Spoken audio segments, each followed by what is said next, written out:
This is Artemis Launch Control. We are currently 8 hours and 45 minutes and counting from the opening of today's launch window for NASA's Artemis 2 mission.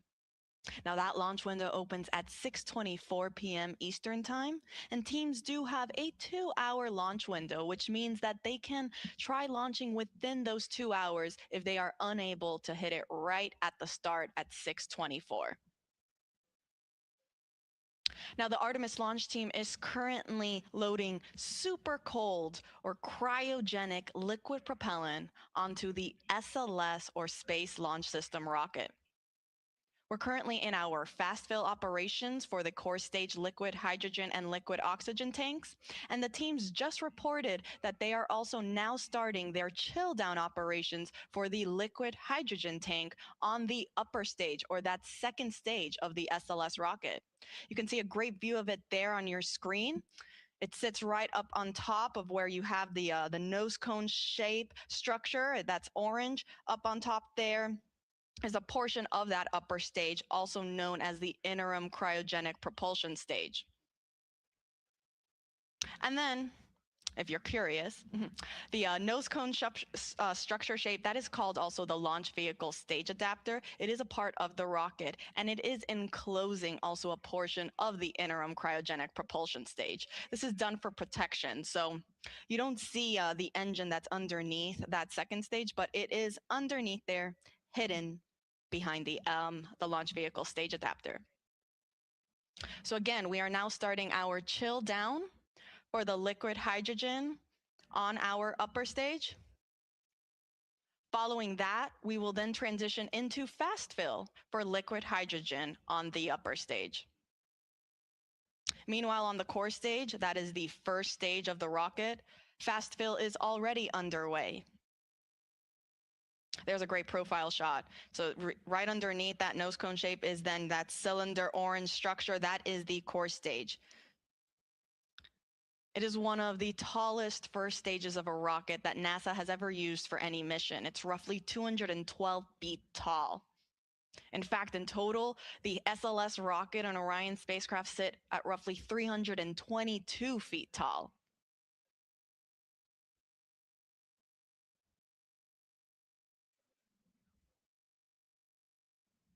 Now I'll report out once chill down is complete on the upper stage and we have transitioned into fast fill.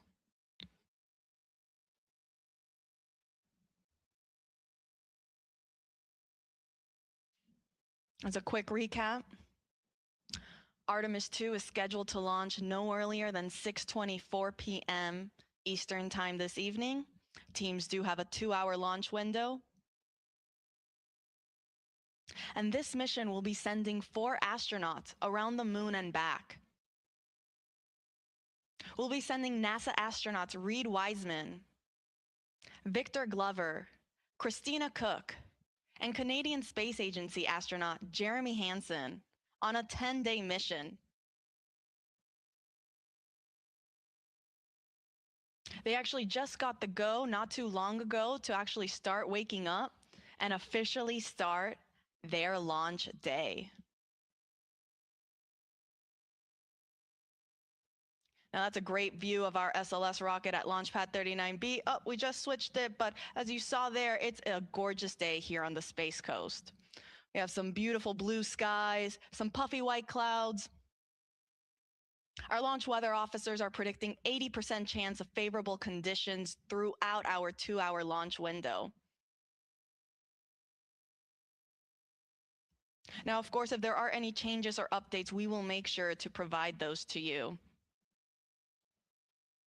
In fact, NASA will be providing 24/7 live coverage of this entire mission, starting with our propellant loading operations, which is currently happening, and will continue all the way through our splashdown procedures.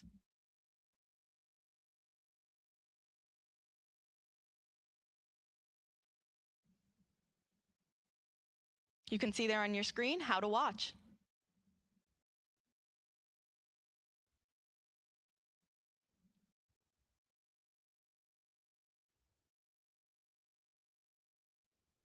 Now, lasting approximately 10 days, Artemis 2 will send 4 astronauts to test the Orion spacecraft in a high Earth orbit before becoming the first astronauts to fly around the moon since the Apollo 17 crew in 1972.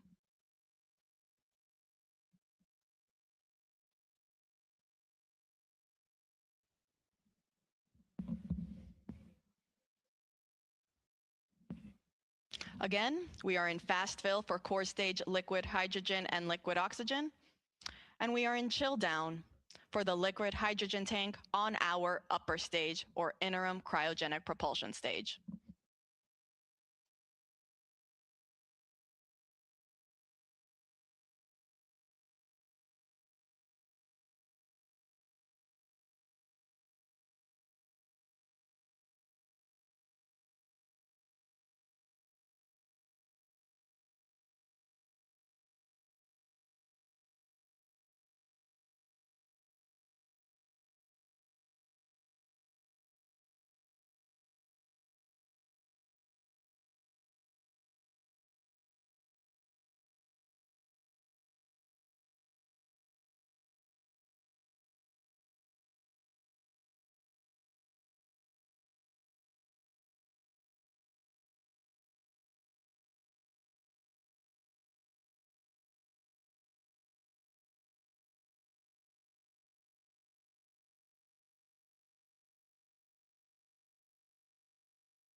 Good morning from Florida Space Coast. This is Artemis Launch Control. We are currently 8 hours and 30 minutes and counting from the opening of today's launch window for NASA's Artemis 2 mission. I'm Antonia Jaramillo in NASA Communications, and if you're just joining us, the Space Launch System, or SLS rocket, is in the process of cryogenic propellant loading. That means the launch team that is currently in firing room 1 that you see on your screen there are loading the cryogenic or super cold liquid hydrogen and liquid oxygen on the SLS rocket, fueling it for flight. Now, the team just reported that we have now started our fast fill operations on the liquid hydrogen tank on our upper stage of the SLS rocket. That is also called the interim cryogenic propulsion stage. It is the second stage of our SLS rocket. You have a great view of it there on your screen. Up at the top, if you see, you have the Orion spacecraft. Underneath there will be then actually the smallest section of the SLS rocket known as the Orion stage adapter. And then shortly underneath that is our interim cryogenic propulsion stage.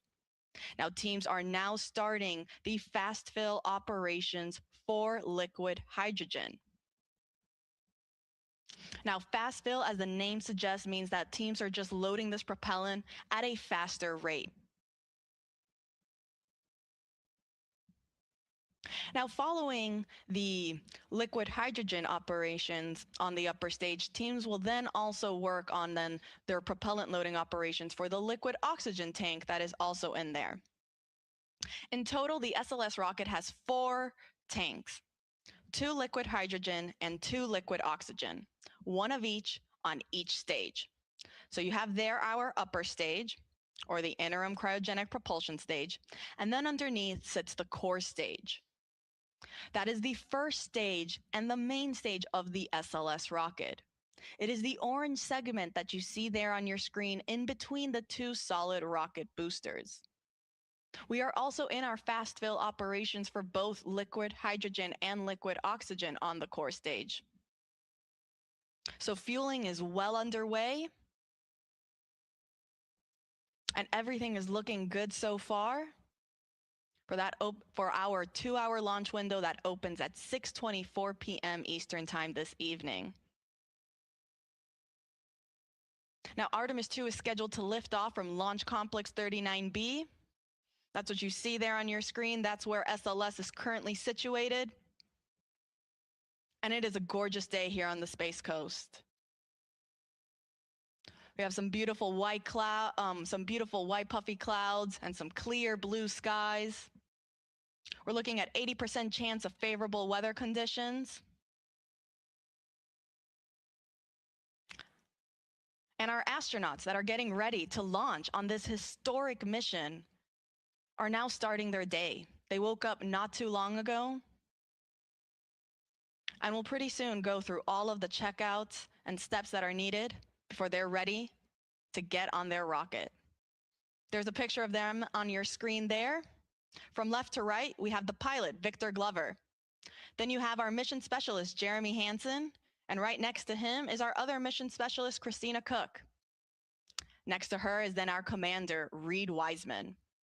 These 4 astronauts will go on a 10-day mission around the moon and back on board the Orion spacecraft.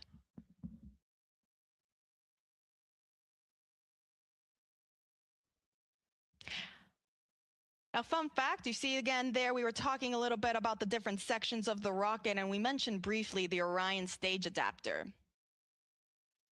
Now, the Orion stage adapter is the last section of the SLS rocket. It's what sits in between the interim cryogenic propulsion stage and the Orion spacecraft. And it's also what houses our secondary payloads, or these shoebox-sized CubeSats, that will be providing and conducting scientific experiments. They'll be deployed shortly after separation from the upper stage and the spacecraft, and they will go to their specific destination in space to conduct scientific data. Now, inside the Orion stage adapter, fun fact, our astronauts, so Reed Wiseman, Victor Glover, Christina Cook, and Jeremy Hansen, They actually got the opportunity to sign the interior of the OSA, or that Orion stage adapter. So their names are on that rocket.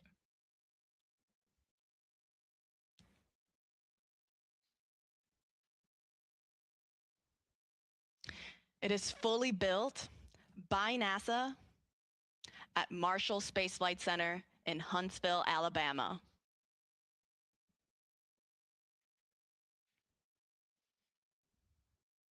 Now, going back to the upper stage, that interim cryogenic propulsion stage, it holds roughly 24,000 gallons of liquid propellant. The liquid hydrogen tank is approximately 17,000 gallons, and the liquid oxygen is roughly 6,000 gallons. Much smaller in comparison to the core stage, that holds roughly 733,000 gallons total. You have a 537,000 gallons of liquid hydrogen on the core stage tank, and then roughly 197,000 or 196,000 on the liquid oxygen tank. Fully fueled, SLS weighs about 5.74 million pounds of thrust. And now all these four tanks, the one on the upper stage and the one on the core stage, they feed, all those tanks, they feed into the engines at liftoff. So the core stage will feed the 4 RS-25 engines that you see at the bottom of your screen there.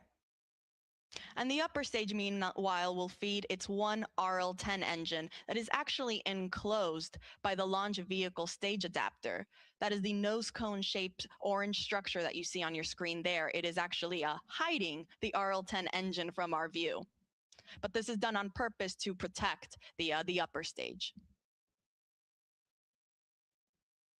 So to quickly recap, we are in fast fill for liquid hydrogen on our upper stage.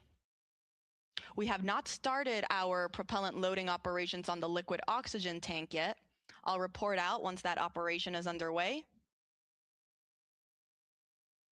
And on the core stage, meanwhile, we are still in our fast fill operations for both tanks, for both liquid hydrogen and liquid oxygen.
This is Artemis Launch Control. We are currently 8 hours and 6 minutes and counting from the opening of today's launch window for the Artemis 2 mission. Now that launch window opens at 6:24 p.m. Eastern Time this evening. Teams do have a 2-hour launch window, which means that if we don't launch right at 6:24, they do have an additional 2 hours in which they can try to launch. Now, the launch team, which we see here on our screen, they're currently in Firing Room 1 at NASA's Kennedy Space Center in Florida. They're in the process of loading liquid propellant onto the SLS rocket. Now, it's not just the launch team that's here in the firing room that is helping and is on console for today's launch, but we also have supporting teams across the country that are tuning into this countdown. One of those teams is actually the Artemis mission management team. They recently just got here on console. They have a separate section and room. If you actually look, it's to the right-hand side of our launch director and assistant launch director, Charlie Blackwell Thompson and Jeremy Graber, respectively. Over there on the right-hand side where you kind of see that glass enclosure structure, in there is where our Artemis mission management team will sit for the duration of today's countdown. Now, they just recently arrived on console. And apart from the mission management team, we also have the mission control team at NASA's Johnson Space Center in Houston and the SLS Engineering and Support Center at NASA's Marshall Space Flight Center. And this doesn't include the other several contractor locations that are also around the country supporting this launch and this mission.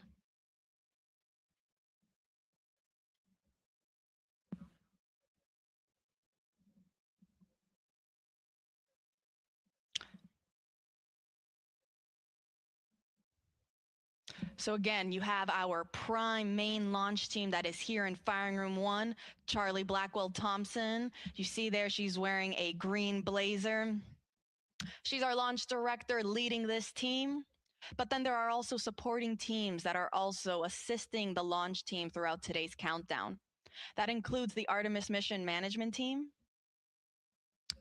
the mission control team in Houston, and the SLS Engineering and Support Center at NASA's Marshall Space Flight Center, in addition to several contractor locations that are located around the country.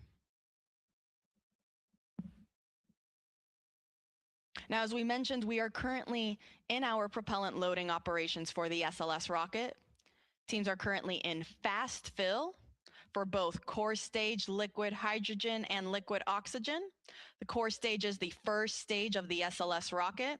Here's a great graphic where you can see where we currently are at in our tanking operations.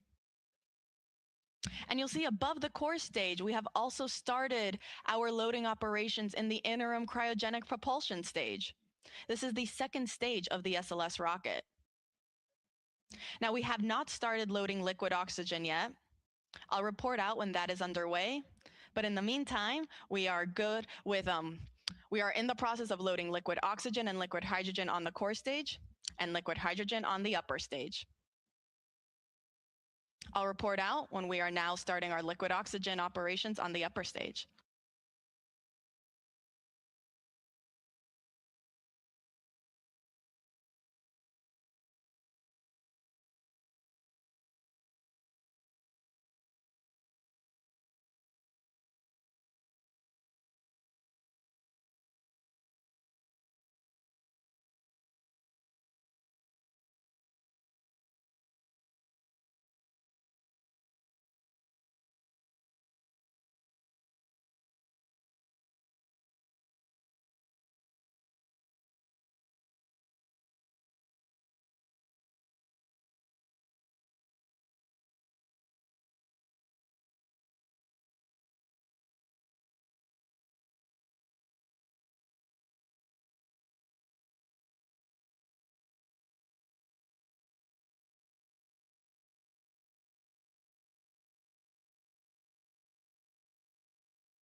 Welcome back. This is Artemis Launch Control. We're currently 8 hours and 1 minute and counting from the opening of today's launch window for the Artemis 2 mission.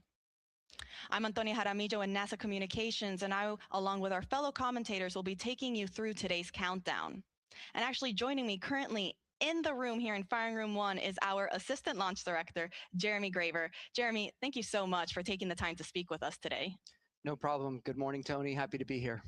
You know, Jeremy, I think we recently heard the call out that our flight crew, our astronauts, they just got their wake-up call. Can you run us through kind of what the rest of the day now looks like for them? Absolutely, yeah. They were woken up just a little while ago. They'll get up as most of us do on a busy, exciting day. Get up, they'll get their breakfast. They'll kind of get into the groove of the day. They'll go through multiple meetings and discussions just to understand where we are. In a little while, the launch director and our flight director will provide a weather briefing for the flight crew to talk about all of the weather potentials that could play into today's launch opportunity. Once that's complete, they will then start getting suited up, and they'll head to the suit room, start doing all their preparations from a suit up perspective. As that's completed, they'll be checking with us to make sure that we're ready for them to come to the pad. And then they'll be on their way, headed out to the pad in the Astrovan, ready to get out to Launchpad 39B, get up on top of the mobile launcher onto the 274-foot level, go across the crew access arm into the White Room, and enter the Orion spacecraft. So we're really excited for those events later today. It is. It's a very busy and exciting day, like you mentioned. I hope they got some good rest and didn't, wake up a bunch of times throughout the night. I know I certainly did, but just because of pure excitement, like you mentioned. Now let's shift focus back on the rocket. How's propellant loading going? Everything is going very well right now. As I stepped off console to come in here, the core stage LH2 tank was about 95% loaded.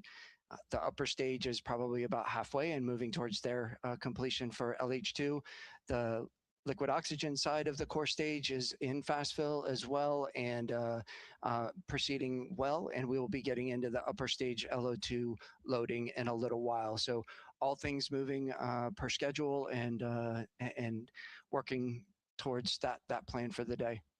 That is great news. And actually, I think we just heard that they got the go for transitioning into that liquid hydrogen on the core stage 2 topping. So like you said, we're getting very close. Absolutely. That is exciting, so can you tell us a little bit then about those upcoming milestones once we finish that propellant loading on all 4 tanks?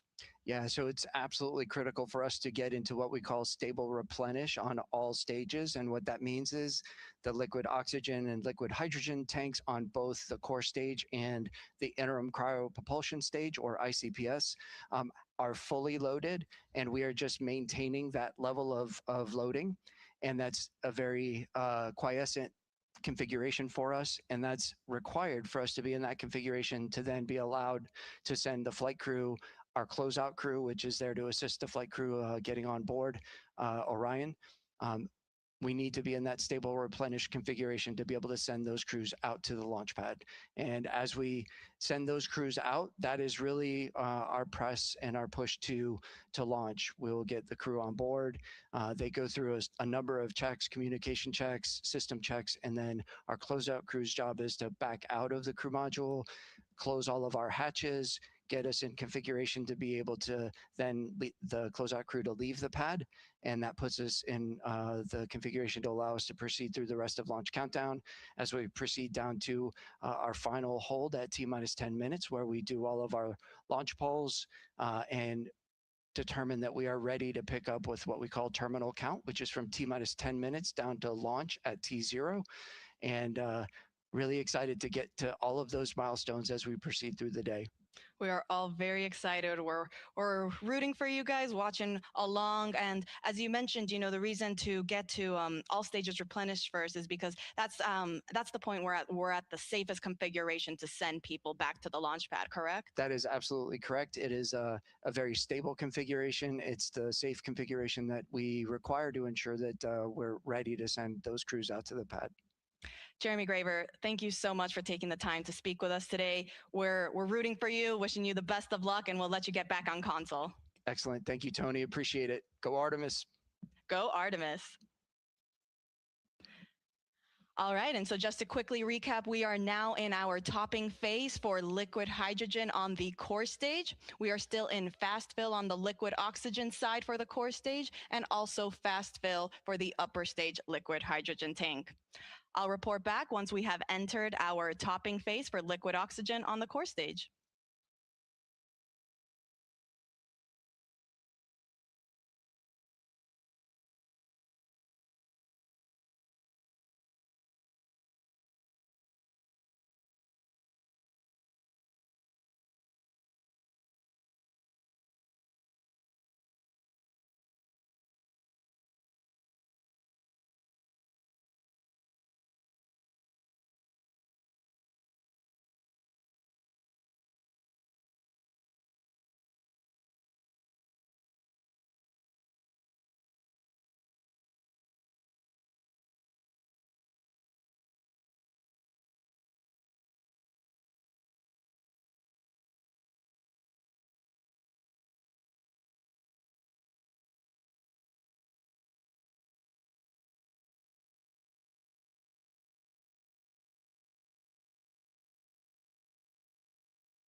This is Artemis Launch Control. We are currently 7 hours and 47 minutes and counting from the opening of today's launch window for NASA's Artemis 2 mission.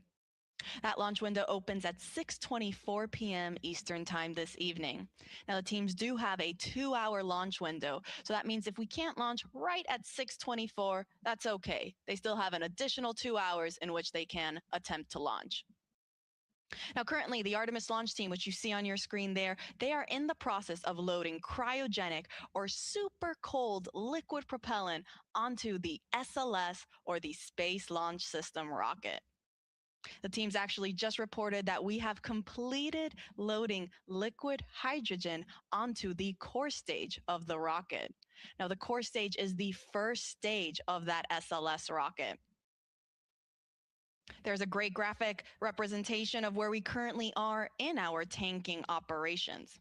So as you see, we are at 100% level for the liquid hydrogen tank on the core stage. So that means we are now, the teams are just going to be constantly replenishing that tank as some of that as some of that liquid starts boiling off into a gas due to the temperatures as it starts warming up. So teams will therefore replenish it constantly to maintain this 100% flight level. Now, as you can see, right above the hydrogen tank sits our liquid oxygen tank. That's currently 70% of the way filled. And then on our upper stage, or the interim cryogenic propulsion stage, this is the rocket stage that sits on top of the core stage. We are currently in our fast fill operations for liquid hydrogen on that upper stage. Teams have not started liquid oxygen for the upper stage. And that is totally normal. That is part of the countdown. We aren't scheduled to start our upper stage liquid oxygen loading operations until we start getting into, so we get much further into our loading operations for the liquid oxygen tank on the core stage. So again, we are now in replenish for the core stage liquid hydrogen tank, and we are in fast fill for the liquid oxygen tank on the core stage and the liquid hydrogen tank on the upper stage. Now, a quick recap on how the whole tanking loading process goes. Teams will first start with what is called chill down. So prior to us actually starting to load the super cold propellant onto the rocket, they will first chill down all of the systems and lines. This is done to make sure that it is able to receive these super cold temperatures.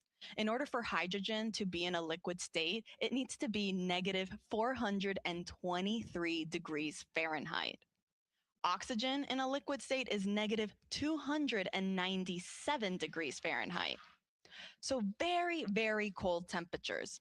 And as such, we want to make sure that we are conditioning all of the systems to be able to receive those cryogenic temperatures so that we aren't shocking the hardware and we're not causing any potential damage unnecessarily. Now, following chill down, we will transition into what is called into slow fill on the core stage. Now, slow fill, as the name suggests, refers to slowly starting to feed that propellant onto the rocket. This officially marks the start of our propellant loading.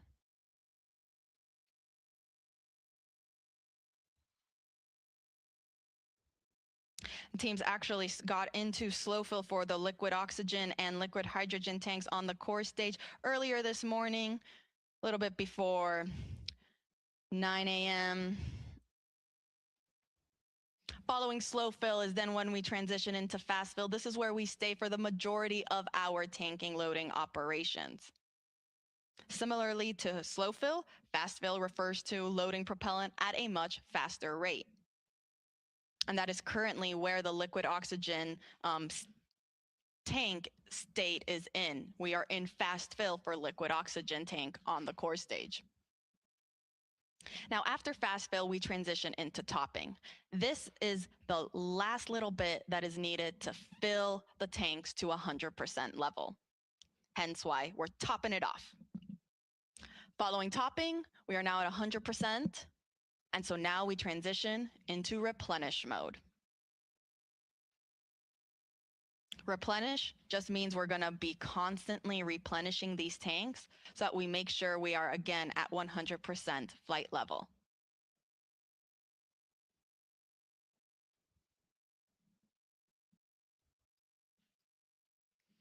Now you see on your screen there, we can see some venting coming off the rocket. This is totally expected as we begin our loading operations. Some of that liquid propellant starts warming up. It'll start to boil off and vent outside of the rocket. Hence why we see some of that gas getting expended from down underneath where the engines are at the bottom, and also a little bit at the top where the upper stage is located. So again, an expected condition.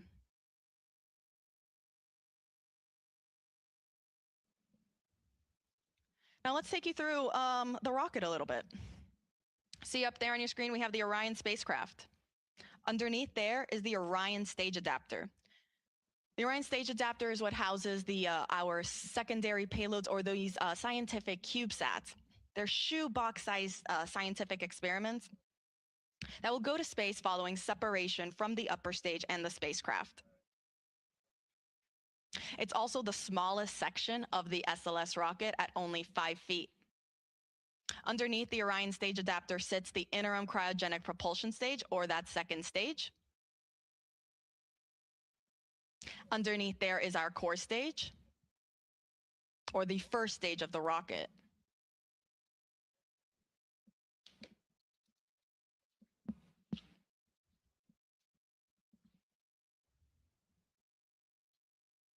Now the core stage, it consists of the propellant tanks, the ducts, the valves, avionics, and it also houses the 4 RS-25 engines that are down there at the bottom. Next to the core stage, we have our 2 solid rocket boosters. Each is taller than the Statue of Liberty.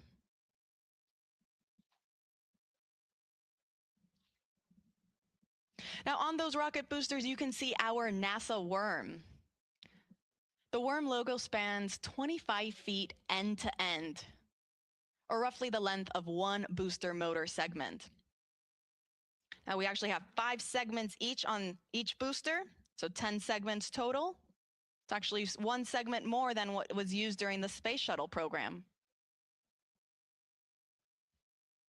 Now you should also be able to see some black and white markings around the rocket. Now these are used for imagery for the SLS engineering and support team that's based out at NASA's Marshall Space Flight Center in Huntsville, Alabama. They use this for imagery to track and guide the rocket after liftoff and during ascent. And it will also be used in their post-flight analysis.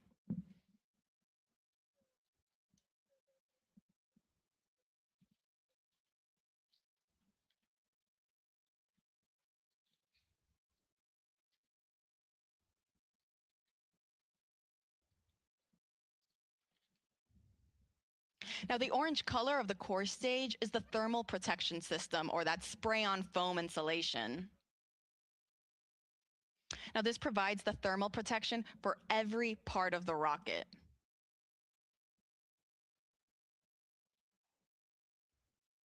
And when the foam is applied, it gives the rocket this light yellow color that the sun's ultraviolet rays eventually tan, giving our SLS rocket its famous butterscotch color.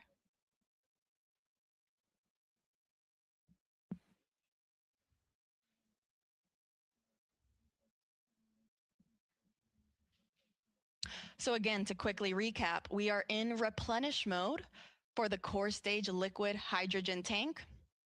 We are about 75% of the way filled on our liquid oxygen tank on the core stage.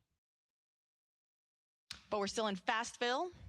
I'll let you know when we transition into topping for the core stage liquid oxygen tank. And then on the upper stage, teams are also in fast fill for liquid hydrogen. And they have not started the liquid oxygen operations on the upper stage yet. I'll make sure to report out all of these milestones as they're underway.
This is Artemis Launch Control. We are currently 7 hours and 30 minutes and counting from the opening of today's launch window for the Artemis 2 mission.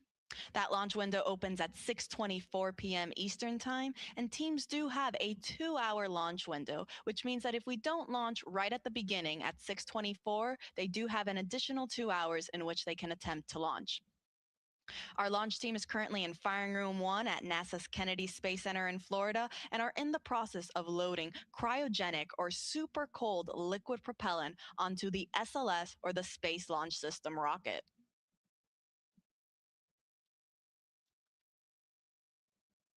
Now, teams did just complete fast fill for the liquid hydrogen tank on the upper stage, or our interim cryogenic propulsion stage. Now, fast fill refers to loading propellant at a faster rate. This is preceded by chill down, which gets the system ready to receive these super cold temperatures. And then following fast fill, teams will then transition into topping and replenish. I'll get more into those, but before that, again, we just finished fast fill for the liquid hydrogen tank on the upper stage, and teams are now performing, before they start topping, what is called a vent and relief test. This test is basically just pressurizing the upper stage tanks with heliums to test the relief capabilities of the tank pressure to make sure that it can handle that pressure capability during flight. So between fast fill and topping, teams will perform this test on both the liquid hydrogen and the liquid oxygen tanks on the upper stage.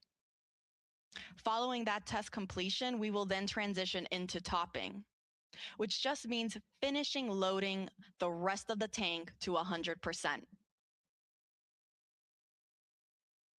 Following topping, we enter what is called replenish mode, which basically just means that now we are going to be replenishing these tanks at 100% level, because as we naturally get throughout the countdown, that propellant is going to start warming up and it'll start boiling and venting off, as you can see on your screen there what is happening. So because of that, and because the teams want to make sure that they still have 100% level in all 4 tanks, the 2 on the upper stage and the 2 on the core stage, or the first stage of the rocket, they continuously replenish the tanks until the final 10 minutes of the launch countdown, or what is known as terminal count. Now, speaking of replenish mode, we are currently in replenish mode for the core stage liquid hydrogen tank. So we were just talking about how we finished fast fill on the upper stage liquid hydrogen tank. We are also then in replenish mode for the core stage liquid hydrogen tank. On the liquid oxygen side, we are still in fast fill for the core stage liquid oxygen. And then on the upper stage, we haven't started those liquid oxygen operations yet. The teams want to wait until we are a little bit further along in the core stage liquid oxygen loading operations before we transition into that upper stage loading operation.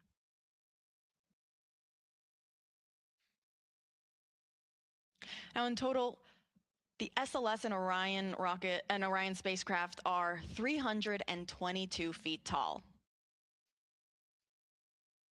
At liftoff, SLS produces 8.8 million pounds of thrust.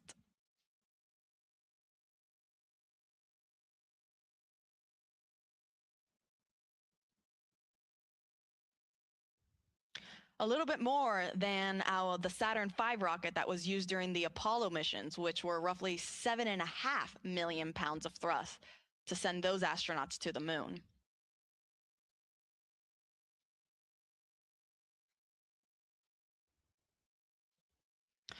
With our SLS rocket, though, you don't just have those liquid fuel tanks that are fueling the rocket, but you also have 2 solid rocket boosters that are attached on either side. You see there on your screen right there?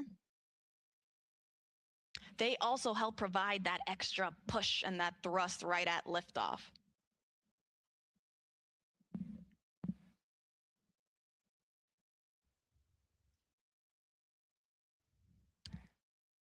Now, Let's go up a little bit on the rocket, go back to our upper or our second stage, our interim cryogenic propulsion stage. For those that have been following us along since Artemis 1, you might remember that the interim cryogenic propulsion stage for Artemis 1 provided the big push to send the Orion spacecraft on its way to the moon. For Artemis 2, however, it's going to be a little different. And the reason for that is because Artemis 2 is NASA's first crewed test flight, meaning we are sending astronauts on board this rocket for the first time. And because of that, we are going to have the capability to practice a bunch of different systems and tests and operations that we couldn't do if it were uncrewed. One of these operations is what is called the proximity operation demonstration. This involves the upper stage, or that interim cryogenic propulsion stage, and the Orion spacecraft practicing proximity maneuvers where the Orion spacecraft will practice approaching and getting away from the upper stage in a high Earth orbit.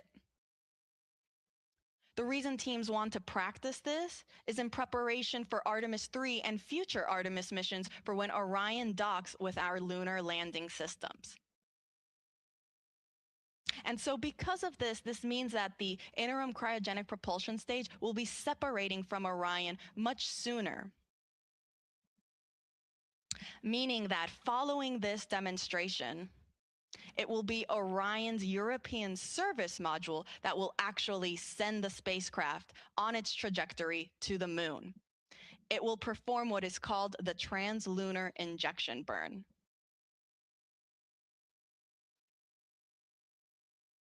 Now, this proximity operation is scheduled to happen during the first day of flight, so pretty soon. And NASA will be providing you with 24/7 live coverage starting right now as we have been going through our propellant loading operations, and we will continue throughout the course of the entire mission, including all of the splashdown operations.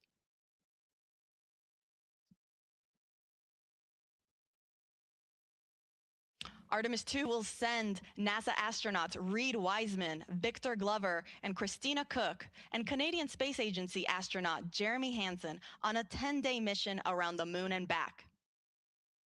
Orion is scheduled to splash down off the coast of San Diego in the Pacific Ocean.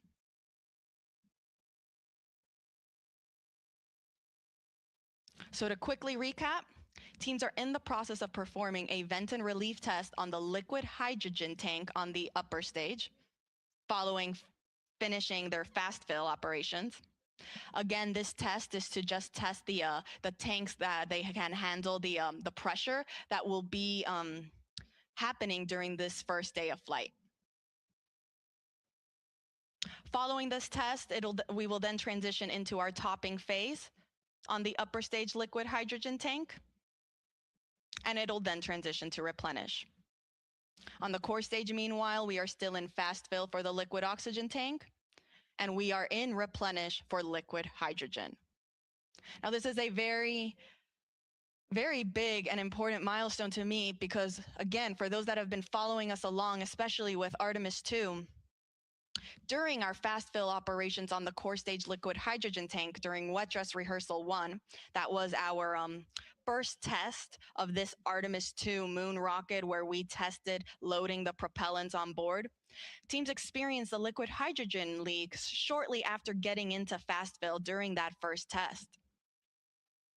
They then performed a second wet dress rehearsal where they did not see any major leaks. Tanking loading operations went very smoothly, and it was a very successful test. And so it's great to see that throughout today's countdown for launch, there also weren't any significant issues or leaks reported during our liquid hydrogen loading phase on the core stage. So we are now in replenish mode for liquid hydrogen. We're about 84% of the way on the liquid oxygen tank. And we're also almost there on the upper stage for liquid hydrogen. Now I'll report out once liquid oxygen operations for the upper stage are also underway.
Welcome back. This is Artemis Launch Control. We are currently 7 hours and 9 minutes and counting from the opening of today's launch window for the Artemis 2 mission.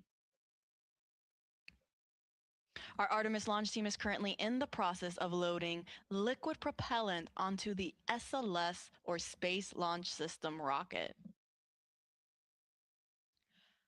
Teams just reported out that we are in our topping phase. For the upper stage liquid hydrogen tank, this means we are almost at 100%, if not pretty much there on that upper stage tank. The upper stage is the second stage of the SLS rocket. Here's a graphic representation where we can see where we're currently at in our tanking operations. That means we have now finished loading our liquid hydrogen on both the core stage and the upper stage. As I said, we're in that topping phase to get us to 100%. And afterwards, we'll then transition into replenish mode to stay at 100% level. You can see on the core stage, we are already at the replenish mode. If you see that 100% level right there.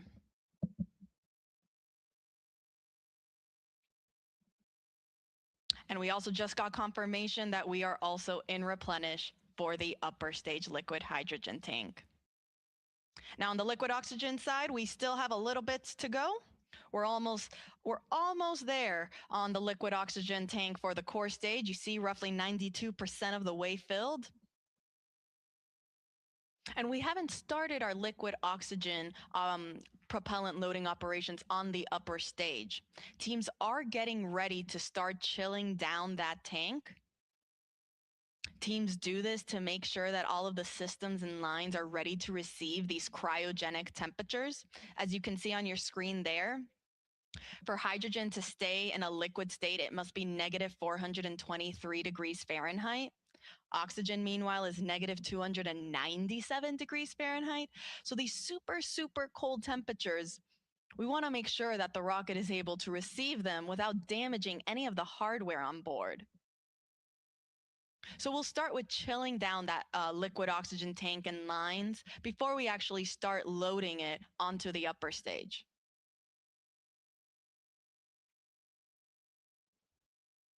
I'll report back once that step is underway.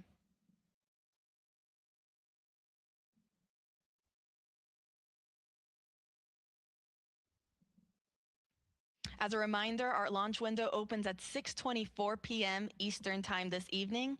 Teams do have a 2-hour launch window, so that means if we don't launch right at 6:24, that is okay. They still have additional opportunities throughout that 2-hour launch window.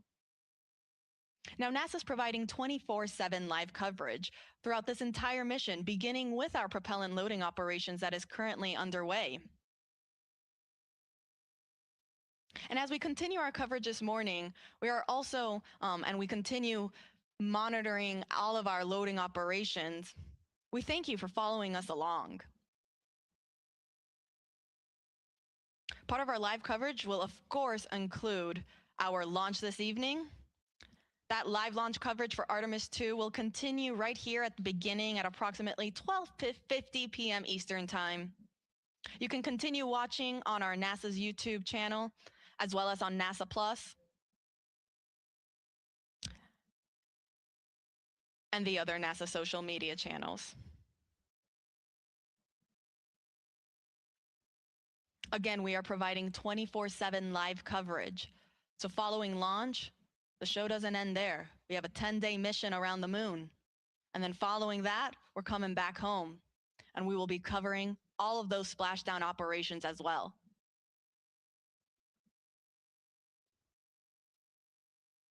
Artemis 2 is a test flight. It is NASA's first crewed Artemis mission. We will be sending NASA astronauts Reed Wiseman, who serves as the commander, Victor Glover, the pilot, and mission specialist Christina Cook. And then we're also sending Canadian Space Agency astronaut Jeremy Hansen, who serves as the other mission specialist for this mission.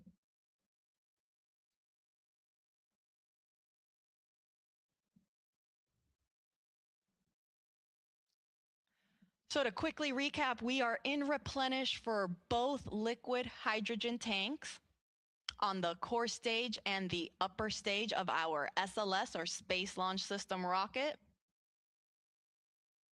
And we are getting very close to being almost all the way full on the liquid oxygen tank in the core stage.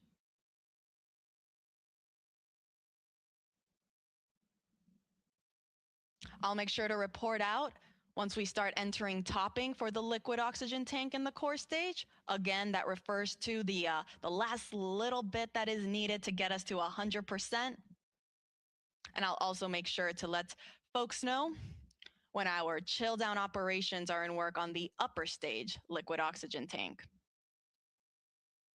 As a reminder, all of this propellant that are on board these 4 tanks of these two rocket stages, they feed the engines that are underneath and then provide the power and the push to send the Orion spacecraft on its voyage to the moon.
This is Artemis Launch Control. We are currently 6 hours and 49 minutes and counting from the opening of today's launch window for NASA's Artemis 2 mission.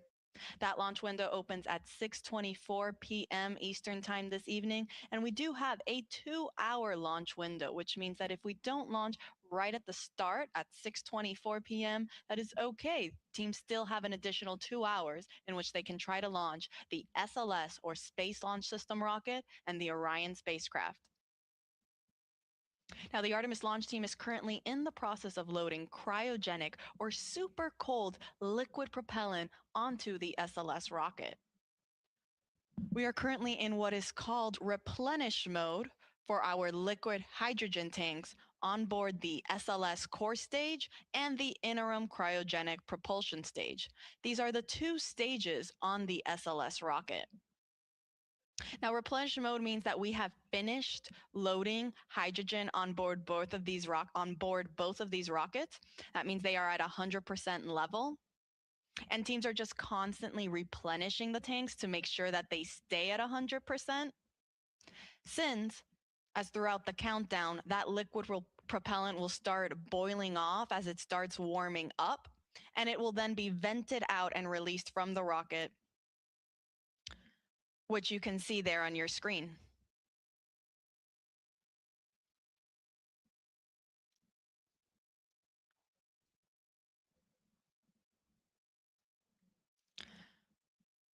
Now, on the liquid oxygen side, teams are now in topping phase for the core stage liquid oxygen tank. Topping is the in-between state of fast fill and replenish mode. Fast fill is where we spend the most of the time loading propellants. We load it at a much faster rate. Then once we reach a certain point, we will transition into topping to finish loading the tank to 100%. That is now where we are currently at in the core stage liquid oxygen tank. And following topping, we then transition into replenish. So we're in core stage liquid oxygen topping. We're in topping for the core stage liquid oxygen tank. And we are in replenish mode for both tanks on the liquid hydrogen, for liquid hydrogen on the core stage and the upper stage. Now, meanwhile, on the liquid oxygen tank on the upper stage, teams just reported that they have now started chill down for that upper stage tank. This is the first step that is needed before we actually start flowing and loading that propellant on board. The reason this is done is to chill down the systems in line so they are ready to receive those super cold temperatures and not cause any potential damage to the hardware. For reference, oxygen needs to be negative 297 degrees Fahrenheit to be in a liquid state, and hydrogen, negative 423 degrees Fahrenheit.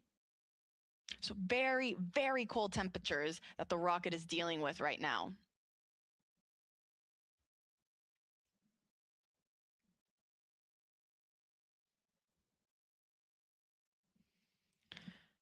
Now again, we are underway for the Artemis 2 mission. This is the second Artemis mission in NASA's Artemis program.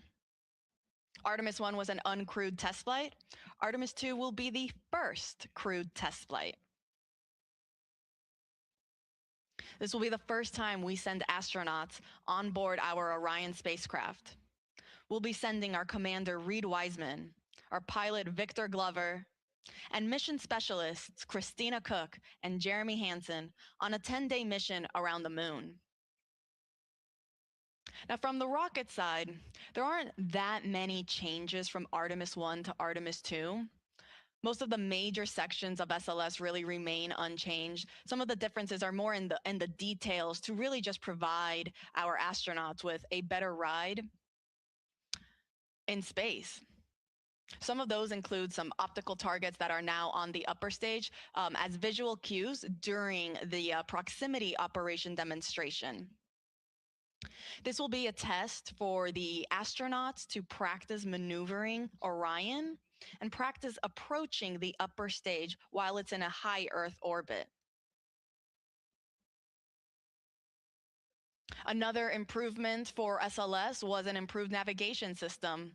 Also, communications capability between the ground stations and the U.S. Space Force Space Launch Delta 45, which controls the eastern range. That is responsible for kind of helping dictate when we are allowed to launch here off the Space Coast in Florida.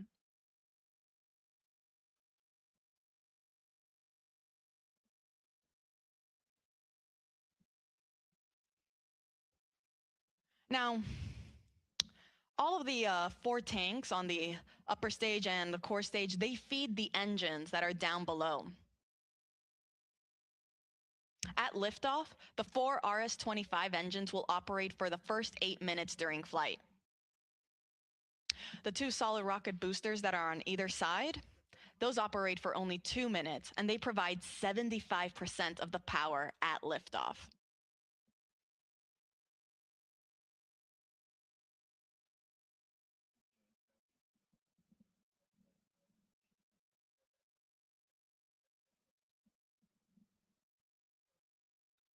So to quickly recap, we are in replenish for our both liquid hydrogen tanks. We entered topping for the liquid oxygen tank on the core stage. That means very, very soon we'll be in replenish mode for that tank as well. And we are in our chill down operations for the liquid oxygen tank on the upper stage. Pretty soon we will be entering fast fill. I'll report out when that is underway.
This is Artemis Launch Control. We are currently 6 hours and 38 minutes and counting from the opening of today's launch window for the Artemis 2 mission.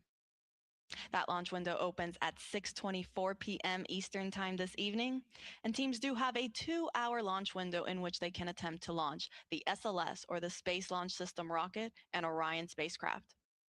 The Artemis launch team is currently loading cryogenic or super cold liquid propellant onto SLS. We are currently in replenish mode for both liquid hydrogen tanks on the 2 stages of our SLS rocket. We're still in our topping phase on the core stage liquid oxygen tank. That means we're just finishing it up. You can see there it looks almost all the way full. And following that, it will enter into what is also into its replenish mode as well. The liquid oxygen tank on the upper stage, meanwhile, is now in fast fill. So that means all 4 tanks are now receiving propellant.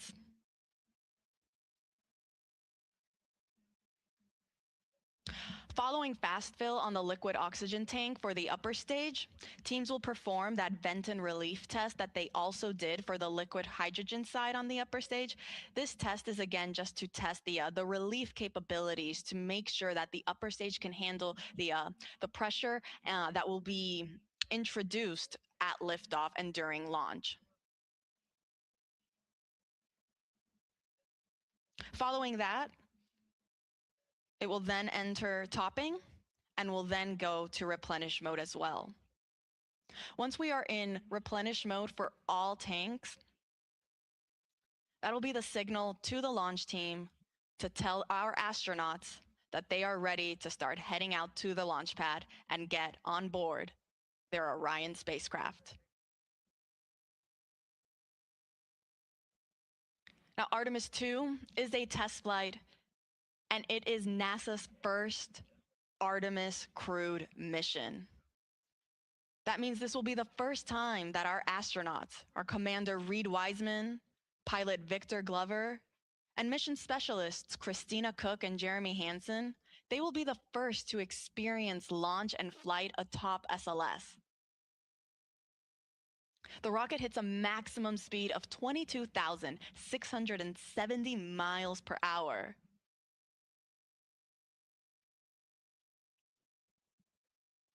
And our astronauts will get to experience the entire ride.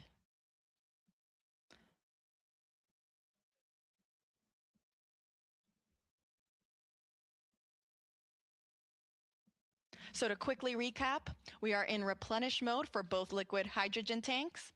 We are in topping, meaning we are finishing up loading liquid oxygen on the core stage. That is the first stage of the rocket. And we are in fast fill for the liquid oxygen tank on our second stage, or that interim cryogenic propulsion stage. I'll report out once we have also entered replenish mode for the core stage liquid oxygen tank.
This is Artemis Launch Control. We are currently 6 hours and 22 minutes and counting from the opening of today's launch window for the Artemis 2 mission. The launch team is currently in the process of loading cryogenic or super cold liquid propellant onto the SLS, or the Space Launch System rocket. We're currently in replenish mode for both liquid hydrogen tanks on both the first stage and the second stage of the rocket. And then on the liquid oxygen side, we are in fast fill for the liquid oxygen tank on the upper stage. And then we are getting ready to get into our replenish mode for the liquid oxygen tank on the core stage. We are still in that topping phase, finishing loading the propellant tank to 100%, at which point then teams will transition into replenish mode as well, which just means that we are going to constantly be replenishing these tanks at 100% level. Now, today's launch window opens at 6:24 p.m. Teams do have a 2-hour launch window, which means if we don't launch right on time, they do have an additional 2 hours in which they can attempt to launch. For those of you just joining us, NASA will be providing 24/7 live coverage of this entire mission, starting with our propellant loading operations that are currently underway. Thank you so much for everyone that's been following along. Our live launch coverage of Artemis 2 will continue right here, beginning at approximately 12:50 p.m.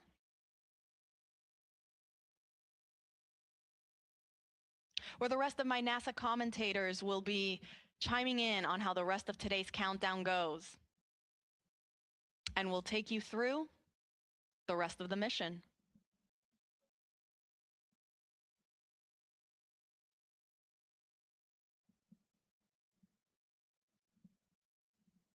Now, Artemis 2 is a test flight.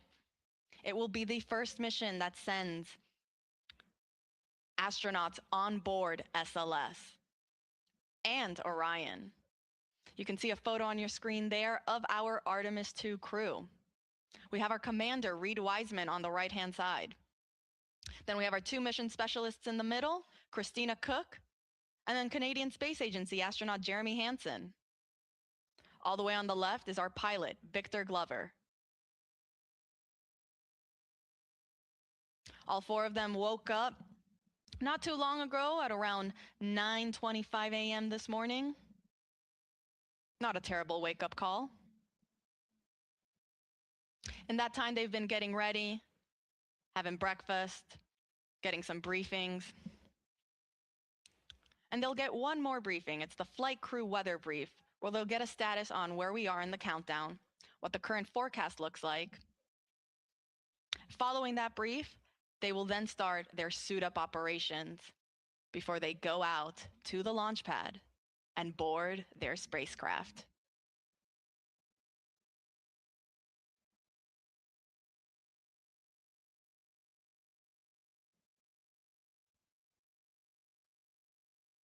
And teams did report that we have now entered replenish mode for the core stage liquid oxygen tank. So we are now in replenish for both liquid hydrogen tanks on the core stage and the upper stage. And we are also in replenish mode for the core stage liquid oxygen tank. On the upper stage liquid oxygen tank, meanwhile, we are still in fast fill.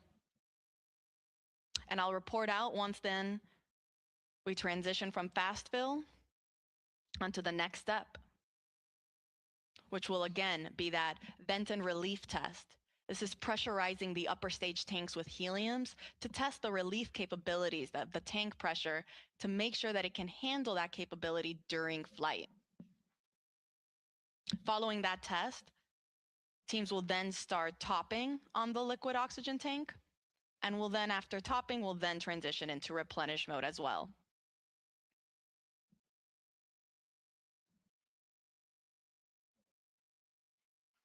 I'll report out when that's underway.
This is Artemis Launch Control. We are currently 6 hours and 8 minutes and counting from the opening of today's launch window for the Artemis 2 mission.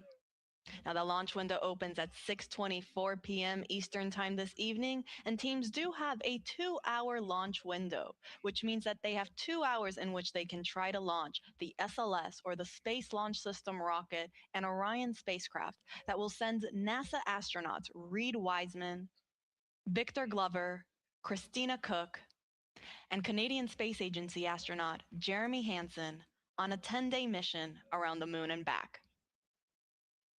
Now, the launch team is currently in the process of loading cryogenic or super cold liquid propellant onto the SLS rocket. The propellants that are used to power SLS are liquid hydrogen and liquid oxygen. We are currently in our replenish phase for both liquid hydrogen tanks on the two phases of the on the two stages of the rocket. That is both the core stage and the interim cryogenic propulsion stage. Replenish mode just basically means that now these tanks are at 100% level, and teams are going to constantly be replenishing them as they start to warm up and boil off. You can see some of that gas that's being vented off the rocket there. That's normal. Teams totally expect to see that. And because of that, we have then a replenish valve to constantly be replenishing the tank with that liquid propellant. So we make sure that we are 100% level and we're not losing any propellants in the tank. The reason that you see some of that venting happening is because as we get throughout the countdown and the temperatures start to rise, that liquid propellant will become a gas. And so it'll start boiling off and then it'll vent outside the rocket. Hence the need for a replenish valve. So we are in replenish for both liquid hydrogen tanks. We are also in replenish for the core stage liquid oxygen tank. And we are in fast fill for the upper stage, or that interim cryogenic propulsion stage, liquid oxygen tank. Now, fast fill is the main portion of our propellant loading operations, where teams are actively loading that propellant at a much faster rate. Now, following fast fill, teams transition into what is called topping. As the name suggests, it just means to top off the tanks. And then following topping, we enter what is replenish. So once we are at replenish for the liquid oxygen tank on the interim cryogenic propulsion stage, we're going to enter what is called all stages in replenish. This means that all 4 tanks on the SLS rocket are fully fueled, and our astronauts are ready then to go and head out to the launch pad when they get the go from our launch director, Charlie Blackwell Thompson.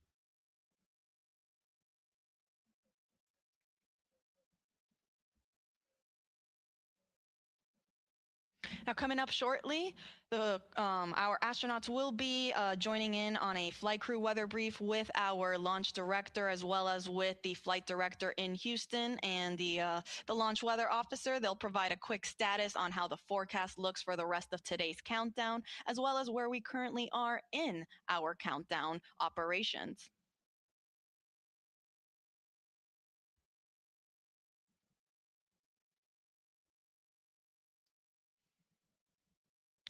A little earlier, the launch weather officer did let our launch director know that we might get some showers in about 2 hours. However, there is no lightning threat, and they will plan on discussing this again during the flight crew weather brief. Currently, teams are forecasting 80% go for weather conditions during that 2-hour launch window.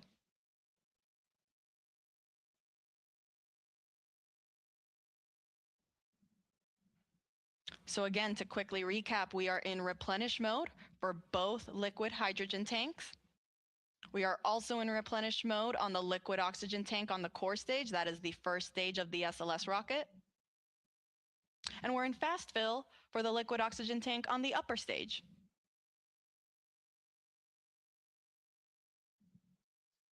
I'll report out when we have transitions from fast fill and onto topping.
This is Artemis Launch Control. We are currently 5 hours and 42 minutes and counting from the opening of today's launch window for the Artemis 2 mission. That launch window officially opens at 6:24 p.m. Eastern Time, and teams do have a 2-hour launch window, which means that they have additional opportunities if they don't meet the beginning of that window.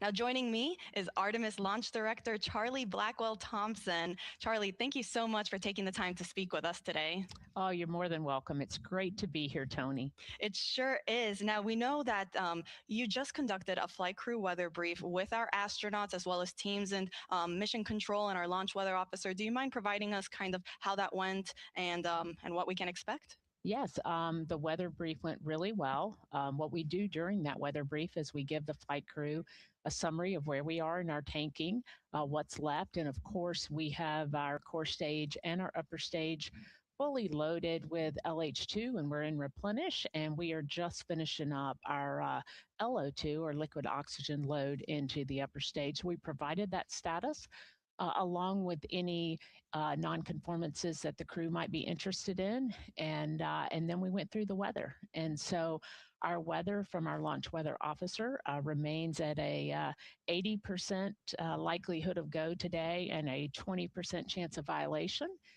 We are watching some precip that is making its way toward the pad, but we expect that that is going to dissipate as we get closer to the opening of our window. So really good to hear the crew's voices and to talk through a day of launch ops. You know, it's something that we simulate, but there's nothing like the real day.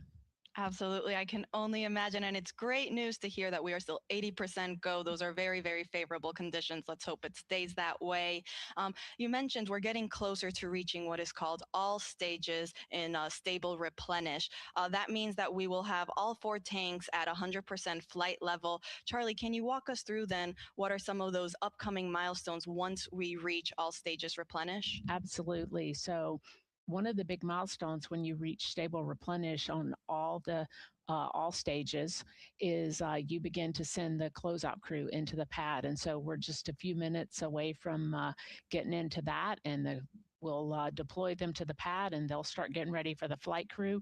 And then, of course, shortly after that is the exciting milestone of seeing the crew walk out of the operations and checkout building and make their way to the pad. And that's certainly something that we've been waiting a very long time to see. It's going to be very exciting, I think, certainly for our team. It'll be exciting for our country, and it'll be exciting for people all over the world who are watching our crew head to the pad, knowing that we are just about 5 hours or so from launch.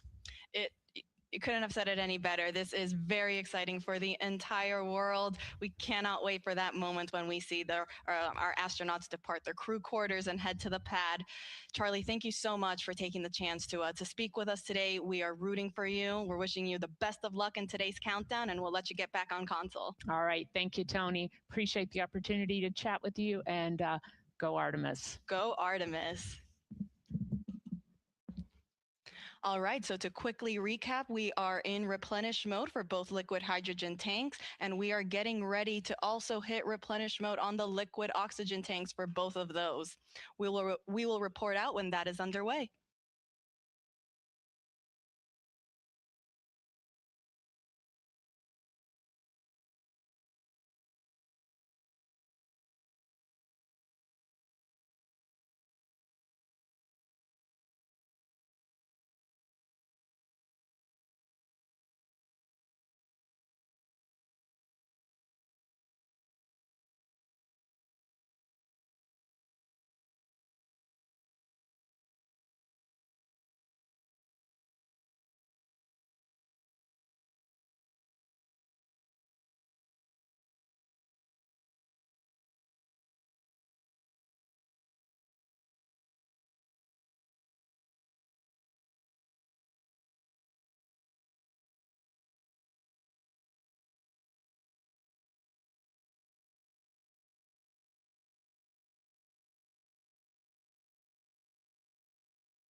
This is Artemis Launch Control. We are currently 5 hours and 37 minutes and counting from the opening of today's launch window for NASA's Artemis 2 mission. Now, the launch team is currently in the process of loading cryogenic or liquid propellant onto the SLS rocket. You see our launch team there in Firing Room 1, and you actually can see our NASA administrator, Jared Isaacman. He just joined the room to greet our launch director, Charlie Blackwell Thompson, and our assistant launch director, Jeremy Graver. Now, to quickly recap, we started our propellant loading operations at 8:35 a.m. Eastern Time. That was after we had chilled down the core stage systems lines, and after we had been given the go from our launch director to start our tanking operations. So after 8:35, we started again slow fill. A little bit after that, at 9:25, our astronauts got their scheduled wake-up call. Following slow fill on the core stage, we then transitioned into fast fill. Once we were in fast fill for the core stage, we then started our upper stage loading operations. We started first with hydrogen. Started chilling down the liquid hydrogen tank on the upper stage at roughly 9:36 a.m. And then we got into fast fill at 9:51 a.m. Following that, we entered then our topping phase on the core stage liquid hydrogen tank. Topping refers to finishing off that last little bit to get to 100%, and then we transitioned into replenish. We did the same thing for the core stage liquid oxygen tank, as well as for the liquid hydrogen tank on the upper stage. Now all that's left is to enter replenish mode for the liquid oxygen tank on our upper stage, and we will enter what is called all stages replenish. This means that now all 4 tanks will be at 100% level. Once we reach this stage, this will be the signal for our launch team to let our astronauts know that they have the clear to enter the launch pad and go and enter their spacecraft. As a reminder, NASA is providing 24/7 live coverage of this mission.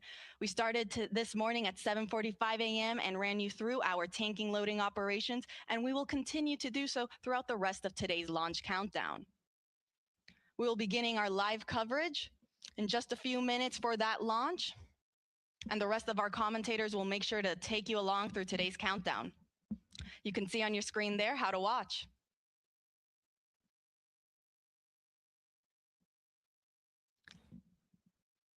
And as our launch director just recently said when she came on air, let's go Artemis 2.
Good afternoon from the Space Coast of Florida, where 4 astronauts are about to suit up for NASA's boldest test flight in a generation.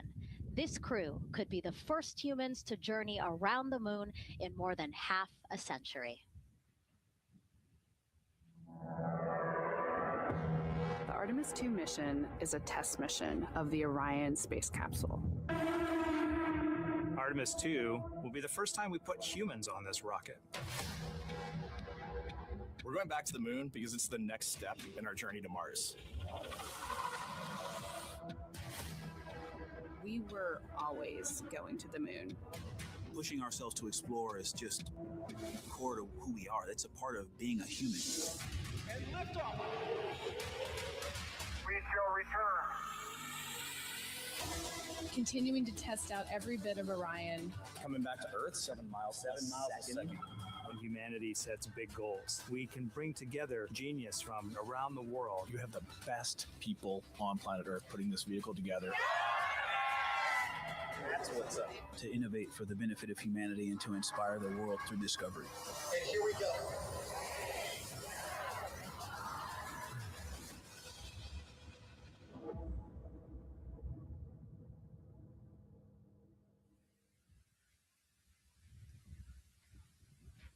Welcome, and thank you for joining us live from NASA's Kennedy Space Center, where we are beginning a new chapter in America's human spaceflight story.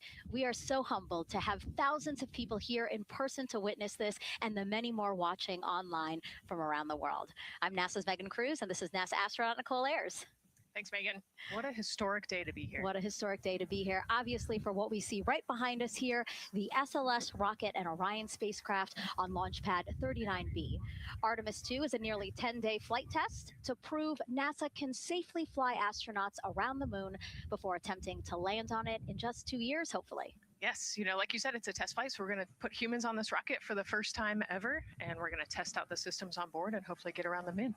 And why does NASA want to return us to the moon? And we want to go back for scientific discovery, right? We want to create a permanent presence on the lunar surface.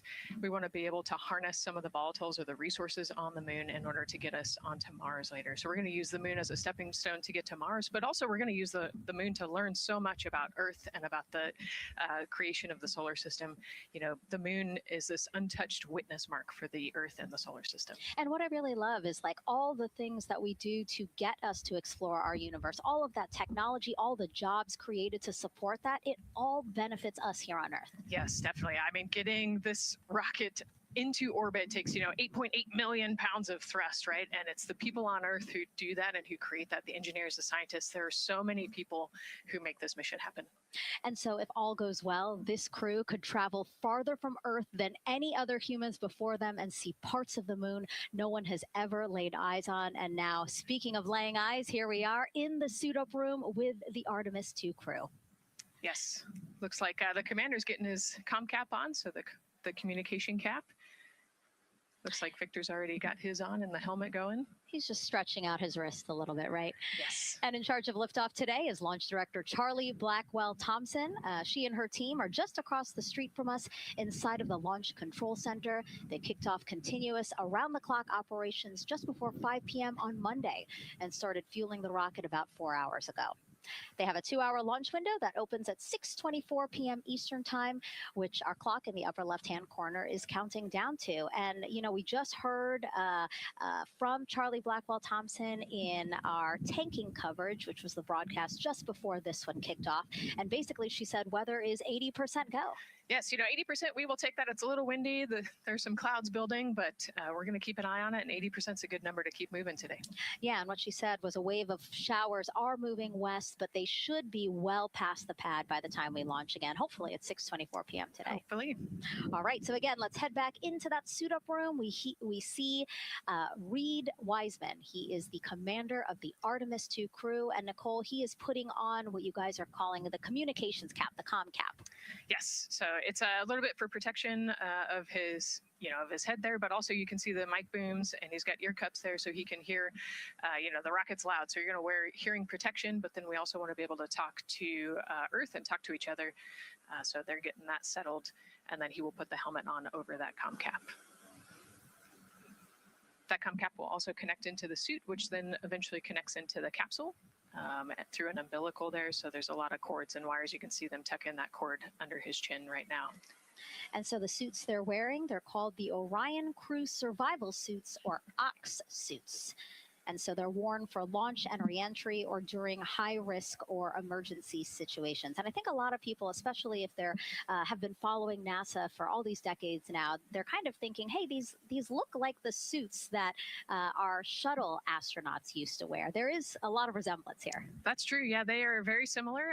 You know, NASA does a great job of leveraging the lessons that we learned from previous missions. So dating all the way back to Apollo, you know, some of our first spaceflight missions, we learned lessons about the suits and how to make them better. And we just continued to carry that through all the way into the Artemis mission.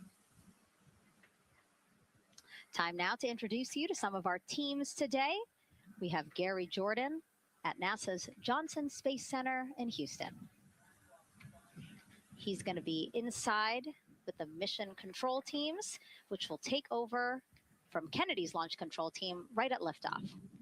And then back here at Florida, there's Megan Carter inside Kennedy Space Center's visitor complex, Jasmine Hopkins at a launch viewing location, and then finally Daryl Nail inside the Launch Control Center with the launch team. Now, each is going to provide a very unique experience today, starting first with Daryl, who has been closely monitoring the launch countdown for us.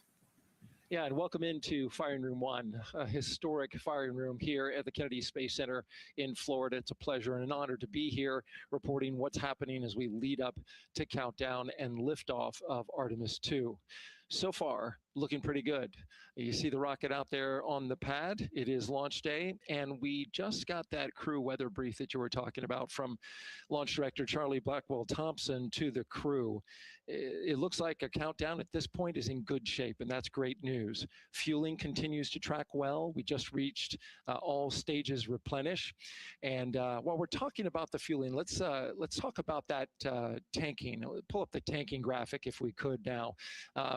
That will give us an indication of where we are with tanking. And I can just tell you, as you see from this board right here, we are all stages replenish. So all tanks on board the SLS, the 2 liquid hydrogen, lower stage and upper stage, and 2 liquid oxygen, lower stage and upper stage, are at 100%, and that's exactly where we want to be. This kicked off at 7:30 this morning with a go for cryo load, and here we are roughly about 5 hours later, and we're fully tanked and now in replenish. The amount of propellant on board, roughly 733,000 gallons. That's about an Olympic-sized pool and a half.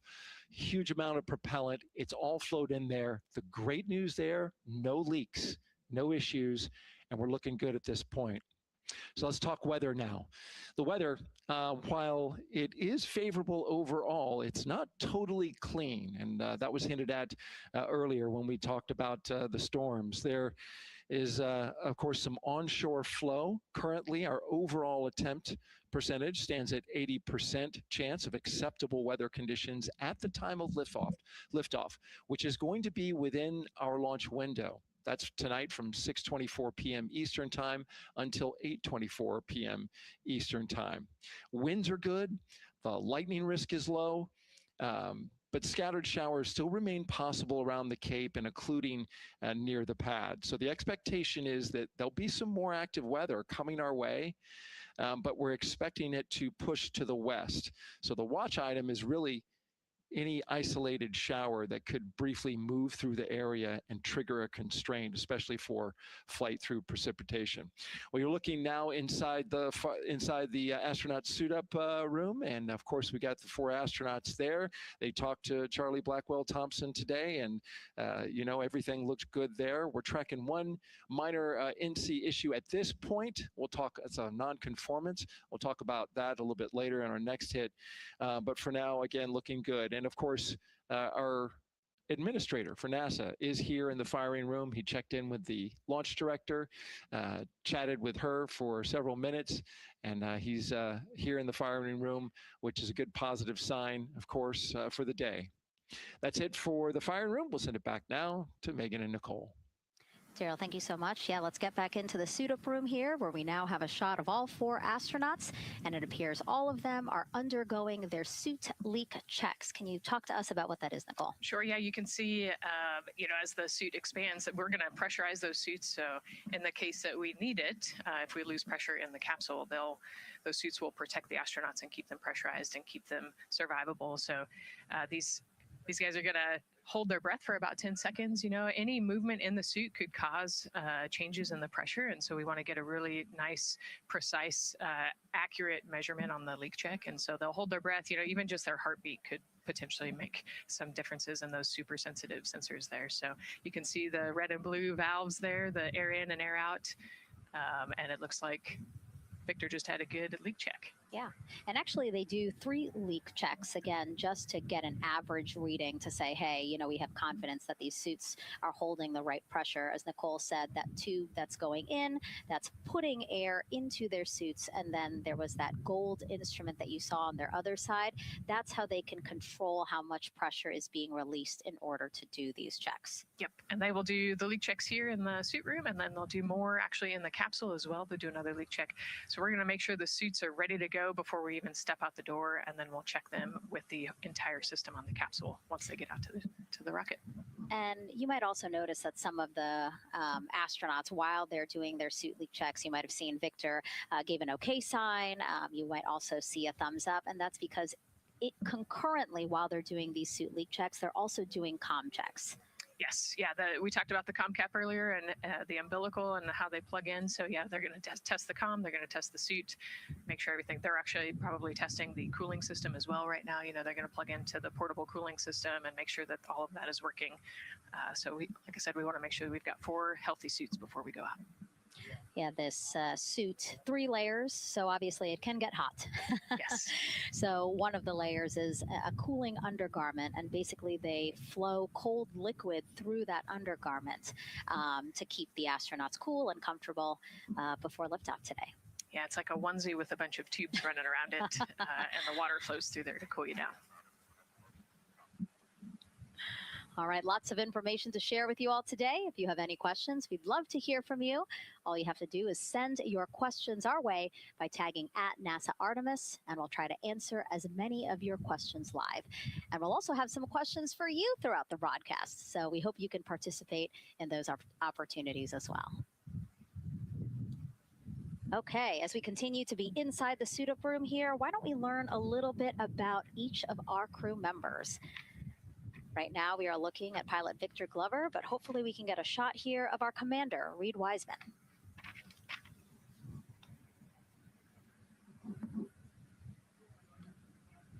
Now, Reed Wiseman is a Baltimore native. He's been in space once before as flight engineer for Expedition 41 aboard the International Space Station from May through November 2014. During the 165-day mission, Reed and his crewmates completed, get this, more than 300 science experiments in areas like human physiology, medicine, physical science, earth science, and also astrophysics. They actually set a milestone for station science by completing a record 82 research hours in a single week. He also served as chief of NASA's astronaut office from December 2020 to November 2022, and Reed has 2 daughters. Yeah, I love Reed is such a great leader. He was the chief of the astronaut office when they hired our class of astronauts. And so, I think I have to publicly thank him for my job here today. But yeah, he's a family man. He's a good leader. And he's a great pick for the commander of this mission. Yeah, I think, in talking through some of his other accomplishments, obviously he has leadership qualities that makes him prepared for commander of Artemis 2. Yes, he does. He's a well-experienced naval officer and now NASA astronaut. And so now here we are, pilot Victor Glover. NASA selected the California native as an astronaut in 2013. At the time, he was actually serving as a legislative fellow in the United States Senate. His first trip to space was in November 2020 when he launched as pilot of NASA's SpaceX Crew 1 mission. That was the first operational mission of NASA's Commercial Crew Program, which resumed launching American rockets from American soil to the International Space Station at the end of the shuttle program. Victor is a U.S. Navy captain and naval aviator who served as a test pilot, racking up more than 3,500 flight hours in more than 40 different aircraft. He and his wife, Deanna, have 4 children. Yeah, 4 children, a lot of energy, but that checks, right? Because when I think of Victor Glover, I think of a lot of energy, smart guy who's always excited and ready to go. And there you go, he's smiling in the suit room this morning. Oh yeah, he's a great guy. All of them are. This whole entire crew, they're just a good group of human beings, of leaders, of friends, family. You know, I have never heard anybody say anything bad about any of these 4. They're also well accomplished, and they're also deserving of this opportunity to return to the moon. Yeah, and they're also humble, right? They're just standard humans going to the moon, but you would never know that when you talk to them in a normal conversation. And so it looks like Christina here has completed her suit leak checks as well, her communication checks too. Yep, they've already got her gloves off. They're getting ready to kind of hang out and relax a little bit, I think, before they walk out. She is a mission specialist for this mission, native of Grand Rapids, Michigan, was selected to the astronaut corps in 2013, so actually same class as Victor. She served as flight engineer on the International Space Station from March 2019 to February 2020. And during that time, Cook set a record for the longest single space flight by a woman with a total of 328 consecutive days in space. She also participated in the first ever all-female spacewalk. And before becoming an astronaut, Christina helped build space science instruments and led scientific field work in some of the most remote environments on the planet. Her hobbies include surfing, rock climbing, community service, yoga, travel, and photography. Again, so much. When does she find the time? That's a great question. You know, one of the things I love about Christina is that she's broken records and she's achieved all these milestones. But one of the things that she talks about is, you know, she just wants people to set goals and go work hard and do something that's meaningful to you. And she really hopes that her records are broken as soon as possible. She does it for her family, and she'll talk about all of her nieces and nephews quite a bit. So just, again, another example of just a humble human who's got a great support system in her family and excited for the mission. Yeah, she's always saying that she just wants the opportunity to push people farther, to push humanity farther, see what we can accomplish together. So, yeah. Again, all 4 of them say that. They're really in tune on what they think or what they feel like their role is in this mission. Yeah, I think their legacy is going to be, you know, providing the shoulders for others to climb on. Mm-hmm. And last but not least, first-time flyer, Canadian Space Agency astronaut Jeremy Hansen will fly to the moon as a mission specialist on the Artemis 2 mission. The London, Ontario native was selected as an astronaut in 2009. After that, he worked as Capcom at NASA's Mission Control Center in Houston. Capcom stands for Capsule Communicator, and that's the sole direct voice communicating with astronauts in space. He also participated in training exercises such as living on the ocean floor off the coast of Florida to simulate deep space exploration for 7 days.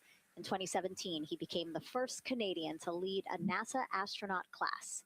He also enjoys getting out on a sailboat, rock climbing, and mountain biking. Jeremy and his wife, Catherine, have 3 children, and he actually got to hang out with them over the weekend. So the crew arrived here for launch at Kennedy Space Center on Friday, and then their family members arrived Saturday. Yes, yeah. They, as long as their family can quarantine with them, then they will stay, you know, quarantined in Houston, and then they all fly down to Kennedy Space Center, and then you get to spend the last few days with your close family and friends. We actually do a behind the glass visit with some of those other maybe extended family members that couldn't quarantine with you. But yeah, it's a quaint time here once you get to Kennedy Space Center. A great sign here, all 4 astronauts have removed their helmets. And that indicates again that all 4 have completed suit leak checks. And so, Nicole, what they're doing now is they have these pockets on their forearms. That's just somewhere where they can put personal items that they might want, right? Yeah, just kind of stowage pockets. You know, there's always something that you might need or want while you're in the capsule, and then also last-minute personal items if you want to put a couple things in there. So everybody kind of has their own unique stash in their pockets. And then another pocket has emergency equipment that they might need, right? Like a signaling mirror, things like that. Right. Yeah. The suit is basically all in one. You know, it's got the oxygen bottles there on their right legs. You'll see in a different shot, they've got pockets with survival gear in it, and that is to keep them safe. So if they had to egress the capsule, either from the launch pad or from the water, then they will have all of the survival gear with them. They'll have about 10 minutes of oxygen as well from that bottle so that they can get to safety quickly and safely. We are now 5 hours, 3 minutes and counting from the opening of our 2-hour launch window, and we have our first questions from social media.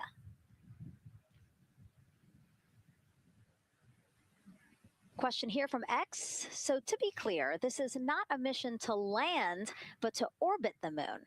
Thank you, and thank our astronauts. Nicole. Yeah, this is a great question. You know, I think it's important to highlight the mission of Artemis 2, where we are going to go around the moon. We're going to see the far side of the moon. We're going to see parts of the far side of the moon that human eyes have never seen before.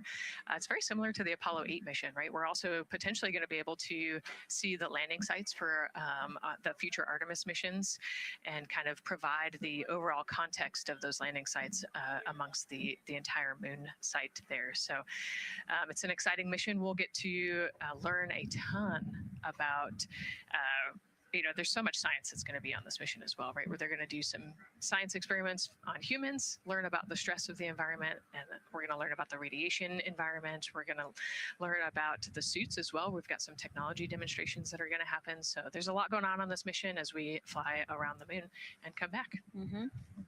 We always say it's about increments, right? Like we're making that next giant leap to Mars, but in order to do that safely and to do that thoroughly, incremental steps. Exactly. And, you know, like we said, this is the first time that we've put crew on this rocket. And so actually, before we even head to the moon, right, we're going to stay close to the Earth, and we're going to check out all of the systems on Orion, make sure that it can handle 4 humans, make sure it can handle people sleeping, people exercising, you know, all of the environmental control systems are working. So we want to make sure that the capsule is safe for the crew before we send them, you know, almost 250,000 miles away. Yeah, that was a great question. And we actually have another one that we'll pull up on screen here.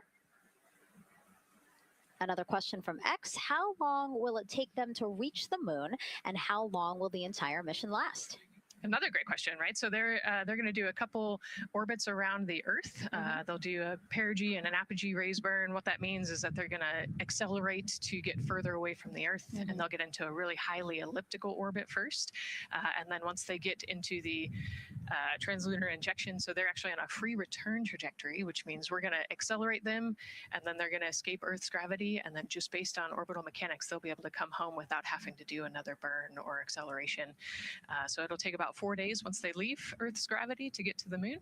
They'll fly around the moon, about 4 days back, and then land. So overall, about a 10-day mission. Exactly. Yeah, these are really great questions, guys. We know that, again, we are sharing a lot of information today, so please do not hesitate to reach out. Obviously, Nicole, very smart here, and we're happy to answer any of your questions. Again, tag @NASA Artemis wherever you're watching this coverage. And now we actually have a question for you. Who would you take with you on a trip around the moon? Would it be your bestie? Would it be a pet, family member, or a seasoned astronaut? Think about that one. I know. I like that. I absolutely know what I would say. I think it would make my husband upset, but I have my answer here. But we'd love for you to go to NASA's Instagram or Twitch accounts to vote. Again, who would you take to the moon with you? Bestie, pet, family, or seasoned astronaut? Try to go vote, and then we will share your answers soon. Again, husband is not gonna like my answer. And we're not the only ones with questions today. We will also hear from celebrities during our launch coverage. See what Stanley Tucci, Scarlett Johansson, and others want to know about NASA's Artemis 2 test flight. Plus the surprise of a lifetime as kids marveled at the rocket and spacecraft rolling to the launch pad. Look at those cute faces there. Oh, I love that. Love those suits. And we'll show you how the astronauts will eat, sleep, and go to the bathroom while in space. Keep in mind, the Orion spacecraft is about the size of a 6-person tent. Yeah. not super big, but it's 10 days with your 3 best friends. So I think it's manageable for sure. But, every ounce counts when you're trying to get to the moon. And as we continue to look into the suit up room here, a fist pump for some of the folks in the crowd there by Victor. Why don't we take a look around the center here? We know that there are some folks who are already getting ready to check out the team here as they drive across KSC to their launch pad. Look at that. Oh, that's so awesome. That's a great crowd. They're waiting there in front of the vehicle assembly building. So actually, they're just down the road from us. This is a good crowd, as Nicole said. Oh, there they are. They just got their cue. Oh, now? Let me wave now. Oh, yeah, they are excited. That's amazing. So all of these folks, content creators that are getting behind the scenes access as part of NASA's NASA social experience here. So as you can see, very excited. The crew will get into their convoy and drive past them here pretty shortly. Yeah, what an amazing way to share the Artemis story, right? By inviting these social media experts out to share the story as they drive by. All right, again, let's take a look at the clock. 4 hours, 58 minutes and counting from the opening of today's 2-hour launch window. So why don't we check back in with Daryl with the launch team. Megan and Nicole, and inside Fire Room 1, I'm listening to Launch Director Charlie Blackwell Thompson greet the Ascent crew who just came on console over there at Johnson Space Center. So good to have the mission control team jumping on with us. So far, the launch team here in the firing room has had a really good morning. Really smooth tanking that kicked off at 7:30 a.m. this morning. They got to all stages replenish just before 1 o'clock p.m. Eastern time, and it was an incredibly smooth tanking. That's great as we look here watching the crew and also with an eye on the rocket. Weather, of course, we've talked a little bit about that. It's favorable overall, 80% go for our 2-hour window between 6:24 p.m. and 8:24 p.m. We don't have an exact T0 right now because that's going to come to us closer when we get closer to launch, roughly about 20 minutes before liftoff. But it's going to be within that window and towards the beginning, provided everything continues to go smoothly along the timeline. And so far, that's been the case. I mentioned that there was a small issue in my previous live hit that actually was incorrect. There was no issue. I've gotten the good data now that I'm on the headset and listening into the loops. Avionics engineers are keeping an eye on a display unit inside Orion that's just running a little cooler than normal. It's not going out of limit. It's actually completely fine. But they just were noting the trend and reported that to the NASA test director. So they'll keep their eyes on that. But again, there was no LCC violation. And once they get the cover off Orion out there that's protecting it from the rain, they expect the temperatures inside the Orion crew capsule to stabilize. And with that, we'll send it back to the host desk with Megan and Nicole. Thank you so much, Daryl. Now, Daryl is inside Firing Room 1 in the Launch Control Center, or LCC, as you might hear it referred to, which was built in 1967 to support Apollo missions. In fact, Apollo 11, the mission that landed on the moon in 1969, that was called from the exact same firing room. NASA then upgraded the LCC to support shuttle missions, and now Artemis. You can see there a shot from when we supported shuttle. Now with Artemis, the primary launch team for today is in Firing Room 1, but there is actually support staff in Firing Room 2 as well. And together they will propel this ambitious test flight off Earth.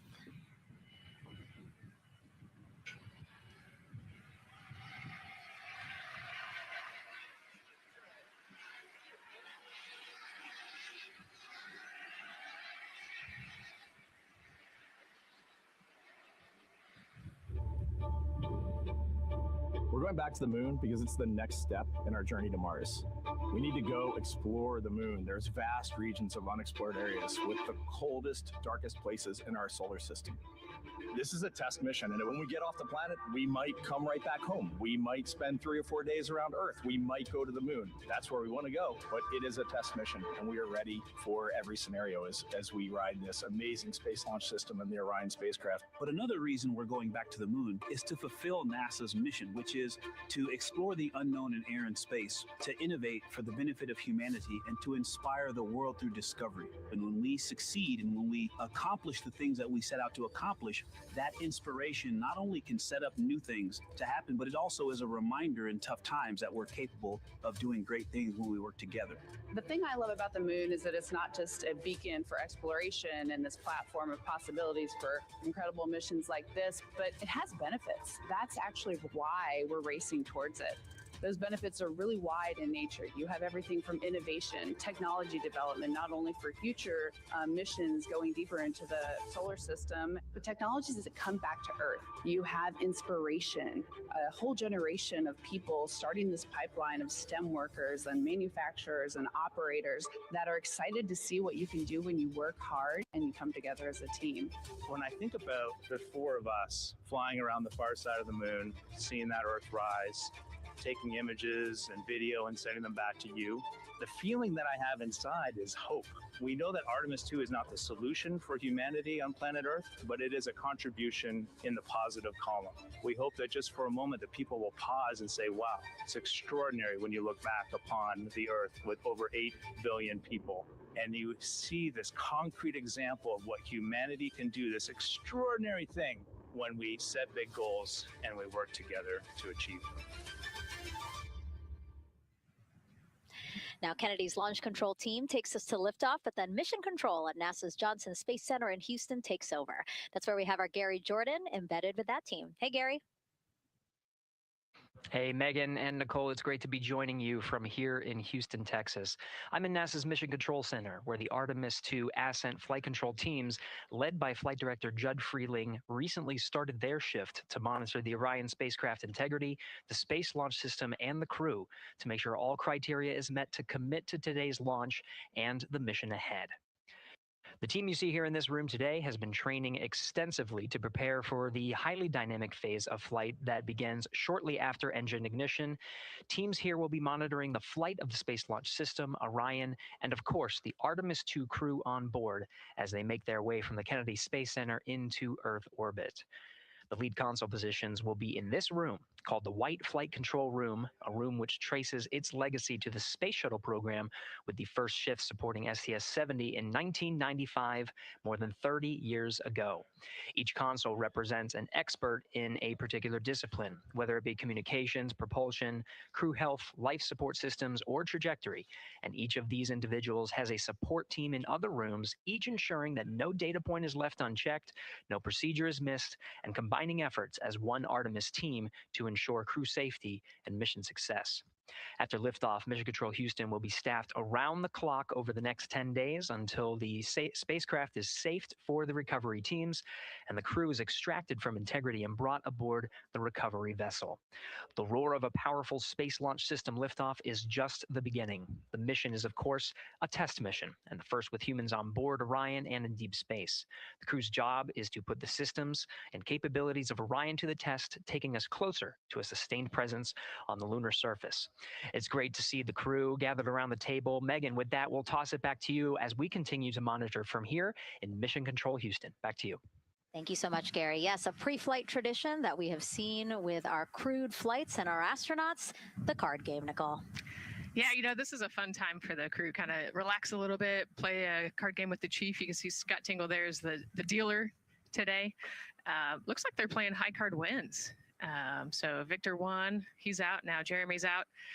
You know, there are two schools of thought on this game. Either you want to get rid of all your bad luck or go out on a high note. So it looks like the crew chose we're going out on a high note. And, you know, I think one of my favorite parts when I talked to Reed about this is he was just excited to play a game with his old boss from Naval Test Pilot School. So once again, his boss today. Yeah, and I love this part of the tradition because this is when, again, you usually see them like, yeah, laughing, but very focused still. But when they get to this table, laughs, high fives, smiles, just really a brief moment of levity in what can be and will be a very long day for them. Yes, it's a long day. There's a lot of preparation that goes in today, and so they're just, I think, at least for us, it was a nice brief moment of some relaxation, a couple laughs, a moment to take a few deep breaths and reflect on the mission ahead, and then, get some high fives as well. And so with their bad luck dispelled, some good luck from Scott Tingle, it seemed like there, right? Yes, definitely. It's actually a really fun tradition. I think that card game is more steeped in tradition than anything else. Every crew has played that same card game. As you said, Nicole, the primary reason for why they're there to suit up, to do communications checks, to do pressure checks all done. And now it seems like Reed had some words for the team in that room. Yeah, this day can't happen without thousands of people, right? And so the suit room is a great example of that. You've got all of the suit techs, and you've got your support team there, everyone who has made this day possible. They've been working with the suit team for years at this point, getting ready. So some fist bumps to the group. Again, the suit team are the folks dressed up in those white, very snazzy outfits. Special outfits that we can talk a little bit more about later. But each crew member was assigned their own suit technician. So as you said, working very closely with the same person to make sure that the crew felt comfortable and ready in these suits as they lift off from Kennedy Space Center. Right. And, each suit is slightly different. Each person is slightly different. And so these suit techs know each individual super well. They know exactly how they like to get into the suit, exactly where things might get caught, or, small adjustments that might need to be made. So they know their suit techs well, and their suit techs know them very well. And so as we take a couple of pictures here, we really hope that you are learning a lot about the suits and the process of checking them out for a mission. But imagine the opportunity to get a hands-on demonstration from people who helped design these suits. Take a look.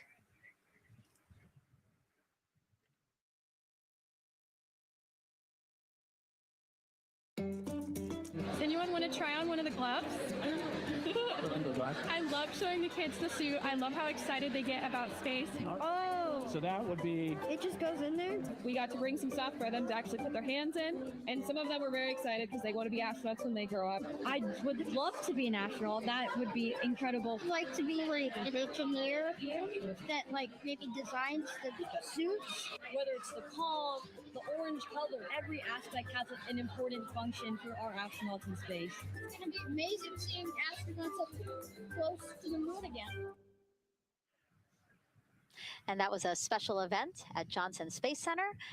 What we just saw there, obviously a big part of why this mission is so important to NASA, really just an opportunity to inspire everyone, especially kids, right, Nicole, to dream big and be curious. Oh man, yeah, the kids are so important, right? I love talking to kids. They are the future of spaceflight. They are the Artemis generation. And, if we could just inspire even one of them to go on to be a scientist or an engineer or maybe even an astronaut someday, that's a win. And now let's turn our focus to the rocket for a little bit. Powering liftoff will be, again, NASA's Space Launch System rocket right behind us. And to learn more about SLS, let's go to Megan Carter, who's at Kennedy Space Center's Visitor Complex at an exhibit dedicated to Artemis and the future of spaceflight. That's right, Megan. I am so excited to be over here at the Visitor Center, but not just because of launch. I get to introduce you to the moon board.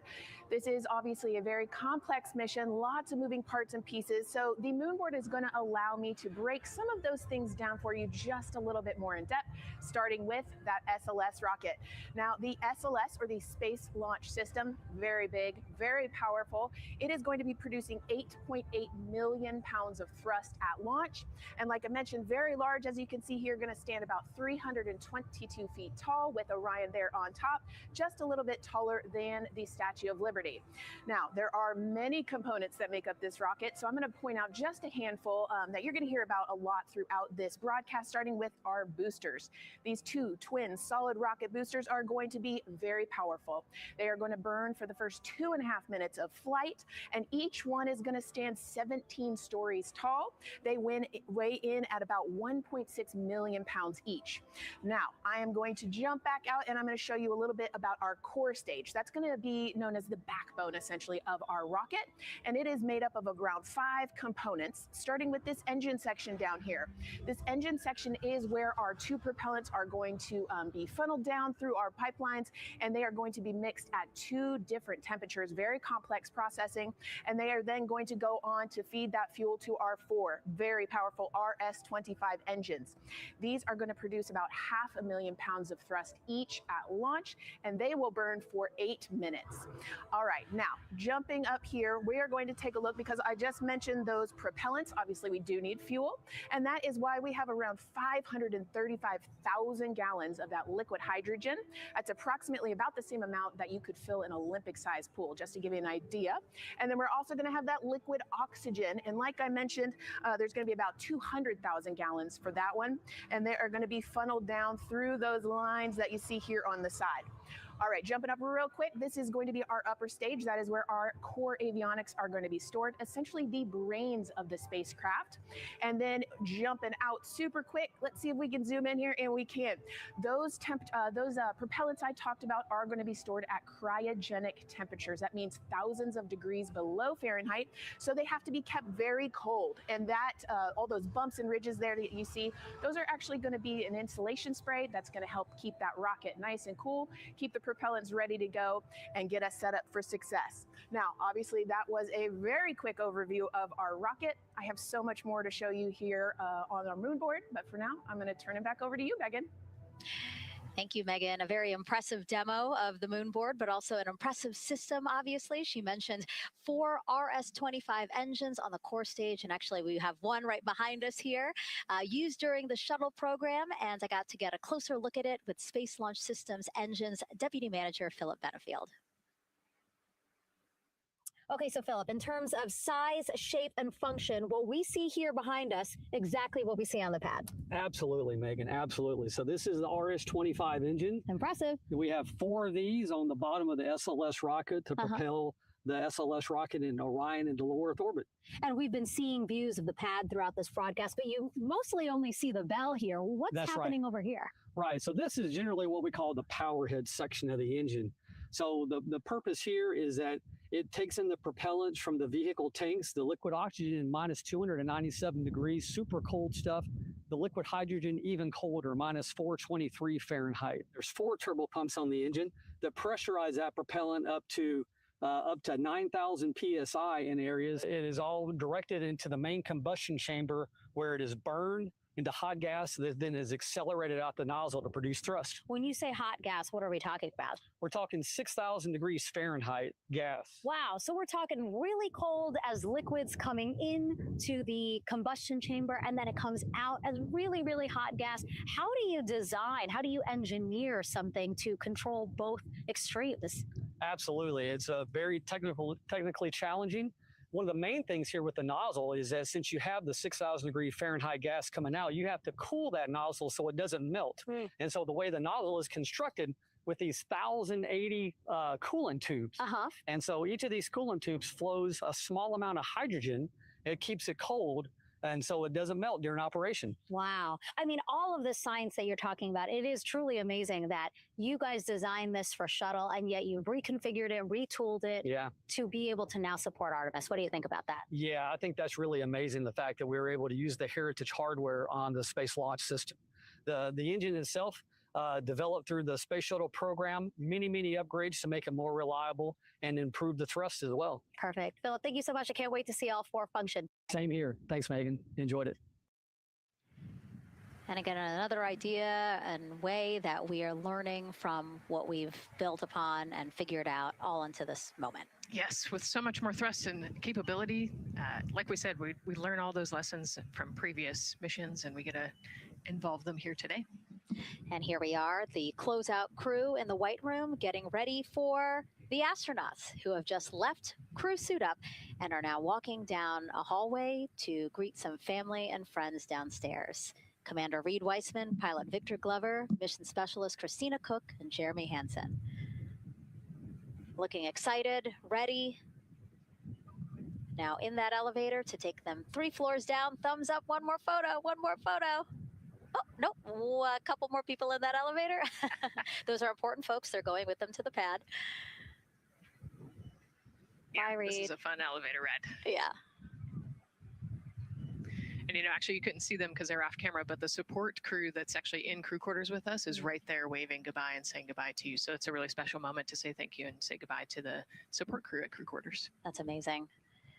And so again, they will ride down 3 floors and then soon we'll walk out the doors that you see underneath the banner there that says their names.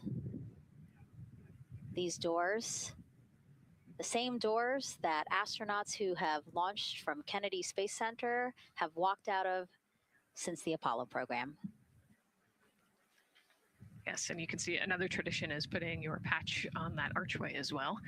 So I'm sure they did that over the last couple days. They did. It's actually it's so hard to see because there's so many of them, which is also great, but it's on the door frame on the right-hand side, the very, very bottom. Awesome. Great crowd here. A shot now of everyone who is waiting to greet the crew as they walk out of the operations and checkout building here at Kennedy Space Center and will board their ride to the launch pad. Yeah, this is a really great shot, right? Because you get to see a little bit of what goes on there. So you've got the close family that were in quarantine with them up close. They get a wave goodbye one last time. You've got a little bit of media in the background, and then you've got some NASA employees and a lot of the program managers off to the side as well to wave goodbye one last time and wish them luck. Yeah, it's a really nice moment. Again, they have had some quality time with family, but this is their final opportunity to say, see ya in 10 days. Yep, the last wave. And so there are different pens of people, again, as Nicole was alluding to, specific to the quarantine rules that you followed in order to be able to have that access, have that closeness with the crew. And then on the bottom left-hand side of your screen, the Astrovan. And that is going to be the crew's ride out to the launch pad. This modified Airstream motorhome can seat up to 8 people inside. It has a TV and sound system, and we know they plan to watch a video during their trip out, right, Nicole? Yes. So I think Top Gun is on the menu, Yes. and then also Point Break because Christina surfs. So I think they've got a pretty decent entertainment planned. So I love that. It gets them in the headspace, the right headspace to really just enjoy the ride to space. NASA's history with Airstream dates back to the 60s when the company created a crew quarantine vehicle for when astronauts returned from the moon. This picture here, President Nixon talking to the Apollo 11 astronauts inside said quarantine vehicle. Then during the shuttle program, Airstream created the first generation Astrovan, a 27-foot motorhome that transported astronauts across KSC to their launch pad. And again, that is what we're going to see today. A very similar picture. Again, the orange suits, the Astrovan, very reminiscent of what we have done before and how we got to where we are now. Yeah, and it's a pretty cool ride. You get about 20 minutes to get out to the launch pad and watch a movie, listen to some music. It's kind of an interesting, and then along the whole way here at KSC, all of the employees from Kennedy Space Center come out. You can see in the background of the shot you're looking at right now, all of those employees and everybody lining the streets, waving and wishing them luck. I think this is an emotional moment for a lot of people because this is the last time where a lot of people will be with the crew, because once they get to the pad, there's only a handful of folks with them before launch. yeah, definitely. This can be emotional for the crew, can be emotional for the families, of course. I mean, you know, I got to wave goodbye one last time to my sister, and when we walked out those doors, and yeah, it's surreal. You know, it starts to become much more real the closer and closer you get to the launch pad. 20 seconds now from when we expect the crew to walk out those doors. It must be really hard for them to patiently wait for these very specific milestones. You've got a whole group back there that's telling jokes and keeping it light. So.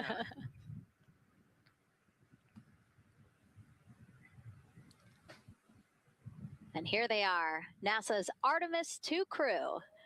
Commander Reed Weissman, pilot Victor Glover, and mission specialist Christina Cook and Jeremy Hansen taking their first steps outside for their historic test flight. To a wonderful applause from the crowd. They're looking really excited. Some and big really smiles. Ready. I love that. Great day for us. Great day for this team. A few words from Reed. Great day for us, the team, he said. Thumbs up, more thumbs up. Of course, a lot of pictures. We hear some camera shutter clicks back there. I love the energy of this crowd. Let's go. And so now the crew walking over to each of their pens. The first people closest to them, of course, their family members who got to quarantine with them, correct? Yes. Yeah, so the ones that are close and waving, those are the immediate family, so spouses, partners, kids. And we're trying to give them some privacy so that they can have their conversations with their family members. Christina there, she has her husband. Victor has 4 daughters and his wife, they're there. Reed, his 2 daughters are there. And then Jeremy, his wife, 2 daughters and a son. You know, when you were standing in their shoes, Nicole, when you flew for Crew 10, what were you kind of talking about? Like, did you really think about this moment and what you might want to say? You know, they've all already done their real goodbyes, you know, in person. And so this is more just kind of, again, that last chance to wave, last chance to get one smile. You know, you see Christina there smiling. So this felt much less heavy and just, you know, waving and maybe cracking a joke or something, saying hi. So this was a really, really great moment for our crew. Reed's 2 daughters there. Reed spoke about when he told them that he was selected to be the Artemis II commander. And he said he was worried. He's a single dad, didn't know how they would react. And actually, he said he was overwhelmed by their support. He woke up the next morning with cupcakes baked by one of the daughters, moon cupcakes. Yes, I love this story. Moon cupcakes the next morning. Like, how awesome is that, right? Everybody needs their support system, and clearly he has that in his daughters. Christina said she took a bike ride with her husband and wanted to tell him when the moon rose, but that it was too foggy. But she said he was still very excited and happy for her. Yeah, the moon's still out there. A close-up now of, again, Commander Reed Weissman and Mission Specialist Christina Cook. To the right of your screen, as we pan left, we have pilot Victor Glover. Victor told his wife, and they told their 4 kids together, and he said that one of them just started yelling, "Let's go!" Yes, I love that. Again, the support from the family is awesome. And Jeremy said his wife and 3 children, super excited. He felt very supported.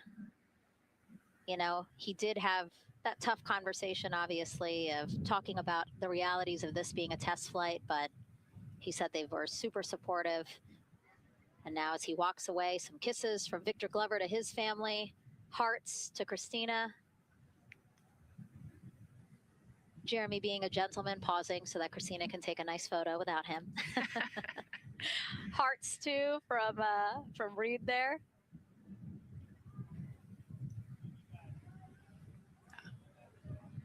Hearing Victor saying, "Love you guys," saying that to some of his crew members there, Woody. Some more applause from the group.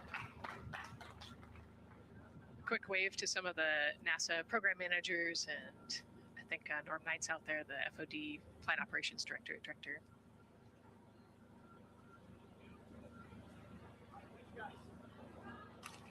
You heard Reed there saying, "Thank you guys," as the crowd picks up again with their applause, and the four of them step into their Astrovan. Looking at the clock, very on schedule right now. Again, according to the very detailed timeline of launch today, they are expected to drive off in about 20 seconds.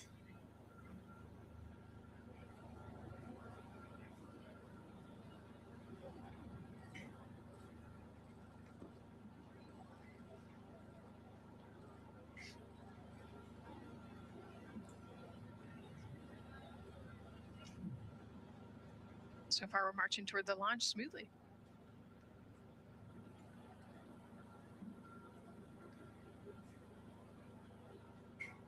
Do you think they're queuing up the video? Definitely. And that's why they haven't left yet? They're like, we can't go without Gotta get our your point snacks and movie break. ready. And yeah. Where's the popcorn?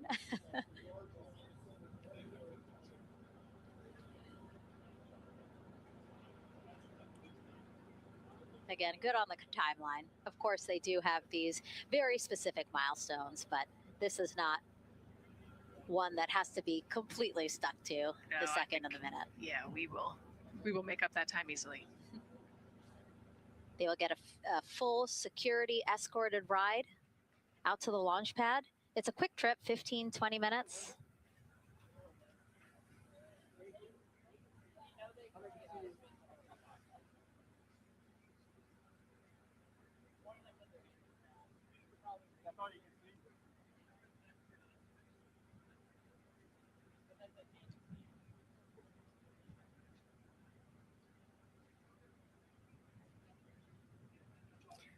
The closeout crew at the pad still just getting everything ready for their arrival. Configuring Orion, right, Nicole? Yes, so they're probably laying out the seat restraints and getting all of the umbilicals set and ready to go so that when the crew gets there, they can ingress and start getting strapped in and connected to the capsule. And in our smaller box there, we have a shot of our administrator, Jared Isaacman,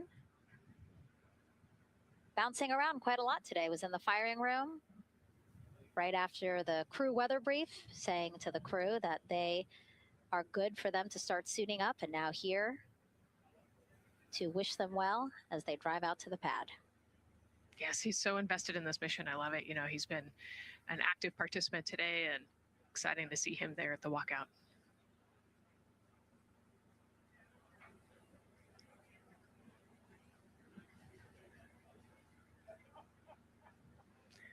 So in the van, they're probably getting hooked up to the portable cooling systems as well. So that would be my guess on the slight delay here, making sure everybody's situated, connected to cooling, and ready to go before they take off. Right, because the orange boxes, we didn't talk about it when we were in the suit up room, but if anybody noticed, there are these orange boxes, and that's what provides the cooling to those thermal garments. And so those boxes have been staged inside of the Astrovan so that once they got there, they can connect up again so that they're cool and comfortable on the way out. Right, so they were off cooling from the walkout, you know, said hello to their families and the 80-degree weather here in Florida today. So it can get really warm in the suit quickly if you're not careful. So we want to make sure everybody's comfortable before we drive off. And then when they get to the pad, of course, and strapped into Orion, then they don't have any need for those cooling boxes anymore. They will get that cooling through Orion, through the different lines and umbilicals that they'll be connecting to there. Yep, that's exactly right. The Orion capsule and its environmental control system will take over once they're connected to the umbilical.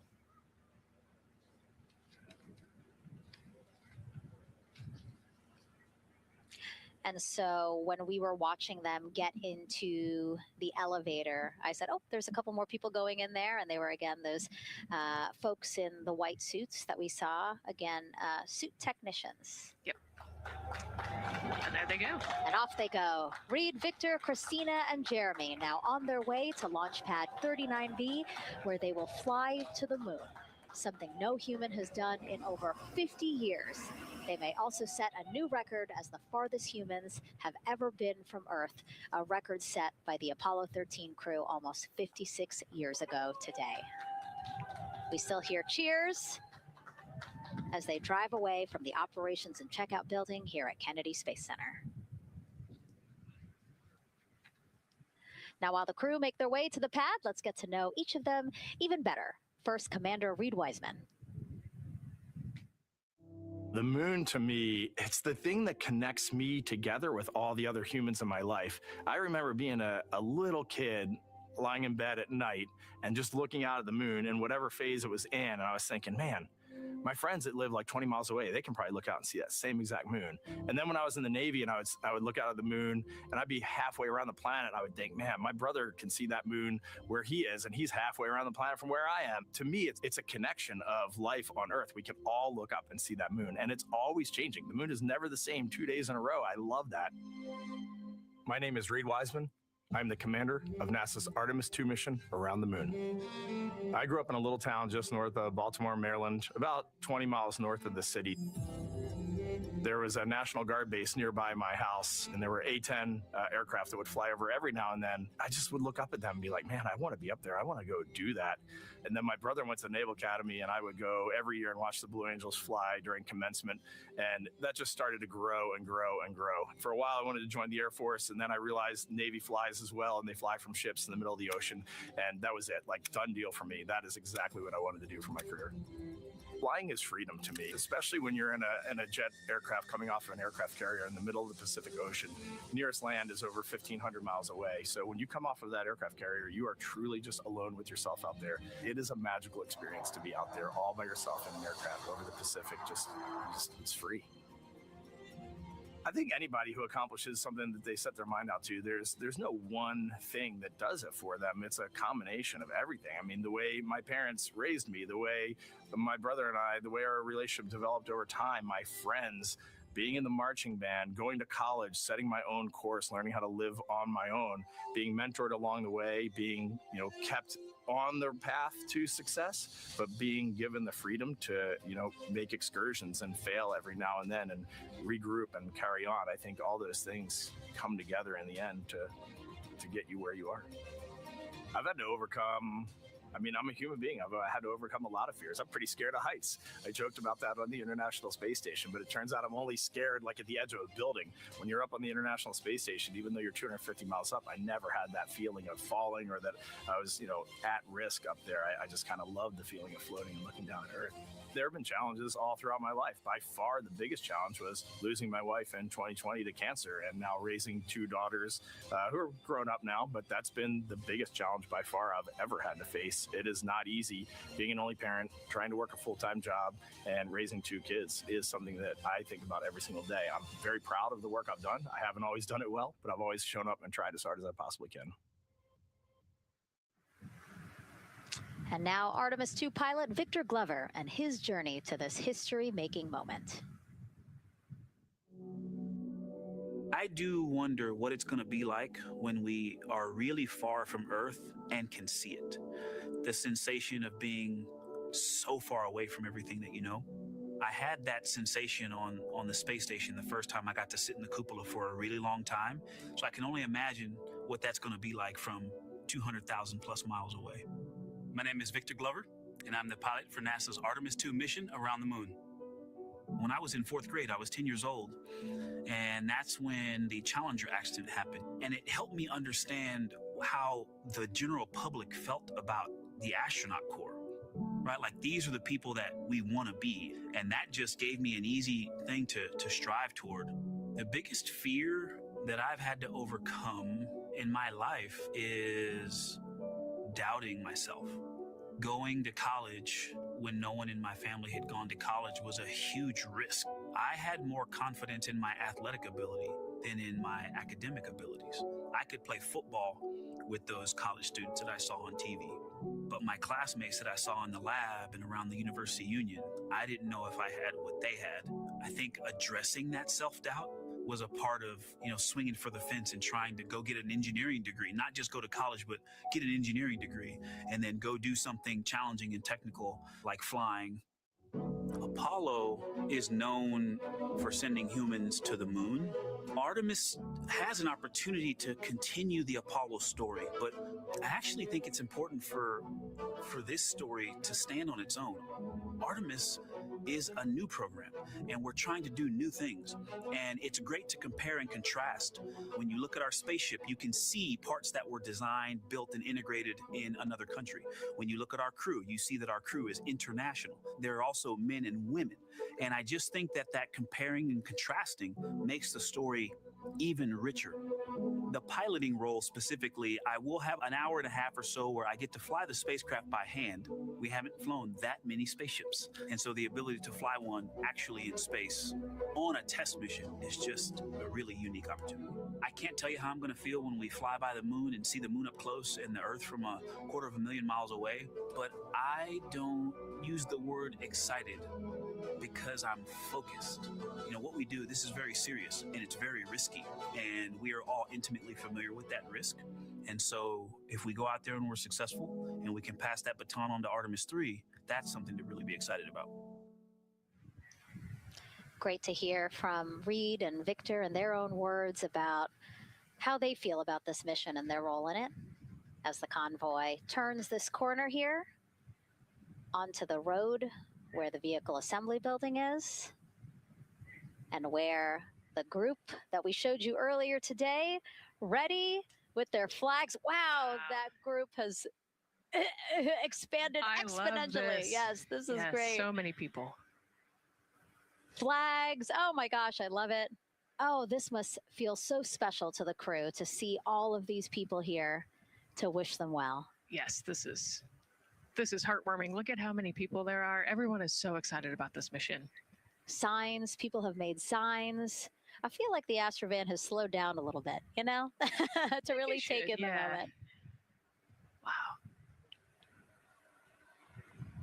That's amazing there. Again, crowds continue going as we are now passing the historic vehicle assembly building. This is where the Space Launch System rocket was assembled and stacked with Orion. Its history, of course, goes back to the Apollo days, but today it is home to the Artemis missions to the moon and beyond. Gosh, still people lining the route. Yep. I love that.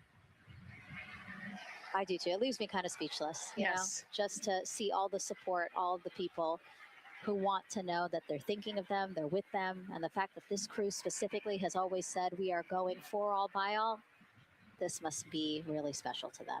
Yes, and that's just here on Kennedy Space Center. Imagine the rest of Florida right now. Yep. Mission Specialist Christina Cook, who holds the record for the most consecutive days in space by a woman. Let's take a look at what she has to say about this mission. I tell a story, which is one that my dad told me before the Apollo missions when he was just a very little boy.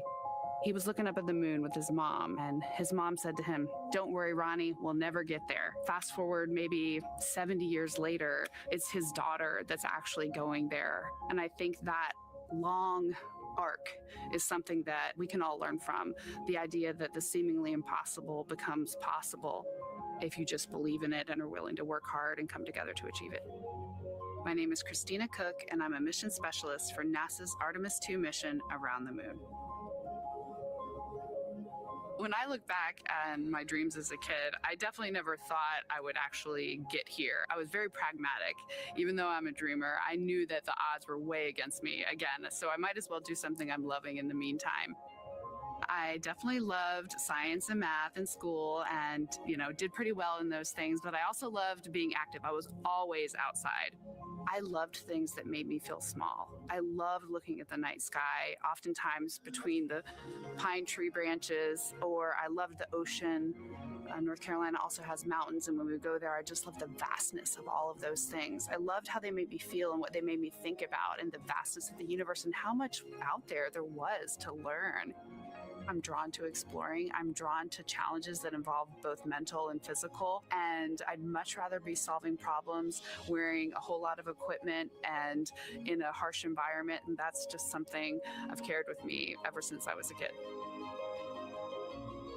Thinking about the fears or challenges that I've had to overcome, there are just so many. I mean, basically, it's just been, that has been the journey. I always say to people, do what scares you. And that means I have to follow my own advice. So doing what scares me meant getting on a plane and going to the Antarctic, getting on a plane and going to study abroad in Ghana, applying to become an astronaut, opening the EVA hatch in the airlock and going out of it into the darkness, strapping myself onto a rocket. And so for me, I think that no matter what the challenge, recognizing that if people believe in you and you believe they believe in you, the challenges seem always a little bit easier. To me, the moon, it represents history. It is a witness plate. Everything that's ever happened to the moon is still written on the moon. Every single person has looked at the moon their entire lives. We see the same moon. That's something really special. It's just the epitome of a symbol of something that's in each of our hearts, but that's also represents exploration and reaching. And as we continue to watch the convoy, almost at the pad, mission specialist and first-time flyer, Canadian astronaut Jeremy Hansen.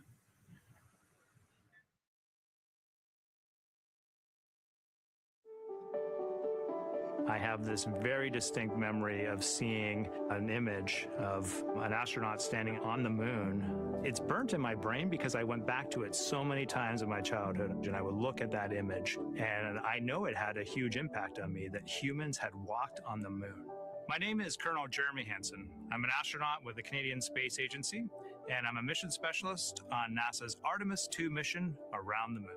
My elementary school years, I grew up on a farm outside of London, Ontario. I spent as much time as I could with my dad on the farm. I learned the value of hard work, for example. If I wanted to go to work with Dad, it was going to be a long day and I was going to have to not complain, or I wasn't going to get to go the next day. I had a treehouse. I had a vivid imagination.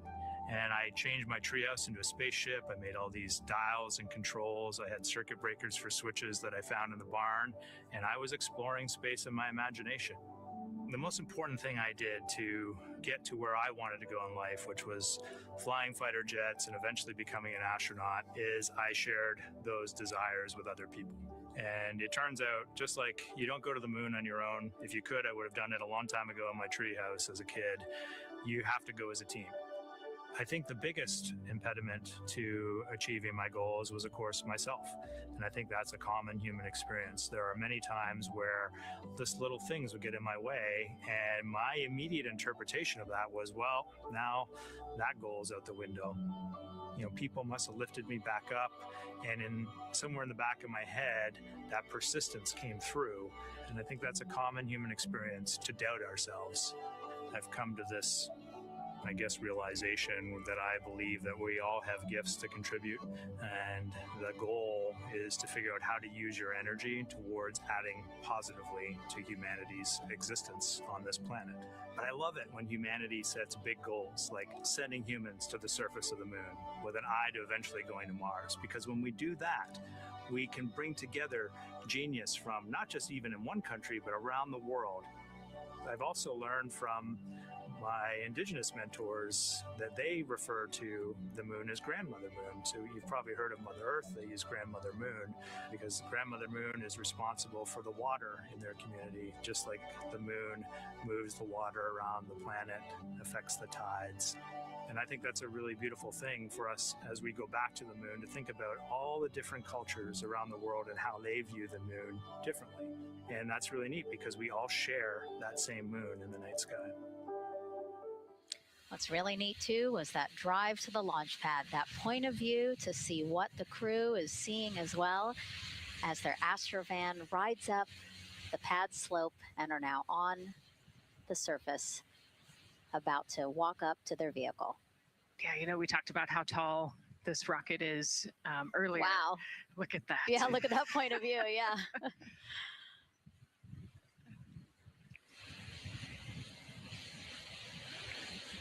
Pad 39B, another historic place here at Kennedy Space Center. Construction began in 1964, finished 3 years later.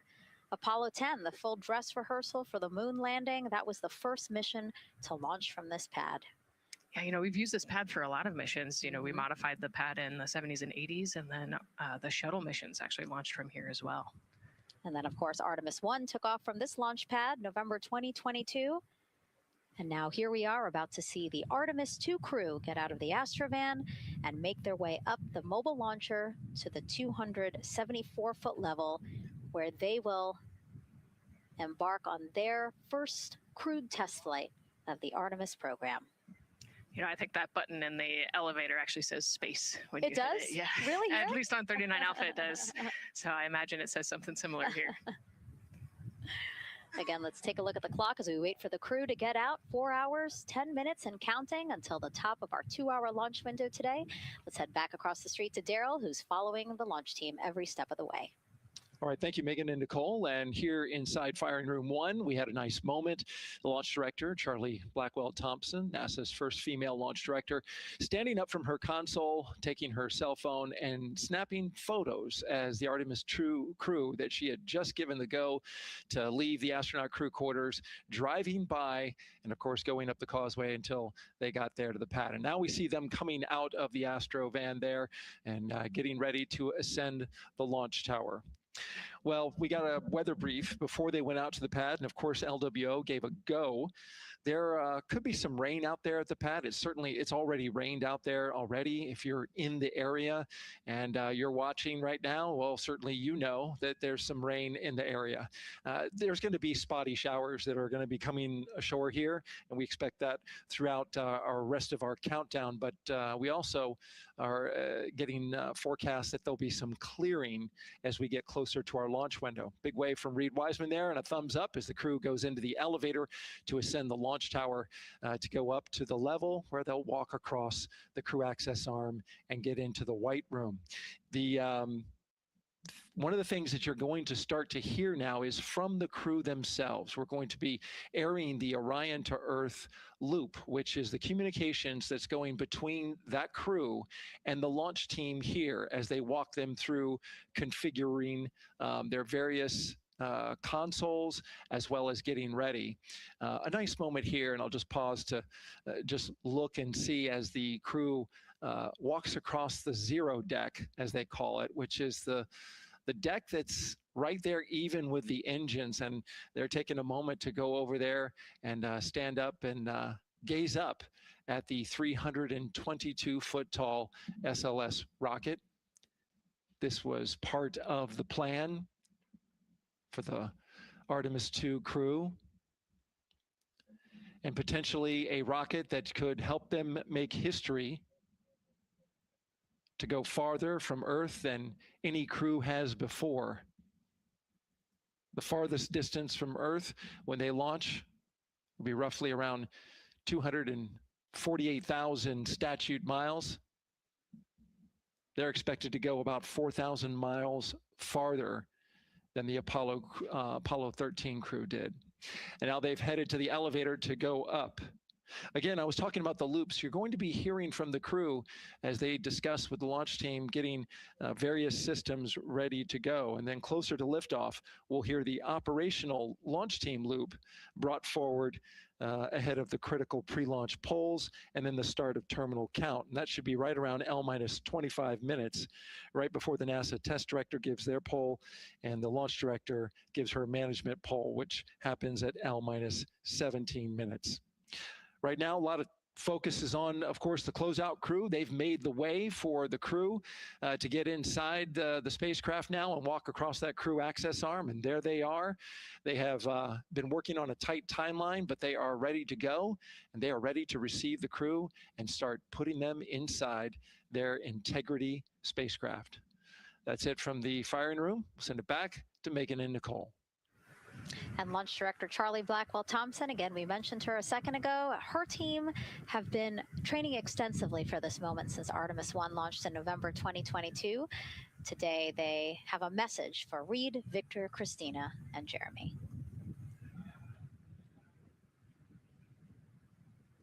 Today, you carry the work of thousands and the hopes of millions.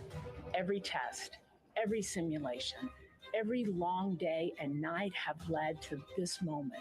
This team is ready. The vehicle is ready. and you are ready. From the ground to the moon, Godspeed, Artemis 2! I love that. I just love seeing all of the people who have contributed to this mission and the fact that this is what they've been working for, and now it's culminating today. Yeah, thousands of people have worked on this mission, and we saw there from the launch team, but human spaceflight is like the ultimate team sport, is what I like to say, and that's just a great example of our team wishing our astronauts good luck. That shot there that we were just looking at was aimed at the elevator doors, again, to catch the astronauts as they make their way up to the 274-foot level of the mobile launcher. The mobile launcher is the structure you see there. It is not only a way for the crew to obviously access Orion, but also provides the fuels, communications, all that to the rocket. And now we're watching the crew walk across the crew access arm, getting a beautiful view of Kennedy Space Center. From 274 feet. Woo! Nicole laughs because Nicole is also, like Reed, does not like heights. I do not like how open that crew access arm is. But Reed made it across, so that's good news. It looks like they really enjoyed it. You know, they didn't just walk straight past. Christina and Victor, we definitely saw. Some thumbs up there, looking out, yep, that crew access arm. And then Reed, he knows where that camera is. Taking the opportunity to, again, just tell folks, hey, we're doing good. Ready for it.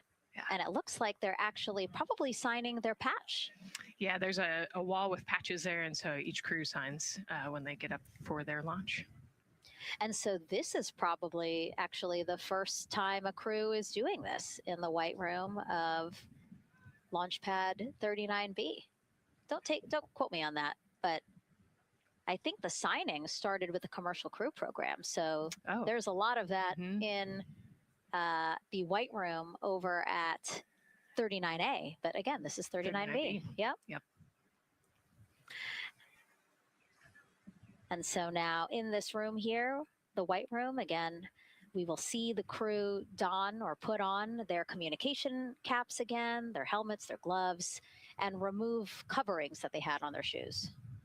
Yeah, so they want to protect the suits while they're walking out and up to the White Room. And now they'll finish reassembling those suits. Put the boots on, put the gloves on. You can see they're working their comm caps now, and they'll work the helmets eventually as well. And so as we watch this process unfold, why don't we take a couple of questions from you guys? What is the most difficult thing about preparing for a flight? Nicole, that question's obviously for you. Ooh, this is a great question. You know, I think we get such good training. You know, this crew's been training for years. And so they know this rocket and this capsule inside and out. They know all the dangers. They know how to react to anything. So I actually think, you know, preparing your support system and your family, I think launch day is actually tougher for your family than it is for you. And, you know, we've heard the crew talk about the difficult conversations that they've had with their family to prepare for this historic test flight. And so I think, you know, the closer and closer you get to the rocket, the fewer and fewer things from Earth you keep. You know, they left their suitcases at crew quarters this morning. They left their cell phones, their laptops, everything. And so you are just a human in a spacesuit about to get on a rocket with all of your loved ones watching. And I think that can be probably one of the most difficult parts about today. And while you were answering that question, Nicole, we did get a chance to check. Yes, this is the first time a crew has signed the wall of the White Room, again, here at pad 39B. Let's take another social question now. All launch windows happen to be in the evening. How come? Obviously referring to the April opportunities specific to Artemis 2. Right. You know, this is a complicated answer. I don't know that I would have the exact mechanics behind it, but it has a lot to do with orbital mechanics and where we are in terms of the Earth and the Moon relationship. And, you know, like we said, we're trying to get on that free return trajectory. And so it has a lot to do with when we can do the perigee and apogee raise burns and the translunar injection. So there's a lot of math that goes behind these launch windows and why they shift and move and why We just so happen to be in the evening for the April launch windows. Yep. You did answer it well. All right. And before we asked you guys a question, who would you take to the moon with you? Would that be a bestie, a pet, family member, or seasoned astronaut? Overwhelmingly seasoned astronaut. So Nicole, you and I are going to the moon. Was that your answer as well? That was totally my answer. Again, like I thought my husband would not like that answer because he'd want to come along too. But I think if asked, he would also say seasoned astronaut. So that's fair. Yeah, like we said, there's a lot of training that goes behind it. These guys can react to anything that comes their way. And so, yeah, if you don't have all that training, maybe you do want someone that's a little bit more experienced. Yep. So correct answer, everyone. And now we have another question for you. What do you want to know about living in Orion? What the crew eats, how the crew sleeps, how to fly the vehicle, or how free time is spent? Another great question. Ooh, yes, I'm excited to see what they say. Yeah, so head to NASA's Instagram or Twitch accounts to vote, and we'll share the results as soon as possible.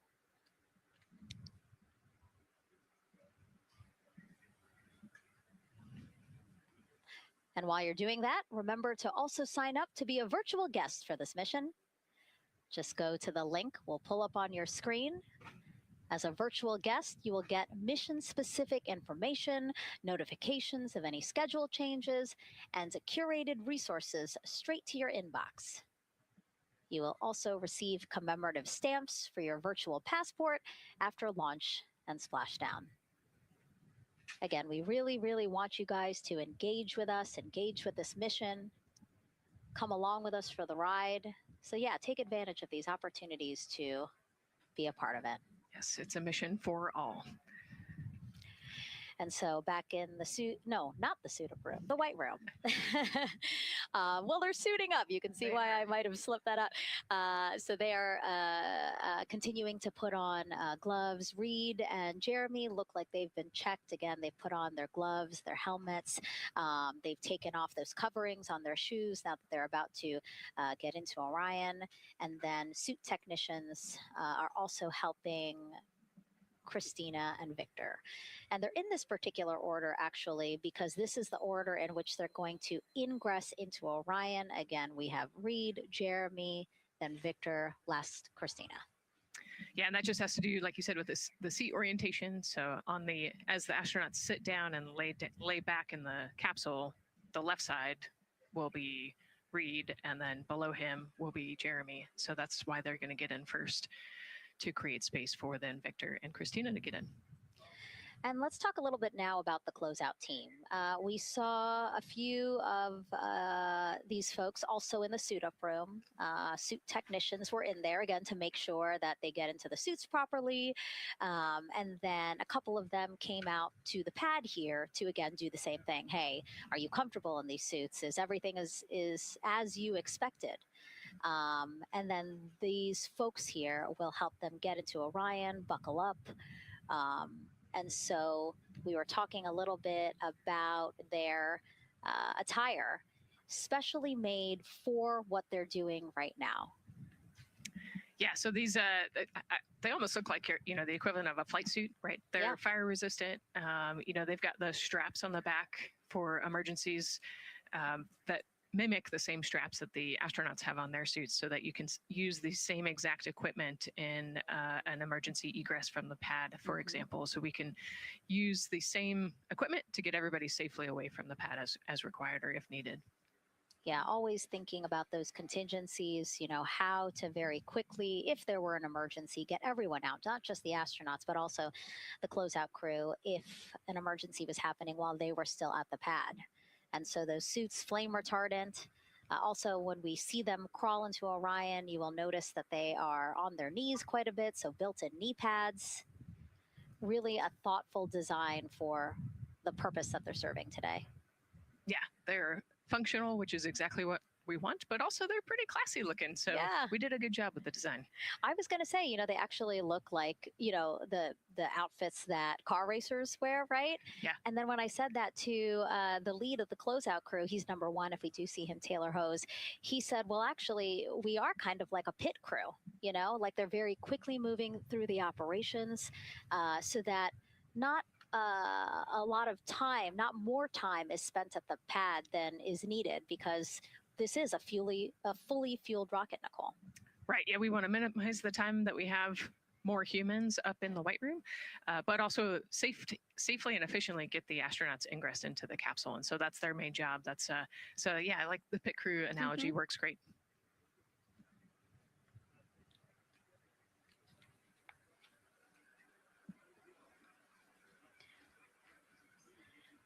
And so, Nicole, as we get ready to see them ingress, I know you'll be, again, an invaluable source as we talk through this part of the launch countdown, because you've been inside a mock-up of the Orion spacecraft. And I know that because you texted me a photo that you took, this selfie in the mock-up, and little did you know I was going to put it in this broadcast.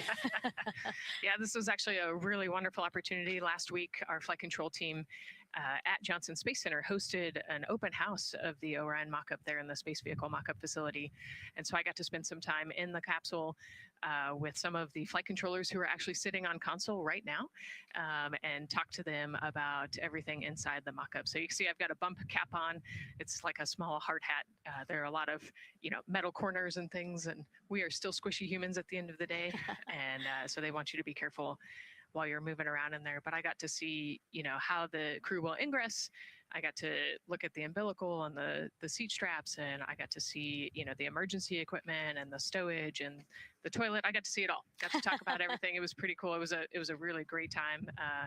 Michael and Bruce were great with me. They answered all of my questions.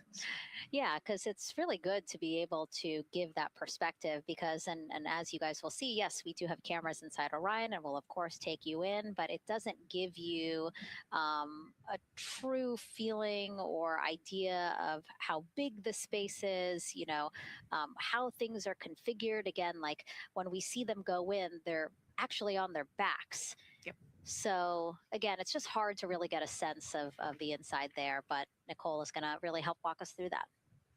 Yeah, you said they're on their backs and, you have to somehow get there. And so they're actually going to almost barrel roll onto their shoulder to get onto their backs and their feet up on those leg rests. Actually, Andre's holding onto right there. You can see Andre number 2's inside getting everything ready for them. And actually, those leg rests for the pilot and commander seat will come off once they get into orbit to create some more space for them. And it looks like we're getting ready to ingress here. Yep, thumbs up from Reed.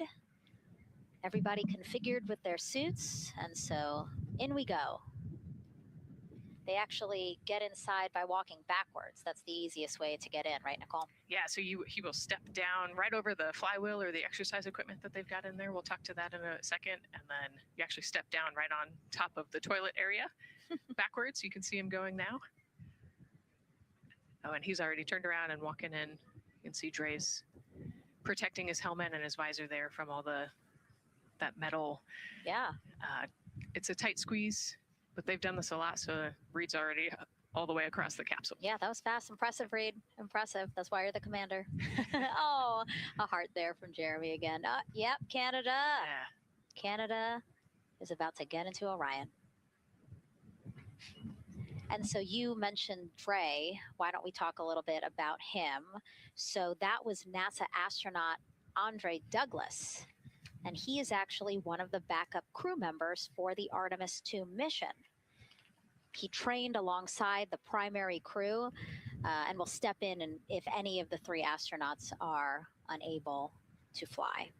Yeah, Dre's actually a classmate of mine, so fellow fly. Oh, yeah, so we've worked very closely together. It's exciting to see him in this role. Yeah, Virginia native, selected as an astronaut candidate in December 2021. He completed his training in March 2024 and was subsequently named as the Artemis 2 backup crew member just months later in July. Before joining NASA, Andre worked at the Johns Hopkins University Applied Physics Laboratory, where he specialized in spacecraft systems engineering. His work focused on the systems that help spacecraft know where they are and how to get where they need to go. So obviously critical for missions to the moon. Yeah, he's a wicked smart guy. He's got like 15 degrees, I think, or something. Oh, my. So. And so now here we are back inside Orion, where the closeout crew, each one with either Reed or Jeremy. So it looks like Andre is with Reed. And this is a camera shot of behind Reed's head. So Reed, while Andre is buckling him in, it's a 5-point harness. Reed was configuring his control panel. Yeah, the displays. We're getting the displays ready so that they can monitor all of the systems and monitor the launch as they go.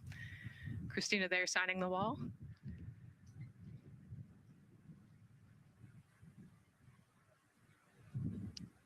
Got to put away the pen.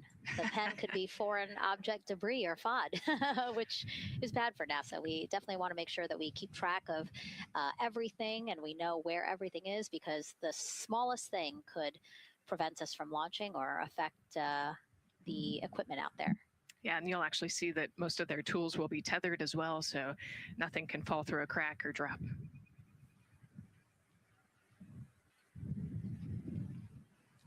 And so as soon as Jeremy and Reed are good to go in their seats and connected to their communication umbilicals, as Daryl had said before, we will start hearing the loops, the audio mission loops, specifically Orion to Earth 1, which is the communication loop that the crew communicate on to the different teams supporting launch today.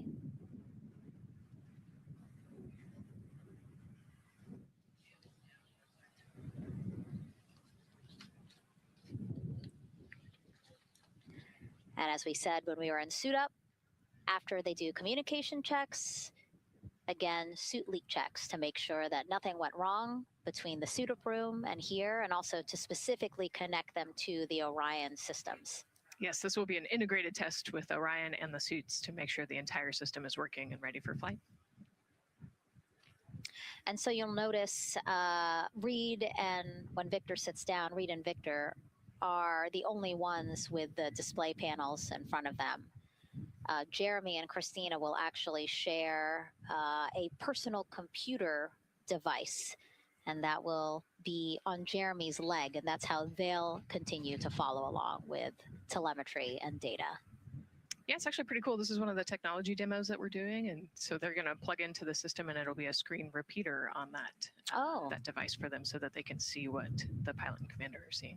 OTC ask MS2 is online for context. This is OTC. Repeat. MS2 ready for comm checks. The MS2 ready for comm checks. MS2 OTC Orion Earth 1 comm check.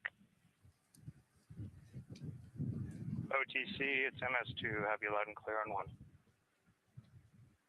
You're welcome, sir.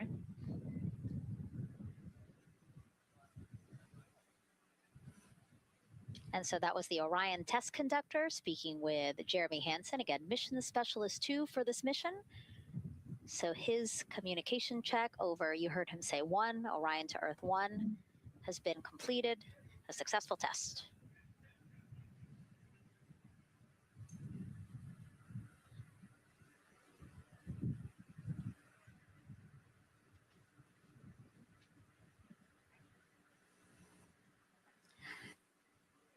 The rest of the crew here waiting in the white room. Again, as Nicole was saying, a little tight there for all of those folks. So Christina and Victor will wait until Reed and Jeremy are done getting buckled in. Yeah, I think 4 astronauts and 4 suit techs would be a tight fit in that capsule. Yeah, I mean, take a look at Bill. He's number 3 there, that the suit technician there. He is kneeling where Christina will be in order to get Jeremy situated.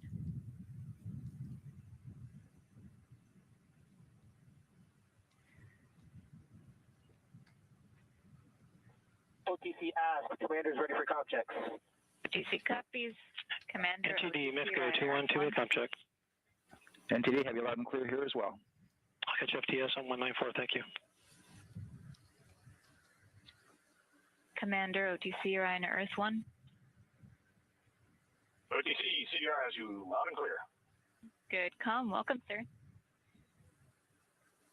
And there you have it, a successful comm check with Commander Reed Wiseman. And so. And CDR, NTD on Orion to Earth 1 for comm check. I got you. And good to have you on board. Good luck today.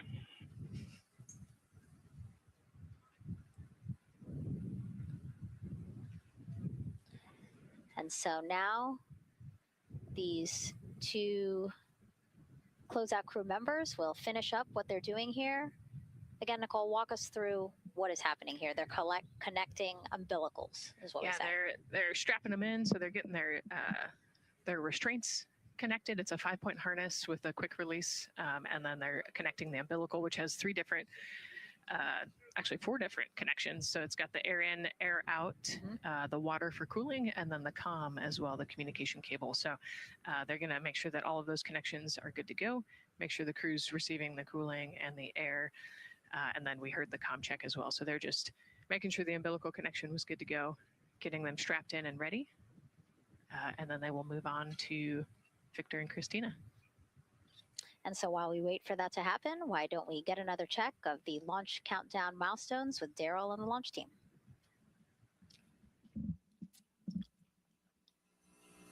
All right, welcome back into the firing room 1 here, where some of the launch team is having some pizza that was brought by the administrator. That was nice of Administrator Jared Isaacman to bring that by for the launch team to enjoy. We're L-minus 3 hours and 44 minutes and counting, as you can see the crew ingressing into the spacecraft. There are a number of things that are happening on the timeline. Of course, the closeout crew, they liken themselves to like an F1 pit crew, working quickly, methodically, carefully, as they go through their procedures to get the astronauts ingressed. Overall, there's a little bit of timeline pressure, right? There's only a certain amount of time, as you see the astronauts going into Orion, only a certain amount of time that they can spend on their backs.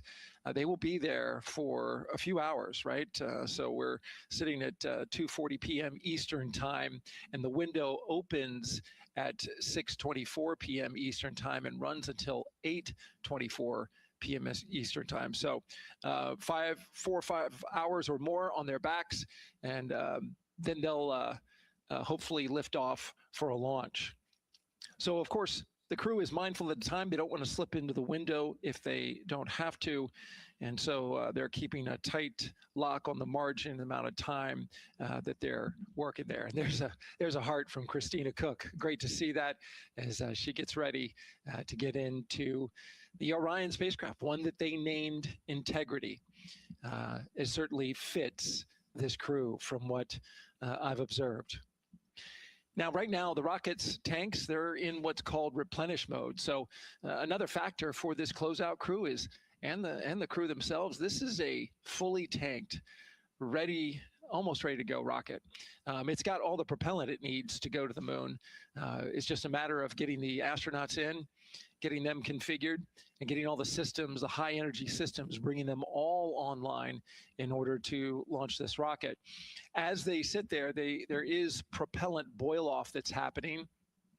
All tanks are at 100%, but the propellant, which is liquid oxygen and liquid hydrogen, those two propellants are minus 423 for hydrogen and minus 297 for the liquid oxygen. They are boiling right now.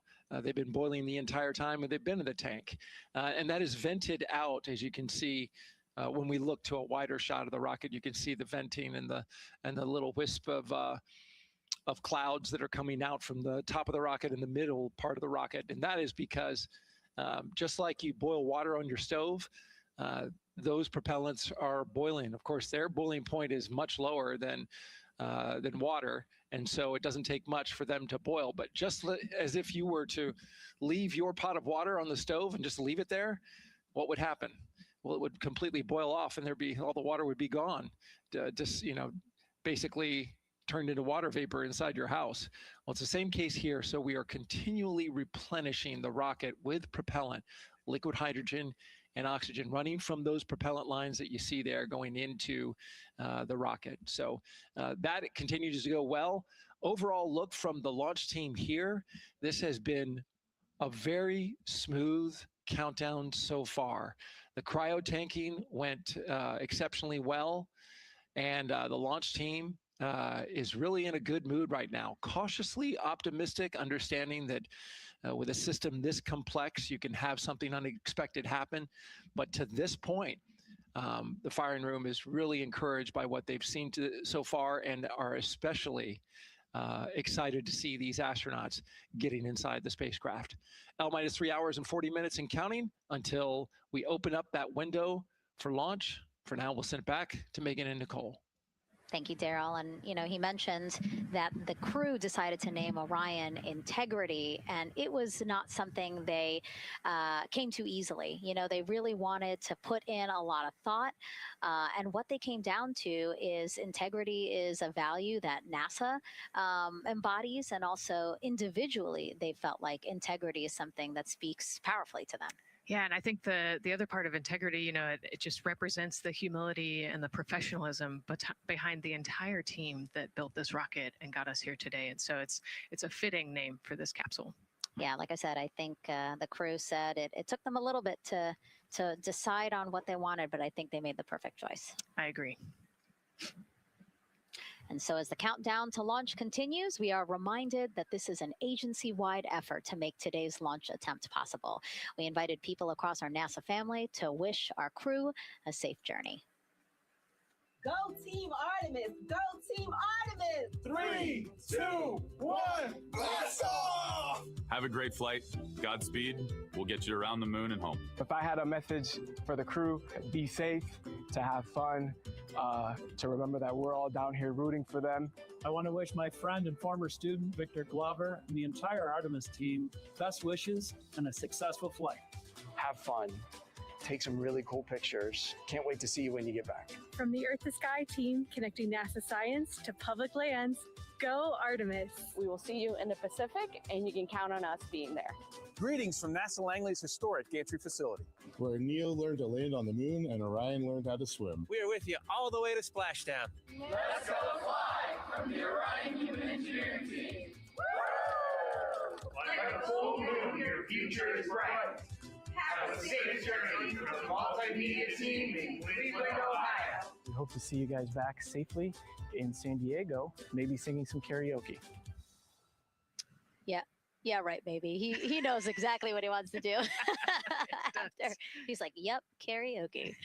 I love that people submitted videos. You know, this is something that we actually asked as part of the broadcast. We were like, you know what, I think it'll be really fun. And the overwhelming amount of people who wanted to record something for the crew was really heartwarming.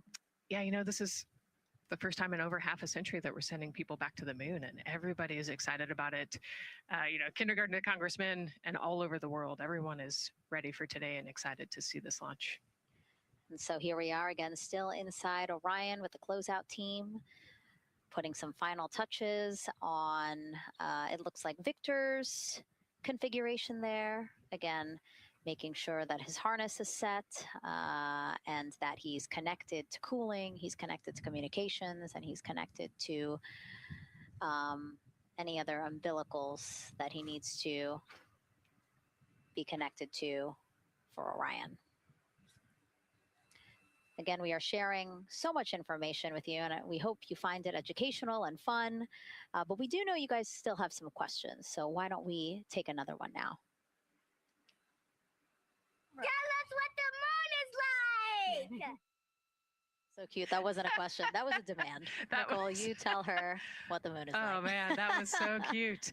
Oh, man, the moon is really cool, right? So it's a lot of like gray and white and kind of shades of gray. It is something that doesn't have wind or rain or rivers or an atmosphere. And so we like to say Christina said it earlier, it's the witness plate to the universe. And, you know, it has all these impact craters because it's not protected. Things hit it all the time. Meteoroids, asteroids, all sorts of things hit the moon and create these impact craters. That's part of what we want to go and look at and learn about on the moon. can tell us a lot about the age of the universe and the age of the moon. You know, it's 4.5 billion years old, and we can learn a lot from just looking at the regolith or the dirt that is on the moon. Well, thank you for that question, and thank you for that answer. She was cuter, Nicole. I agree. And then earlier today, we wanted to ask you, what do you want to know about living in Orion? And we told you to pick between what the crew eats, how they sleep, how they fly the vehicle, and how free time is spent. And the winner, most of you wanted to know how to fly the vehicle. And we are going to be doing that. Yes, we are. You know, that's a great question, and actually, part of what we're going to go do. So the rocket is fairly automated, right? There's a countdown, and the whole system knows when it needs to ignite the engines. But we are going to do some manual piloting throughout this mission. Once they launch and they separate from the ICPS, they're actually going to do a rendezvous and proximity operations demonstration. So what does that mean? They're going to take that portion of the rocket and they're going to try to fly closely to it. And so they will actually take manual control of the Orion spacecraft and try to get nice and close to the other portion of the rocket that had just separated. And so you can see actually a little bit in the view that you have right now. So for Reed, the left-hand person, his right hand, there's a kind of a joystick, if you will, on the right side, and then on the left side there's something similar. And so they've got, you know, translational and rotational hand controllers in order to command the rocket in different axes. Yeah, it's really exciting. I mean, Victor said it himself, like one thing that he's really looking forward to is piloting Orion manually. So we'll get to see that during our continuous coverage. Again, we are covering this entire mission. We started with tanking, and we will go all the way through splashdown, so you will see what Nicole was just talking about, that proximity ops demonstration, where the crew will pilot Orion manually. And so, speaking of their 10-day mission, why don't we take a closer look at the crew's home away from home for the next 10 days. Here's Megan Carter again from the KSC Visitor Complex. All right, thanks, Megan. Yeah, it's getting real out there, so I'm going to bring you back to the moon board so I can show you just a few things about the Orion. Obviously, it is going to be very compact, sitting up there on top of the SLS rocket. Very compact, like I mentioned, over 355,000 pieces. So let me show you a couple key components, starting with these three fairing panels right there. When the rocket blasts off, obviously it is going to get very fast. It's going to get hot and windy. And so we have these three fairing panels in place to help protect our astronauts. I am also going to take you into a little bit closer look and talk about the LAS, or the Launch Abort System. This is the one piece that is going to be in place to protect the astronauts should something happen to go wrong in the first few minutes of launch. They can actually hit those abort motors, and these can activate within milliseconds, basically faster than you can even blink, and that is going to pull the crew and the crew capsule away from any danger. Now, obviously, we hope that those are not needed, and if that is the case, then about 3.5 minutes into flight, the LAS and those fairing panels will actually activate and jettison away. They'll fall away from the rocket, because at that point, the crew can actually abort the spacecraft safely by themselves. Now, we've talked a lot about the crew capsule right here. This is where they are going to spend the duration of their flight. We're going to talk a lot more about that one in just a little bit. But for now, let me jump down here to the service module. This is the one, we're going to think of this as the powerhouse for the spacecraft. It's pretty much going to provide them with almost everything that they need for the entire mission.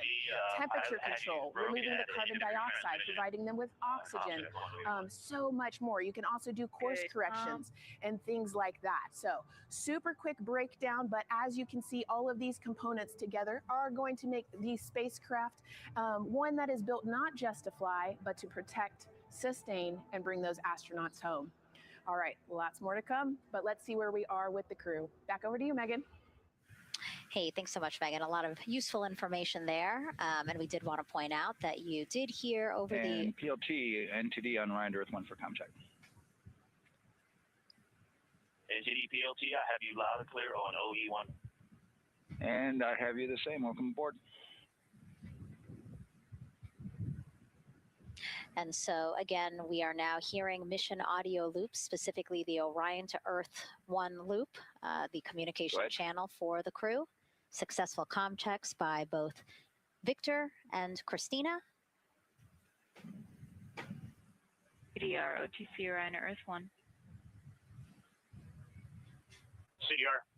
Yes, sir. Configure ARS to shoot mode per EPROC 10.1.1. Crew ingress and vehicle pre-launch config. Step 1. 10.1.1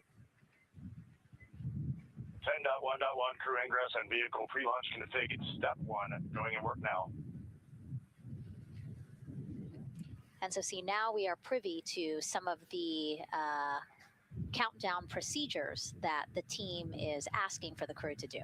Yeah, so they're going to work through some of these procedures and finish the ingress portion, as you heard in that procedure. So this is where the crew is going to start building their nest, if you will, running some procedures, getting the capsule ready for humans to be on board. And now look at the clock, 3 hours, 30 minutes and counting until the opening of our 2-hour launch window. And we are pretty good on time. We are as we are expecting in terms of when ingress will be wrapping up soon. And so now let's bring Gary Jordan, again, our commentator inside of Mission Control at Houston.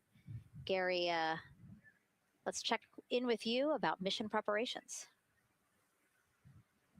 Hey, Megan, thank you. Yes, we're following along here in Mission Control Houston. OTC copies. And we'll stand by for those comm checks.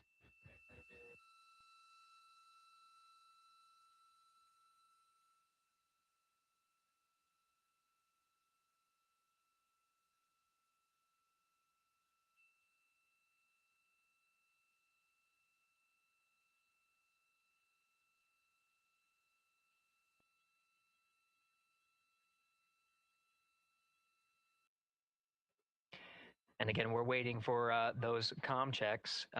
We did confirm from our IVA officer here in Mission Control Houston that all 4 suits have plugged in umbilicals. And CDR, NTD. Go ahead, NTD. Yeah, Reed, we're ready to proceed with the voice checks if you and everyone else is.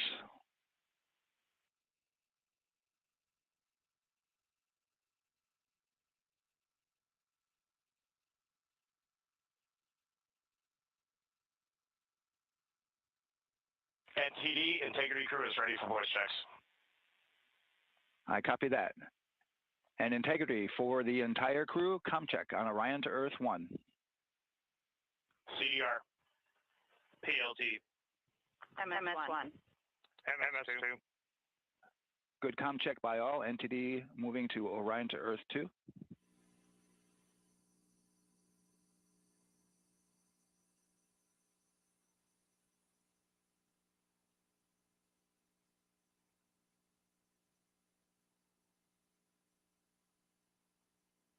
CDR. PLT. MS1. MS2.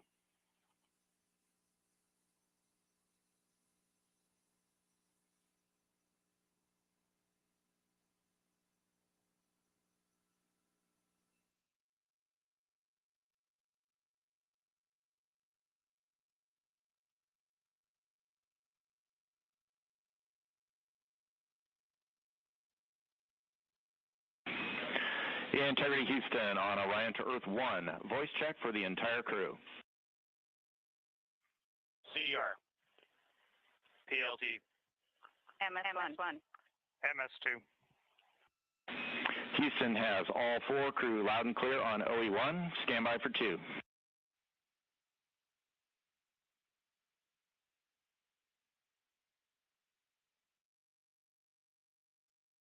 initial word was broken.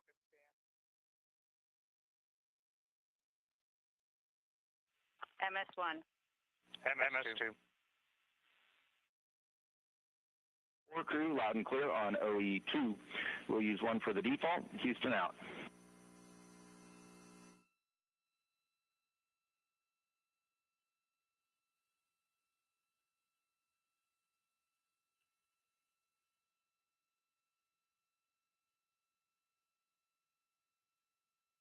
And CDR, NTD? CDR. Yeah, we're going to go ahead and we're going to clear a couple of those messages on your screen here. Just want to give you a heads up that you'll see that. Copy all.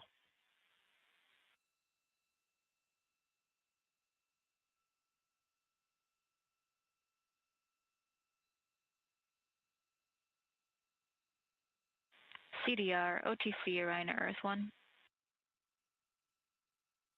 CDR. Yes, sir. Perform crew suit leak checks per 10.1.1. Crew ingress and vehicle pre-launch config steps 2 through 4. Annunciation of LCC O-ARS-001 will occur. 10.1.1 crew ingress and vehicle pre-launch config steps 2 through 4. Going in work now.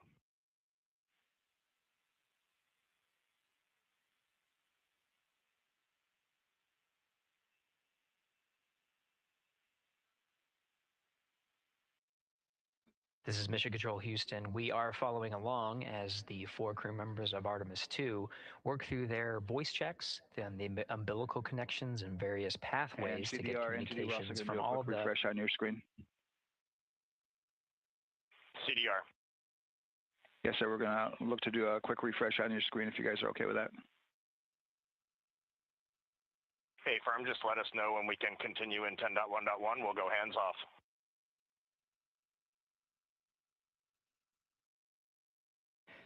.1.1 referring to the procedures that they have through the various phases of ingress and some of the checkouts needed to prepare for today's launch. Here in Mission Control Houston, the IVA or Intravehicular Activity Officer will be confirming the leak check status and watching as the suits pressurize to once again confirm that the suits are in a good configuration ahead of launch. Of course, for the teams here in Houston, launch is just the beginning. The first flight day is jam-packed with activities. Shortly after main engine cutoff, Integrity will enter into a coast phase while still attached to the in-rim cryogenic propulsion stage, or ICPS, and prepare to deploy the solar arrays. With power being generated, Integrity prepares... Go ahead, NTD. With that refresh, and you got to go to proceed with your 10.1.1. Picking up 10.1.1, step 2.3 through 4.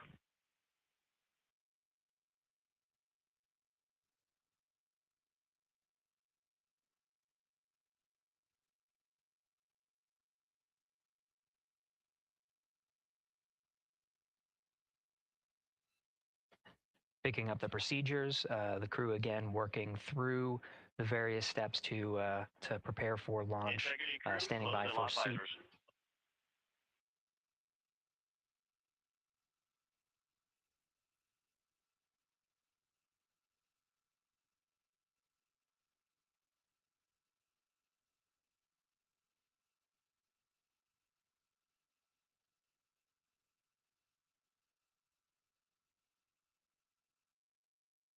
This is Mission Control Houston. With visors closed, the pressurization tests can commence.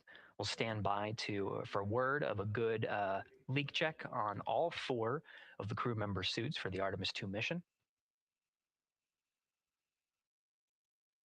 Again, this is the very beginning of a very busy flight day for our 4 crew members. After launch, they have a series of burns to prepare for. The first major burn being the perigee raise maneuver that allows them to continue in low Earth orbit, and the next being the apogee raise burn that puts them in a high Earth orbit. This is an orbit that takes them around the Earth for nearly a day, 23.5 hours to be precise, and allows the teams, including the astronauts and the flight control teams, to check out critical systems ahead of committing to the next day's translunar injection.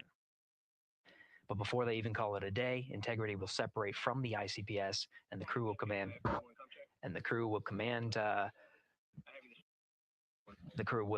Command the Orion capsule to separate from the ICPS and turn around and approach the upper stage, but not dock.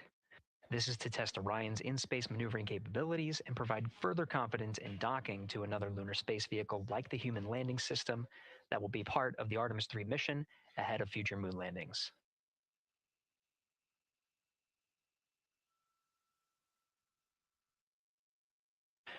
These are just a few of the highlights of the very first of 10 flight days as we await for confirmation of good leak checks inside the capsule integrity.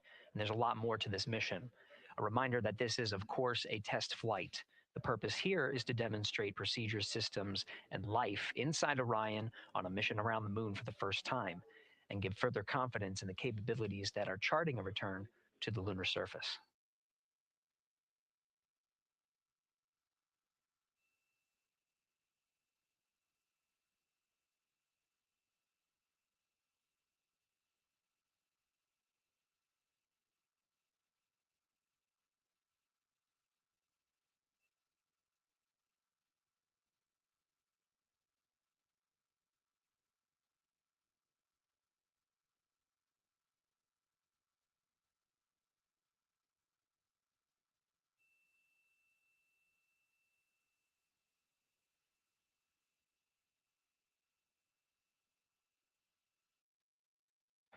You may be able to see from this view the suits themselves inflating. This is, again, a pressure check, verifying that the suits are leak-free ahead of the ascent portion of today's flight. How you see the crew now with visors down will be the configuration of their ascent all the way through core stage separation about a little more than 8 minutes after booster ignition.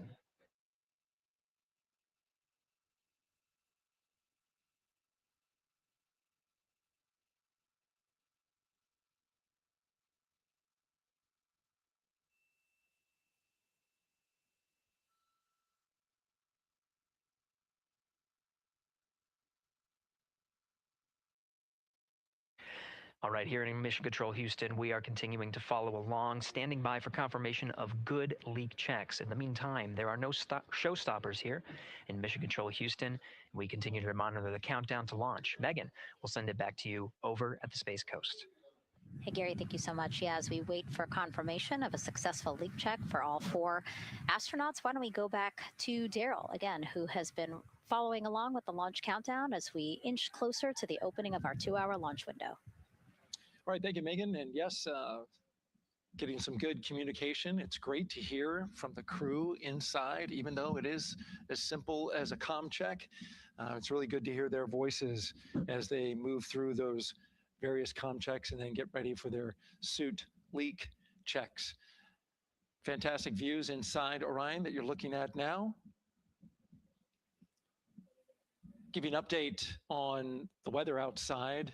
We're still 80% go for our 2-hour launch window, which starts at 6:24 p.m. Eastern Time and closes at 8:24 p.m. Eastern Time.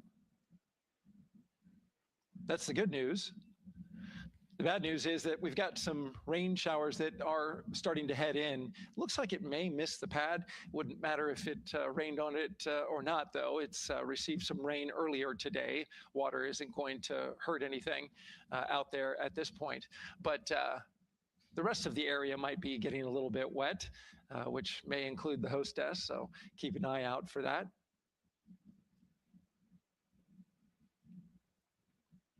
As we're watching with the astronauts inside the Orion Integrity spacecraft, you'll be hearing more and more from them, especially Christina Cook, who is mission specialist number 1. She not only is going to be making history. All crew, visors open, suit loop leak check complete. OTC. Okay, there you heard the suit leak check complete. They check those suits for leaks in the astronaut crew quarters. They check them again inside the spacecraft. As you can see, the closeout crew, our astronaut support person moving around, turned off the camera. And so now we're looking from outside the Orion spacecraft, looking towards, oh no, let's see, get oriented here. Well, there we go. Back inside, we've got the view. But basically what I was saying about Christina Cook is that she will have the role of reading. CM is ready for closeout, performing video sweep using drag on camera. OT.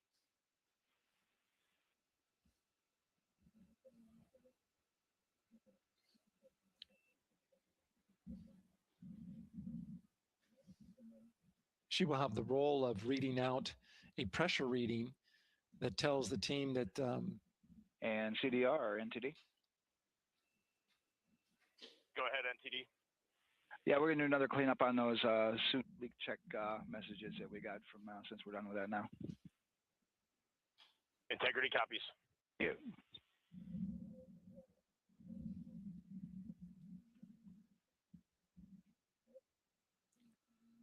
And that's communication going between Orion Commander Reed Wiseman and NASA Test Director Jeff Spaulding. As I was saying, Christina Cook will be reading measurements from the counterbalance assist arm. So you're going to hear her be asked by the NASA Test Director to read that. That CBA, counterbalance assist arm, it's mechanically latched by the closeout crew using tools, but there's a hydraulic assist. It's pneumatically opened and closed rather with a pressure assist that helps open it up. Not only that hatch, but also the last hatch.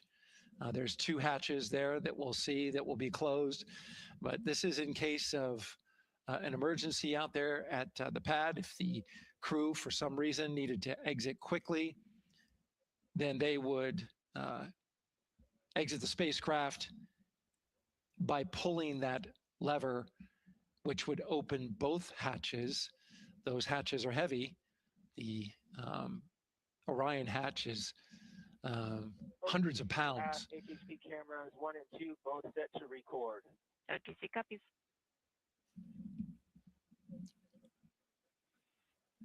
And just an update on the launch countdown, continuing to monitor the team's communications here in Firing Room 1. Everything going really smoothly so far. We don't have any significant open constraints to launch at this time, so we continue counting down. And for now, we'll send it back to the host desk with Megan and Nicole. Thank you so much, Daryl. And so we heard some of the communications over Orion to Earth 1, and it sounds like we are now moving into the hatch prep and closure phase. We will now start to see the closeout crew getting out of Orion soon so that they can start getting ready to, again, close up Orion, close the 2 hatches, and then get out of the pad. Yeah, the closeout team will take the hatch seals off and they'll inspect the seals, make sure everything's ready to go, and then do a few last minute configurations before they close that hatch. And then, like Daryl talked about, then Christina will have a role in looking at the CBA there. So yeah, you might have heard them say over the loops again that drag-on camera. So basically, it's a camera that they can move around, and you might have seen it in a couple of our shots already. But they will take that camera and literally go and inspect the seal that. There's 2 seals, actually, 2 seals that go around the entire area of the hatch just to make sure that everything looks good. And that camera feed is being directly shown to NASA teams who need to monitor that. Yeah, they want to make sure there's not a single hair or piece of dust on those, make sure that there's no damage and everything's ready to go so that the seal, they will do a leak check on this hatch seal as well. Make sure it passes. Yeah, and we'll know they're doing that because we will actually see one of the closeout crew members with a hand pump, and they will pressurize, again, just the seals, and they have to see if it will hold pressure for just a minute. And if it does, then they will go ahead to pressurize the entire Orion spacecraft. And then that again is to make sure that the spacecraft is holding the right amount of pressure. And that one's a lot longer. It'll take them like 8 minutes. Like it takes time to pressurize it, then they have to hold pressure, and then it takes time to depressurize it. Right, and they want to measure the difference in pressures at the beginning and end of that and make sure that it holds the right amount of pressure so that when they get to the vacuum of space, obviously the capsule holds its pressure. Yep. Okay.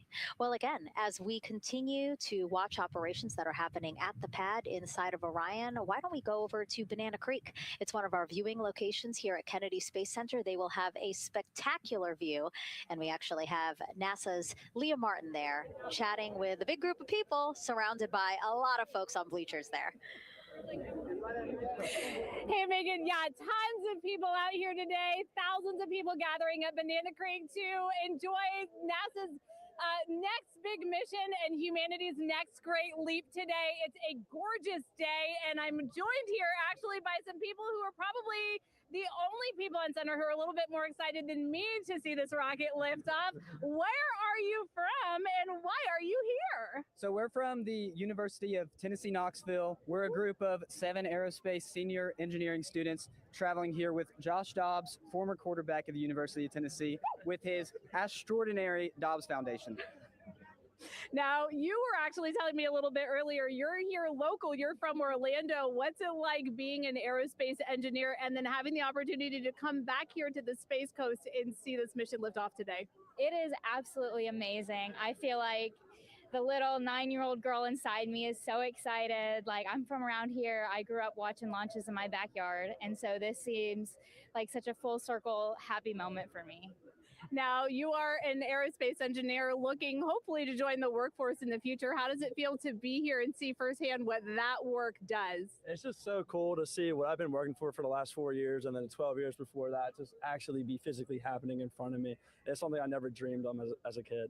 And I'm actually joined here by the pastronaut himself, Mr. Josh Dobbs. Now, you have a history with NASA as well. You did an externship here. And how did that kind of play into your passion for aerospace and then the foundation that actually provided this opportunity for these students today? 100%. So I spent a month here around the Artemis 1 mission, which was a tremendous opportunity to learn about the space program and also what's next. And so to be back here for Artemis 2 and unfortunately, Artemis 1 went in the middle of the season, so it's surreal to be here for Artemis 2. And with my foundation, like the goal is to be able to take advantage of the opportunities that I've had and pass them along to the future of the industry and give them the opportunity to see what all their hard work can accumulate into. So it's an honor to be here. We're really appreciative of all the engineers and all the hard work that's gone into this moment, and we're excited to watch history happen today. Absolutely. And as a group, I think if you guys had one well wish for the team today, what would you say? I think we can all join together, maybe say, go Artemis. Go Artemis. That was a fun interview. And again, just so neat to see all the people who are here. I mean, still hours before liftoff, not even hours before liftoff, but hours before a 2-hour launch window. So people just really committed to being here and seeing it in person. Yeah, you can see the Banana Creek is already buzzing. Yeah. There behind Leah. You could hear the chatter in the background. It's an exciting time. Yeah, you could tell that it's a lot louder than we noticed because we just have very good mics. But, you know, she's obviously yelling over a huge crowd there. So super fun, super exciting. And yes, I hope that we all get to see liftoff here shortly. Okay, so as we know, Victor, Reed, Christina, and Jeremy will have their hands full during their mission. So for some of their test flight objectives, let's go back to Megan Carter at the moon board. All right, as we have seen from those camera views, their capsule is very compact, obviously. So let me show you a few cool things about this piece. The Orion capsule is going to only be about 16.8 feet in diameter and a whopping 10.5 in height.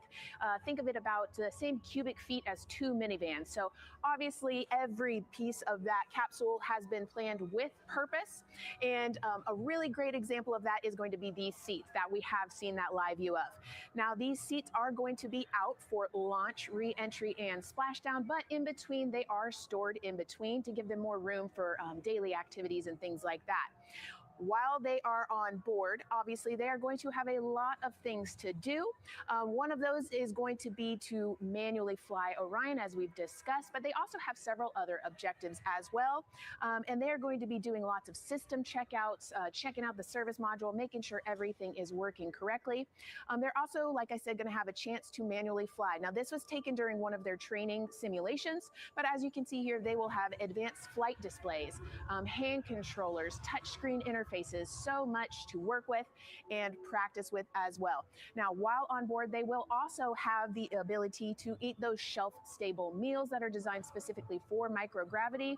I think I saw somewhere that one of their meals is going to be mac and cheese and brisket, so that makes the Southern in me very happy. All right, but they are going to have also some time to look at some things like power and propulsion. They will have 3 key propulsion systems that are going to help power Orion as well. And speaking of power, I want to bring you back to the service module real quick because I wanted to point out these 4 solar panels. These are going to take about 18 minutes to unfold like giant wings, and they're going to stretch 62 feet from end to end, and these are going to help power the service module and in turn provide what the crew needs for their journey. So as you can see, spacecraft is built specifically for what we need and to guide them and get them home safely. All right, back over to you, Megan. Thank you so much, Megan. You know, it's taken thousands of people many years to get to us to where we are today. Let's meet some of the people of Artemis who've made this flight test possible. I am the Artemis launch director. I'm the Orion Crew Survival System Manager. I'm the Artemis II Chief Training Officer. I'm the SLS Launch Integration and Mission Operations Lead. I am the Recovery Director. And I'm Boeing's Core Stage IPT Leader at Kennedy Space Center. I am the Artemis II Entry Flight Director. And I'm the Closeout Crew Lead for Artemis II. Our job is to design the spacesuits that the crew will wear for the Artemis II mission. The team here at Johnson Space Center in the Orion Crew Survival Systems Lab does pretty much everything involved with processing the suits, designing the suits, qualifying the suits, testing them for the Orion mission. The role of the Chief Training Officer is to manage both the planning and the development of how we are going to train our astronauts and run our simulations for our flight control team for the mission, and then go implement that plan. Recovery team is responsible for 3 things. So recovery is what we call our nominal recovery situation, where we go recover the crew and the capsule at their designated landing site. Rescue is in case we do need to rescue the crew or they landed somewhere else that we did not plan. And then the retrieval is us getting the capsule if they did land somewhere where we did not expect them to. My job on SLS is to manage the operations architecture on the SLS program. One of the specific things that we do is support launch operations. It means a lot to be a part of this Artemis team, to show the next generation in seeing what may come. I am responsible for our core stage processing at Kennedy Space Center. My team is responsible for that core stage, and it's our responsibility to make sure that core stage is safe, built correctly, and there's going to be 4 of our astronauts, and it's going to get them to their ride around the moon. I've been a flight director for over 10 years now. I worked on the Artemis I mission, and after that mission completed, I was assigned as the entry flight director for Artemis II. I can't wait to see the hatch open after splashdown. That's when we know that our mission will be complete and the crew will have safely returned to the moon and back to Earth. Closeout Crew is responsible for getting the astronauts up to the white room, getting their helmets and gloves on, getting them into the vehicle safely, connecting all their umbilicals, making sure they're ready to go for launch, and then closing the crew module hatch. The reason we do this is to expand mankind's knowledge. If I can be a part of that, doing anything, I want to do that. The launch director role really is to step back and kind of take that big picture view of launch. How are we doing on any NCs? How are we doing on our timelines, our procedures? Artemis II is a beginning. It's going to inspire a new generation. It's going to uncover science. It's going to serve as a pathway to places that we have never been before. And to meet more people of Artemis, you can head to the link we're going to put up on your screen there. Just again, really nice to see all the faces that have put in the work, the time, the hours, the dedication to get us to today. Yeah, so many professionals that worked so hard on this mission. And what was really fun to see is, you know, we interviewed Taylor Hose, closeout crew lead, as he said, and that's who we are now seeing inside of the White Room as they are getting ready to close out Orion and close one of 2 hatches. We have the side hatch of the crew module as well as the launch abort system hatch, correct? Yeah, the astronauts are in the capsule. They're ready to go. And now the White Room is very busy as they're getting ready to close both of those hatches. It's a great shot right there where you can see them. Almost looks like they're doing that hatch seal inspection that we talked about.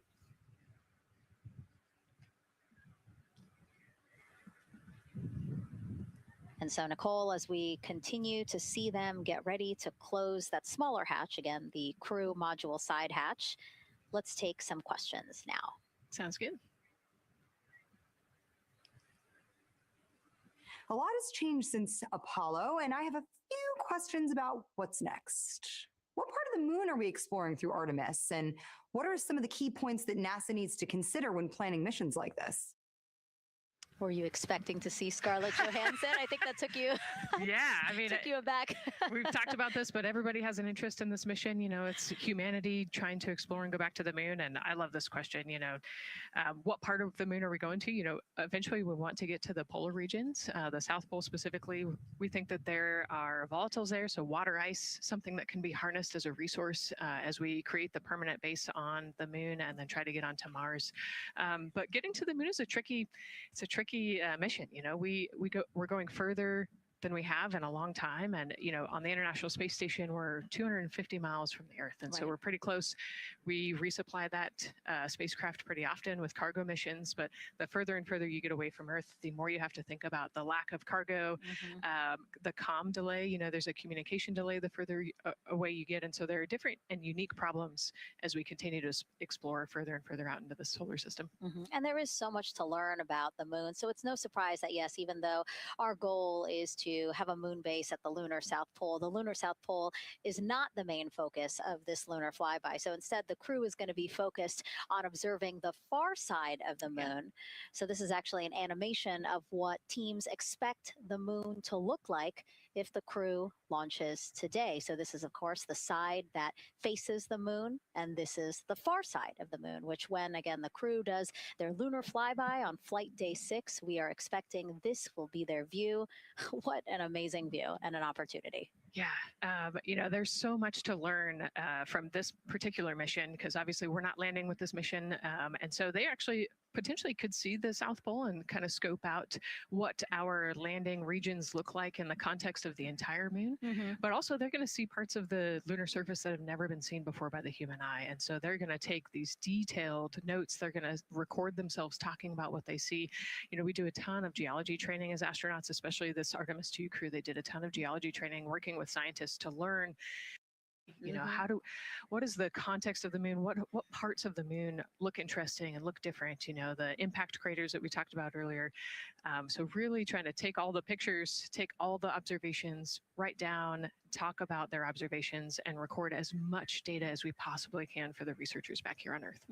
Yeah, it's so important to, yes, we're all talking about what they hope to do during this 10-day mission, but you really do have to think about all the training that goes into this. I mean, you have 4 crew members who won't, you know, have the support the way that they've been having this. I mean, they'll be talking through communications, but you know what I mean? It's just them and the moon, right? So they need to be fully aware and equipped with everything that they'll need to do to be able to accomplish the objectives that we hope to accomplish during this mission. Right, and their specific flyby around the moon, you know, the lighting will be different and the path will be different depending on when we launch. If we launch today, it would be different from tomorrow. And so, you know, they actually had to learn the geography of the moon so that they can orient themselves when they're on the backside of the moon, because they're not going to have communication. You know, they're just going to have a, I think, 45+ minute blackout while they're while they're on the far side of the moon. And so they themselves have to know what things look like on the moon, how to orient themselves, and how to get the data that we're looking for. Yeah, really ambitious mission. Excited to be here at the start of it. All right, so another check of the clock, 2 hours, 57 minutes and counting to the opening of our 2-hour launch window for Artemis 2. This pivotal test flight comes 250 years after America began its journey as a nation. As we celebrate that milestone, a special live performance now of our national anthem by singer Ann Wilson.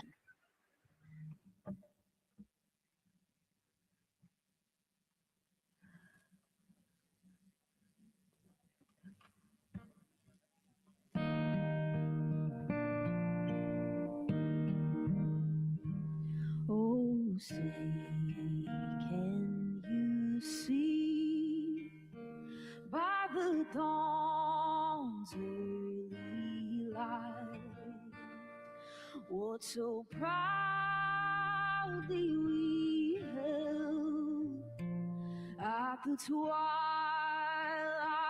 last gleaming, whose broad stripes and bright stars through the perilous fight o'er the ramparts we watched were so gallantly streaming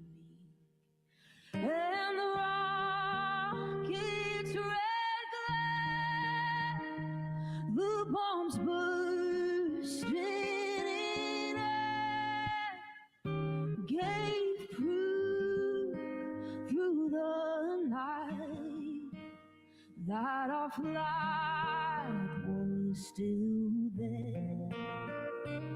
Oh, say does thy star-spangled banner yet wave o'er the land of the free and the home of the brave.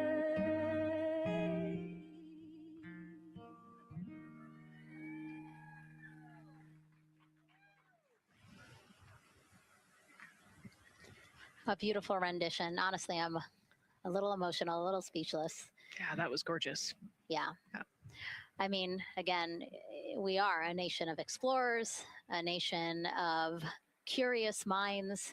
And to see us again 250 years after our Declaration of Independence was signed to when we are trying to return to the moon for the first time in more than 50 years, really powerful. Yeah, leading the way back to the moon. It's exciting. Mm-hmm. And that's so important to us. You know, we do want to be the leaders in exploration, but we definitely know we can't do that alone. You know, we often hear NASA leadership say that, you know, this is not something one nation can do. This is something that is a collaboration of nations. And that's why we have European countries. We also have Canada, again, joining us on this ambitious test flight. Yeah, of course, you know, it goes back to the old proverb, if you want to go fast, you go alone. If you want to go far, you go together. And we want to go far. We want to get onto Mars eventually. And so we're going to get to the moon first. And you can't do that alone. So thank you again, singer Ann Wilson, for that beautiful rendition. Again, reminding us of what it is we are trying to accomplish for all, by all. We are now back inside the White Room with the closeout crew. Again, backup astronaut Andre Douglas, number 2 there, just outside in the White Room, which is right outside Orion there, with the crew seated comfortably inside. As you can see, they've dimmed the lights a little bit. The crew has the opportunity to set the ambiance, if you will. They were given the opportunity to adjust the lighting as they see fit, again, just so that they can get comfortable. It's kind of like when we are on a plane and you get the opportunity to... Sure, yeah, you don't want the bright lights in your eyes. Also, you want to be able to see the screens well or see the, you know, the tablet on Jeremy's knee well. So they're going to adjust the lighting to what makes sense for the mission. And we saw in that very quick shot there, our best camera view of the 2 hatches is actually that drag-on camera, like we were saying, that kind of moves around. So sometimes it's hard to show that. So there you have it. You can see that the closeout crew has closed the side hatch. And so right now, that's a panel that they have to close out in order to then close the next hatch, which is the launch abort system hatch. And so, Nicole, can you just quickly, again, talk to people about the 2 hatches, again, crew module first, and then the launch abort system hatch? Yeah, so the crew module hatch is the one they're working on right now. They just got closed. You can see he's torquing those bolts down. And that is the hatch that completes the Orion capsule. And then you have the launch abort system, which actually is kind of almost a shell that goes around the capsule and holds onto the capsule during launch. And it has its own separate engines that can pull the capsule away from the rocket safely in the case of an off-nominal data point. So it's actually looking at roll rates and attitude and thrust and all sorts of different data in order to make sure the launch is safe. And if it's not, then the launch abort system will pull the crew module away and get them into a splashdown zone safely.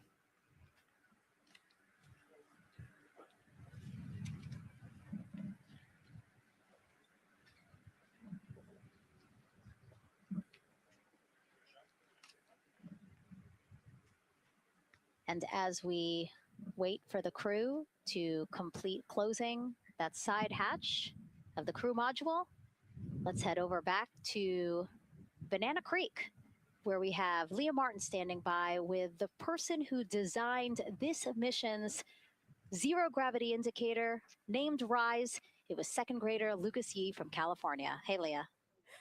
Hey, Megan. Yes, of the many special guests we have with us today, I think one of our most exciting guests is Lucas, who's joining us, like you said, all the way from California. He and his family actually worked this as a group project to design the zero gravity indicator. Lucas, can you tell us a little bit about your design? Yeah. So you named him Rise. Can you tell me why you picked that name? It was very remote, representing the Artemis 2 launch and Earthrise. And yeah, that's pretty much it. So were you really excited to find out that you won the competition and that your zero gravity indicator would be going to space? Yeah. So how does it feel? We're actually just across the river right now from Artemis. We can see it from where we're standing. How does it feel to know that design you created is actually currently on that rocket just a couple hours away from going to space? Really, really, really, really, really, really, really surprised and very happy. And very happy. Now, Mom, you were telling me on the way over here that it was kind of hitting you what was happening. Tell me a little bit about that. It's definitely very surreal to be here in person. It's definitely very surreal to be here in person. That Commander Weissman said that it's for all and by all, that we couldn't have said it better. We're just very grateful to be here. Super, super excited. And we're so excited to have you here too. Now, Oliver, this is your first launch too, is that right? Yeah, that's right. And how does it feel to be here just a little bit away from watching the first group of astronauts in your lifetime on their way to the moon? It feels like very, very happy and surprised. So if you had one word of encouragement or something to say to the crew who's sitting on that rocket right now, what would you say?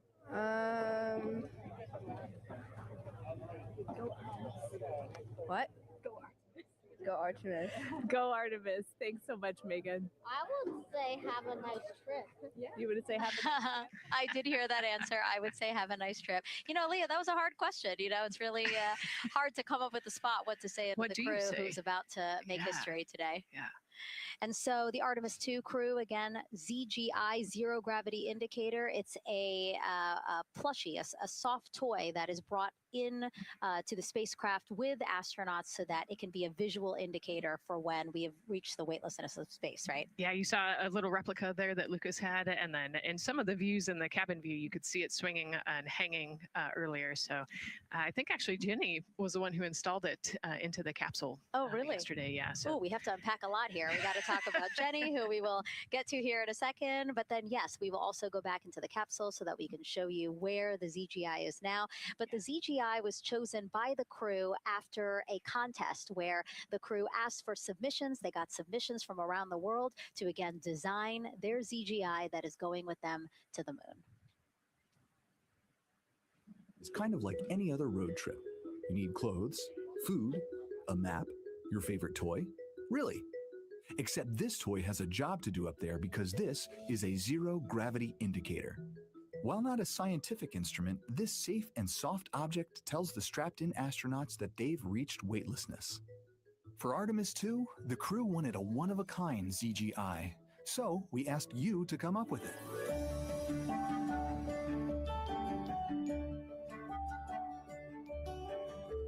Thanks everyone for sending in your entries from around the world. Over 2,600 of you submitted.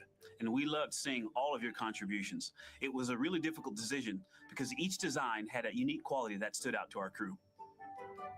In the end, we were able to narrow it down to a top 5 from Finland, Canada, Peru, and 2 from the United States, Kansas and California.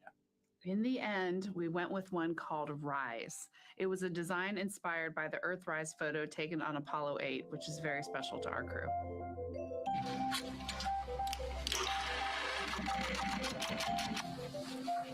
With the winner chosen, next came the task of bringing it to life here in the Thermal Blanket Lab at NASA's Goddard Space Flight Center. This lab specializes in custom materials to protect sensitive spacecraft equipment and is perfect for creating a ZGI that meets the rigorous safety standards of NASA. Because you have to be concerned with whether the thread's going to outgas or if it will hold up, if it's flame retardant.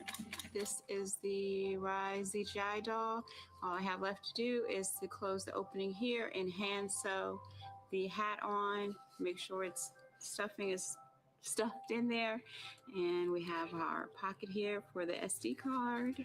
And on that tiny SD card will be millions of names submitted to virtually join the crew aboard Orion. Got Rise. Not the real one, obviously, but this is a replica. I mean, so clever for Lucas and his family to design.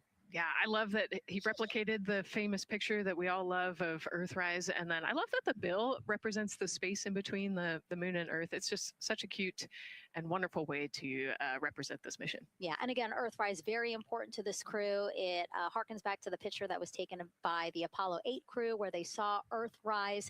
And so very appropriate since, again, now here we are going to see Earthrise again with this mission. Yep. So yeah, so this is little Rise here. And then you heard in that video that there is an SD card that is zipped inside with the real ZGI with the crew. So get this, more than 5 million people submitted their names as part of NASA's Send Your Name to Space campaign. And actually, Christina said that her niece and nephew's names are inside that SD card. How cool is that? Her nieces and nephews are going to go with her. Yeah. Love this. Love that people are engaging in such a cool way. And actually, if we take a look back inside of Orion, we can actually see the actual ZGI inside with the crew. As we said, the purpose of a zero gravity indicator is to show when we've reached the weightlessness of space. Now, I know that it's probably dark in there because, as we said, the crew decided to just dim it a little bit for them. But here again, as we see, Reed on your left, Victor on your right. Below Victor, or next to Victor, again, because they're on their back, it's a little weird. It's a little hard to explain their orientation. But between basically Victor and Christina is where Jenny Gibbons has placed the zero gravity indicator. And Jenny, who, again, Nicole just brought up, Jenny is one of the backup crew members. So we mentioned how Andre is the backup crew member for the NASA astronauts. Jenny is the backup crew member for Jeremy.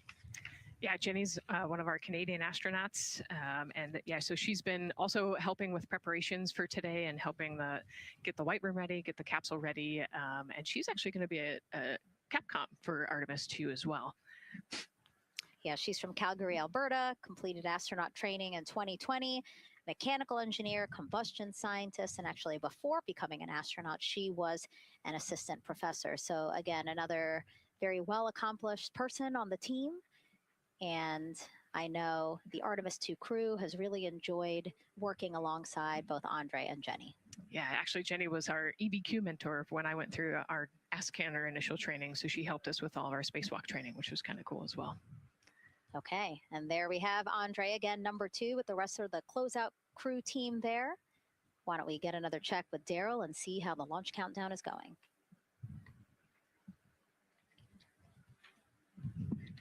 Still going quite smoothly here from firing room 1 here at the Kennedy Space Center. Launch team working no major constraints to launch, which is great news. We did get an update on a weather balloon that the launch weather officer and his team released. This is an important weather balloon released right around the 3-hour mark. And what it told us is that winds are around 10 to 11 knots in the upper parts of the atmosphere. That's important information for the launch abort system. Should the astronauts need the LAS, this would, of course, pull the Orion spacecraft off the top of the rocket in case there were an emergency, and then take them offshore to a water landing in the Atlantic Ocean. And so the winds are pushing onshore.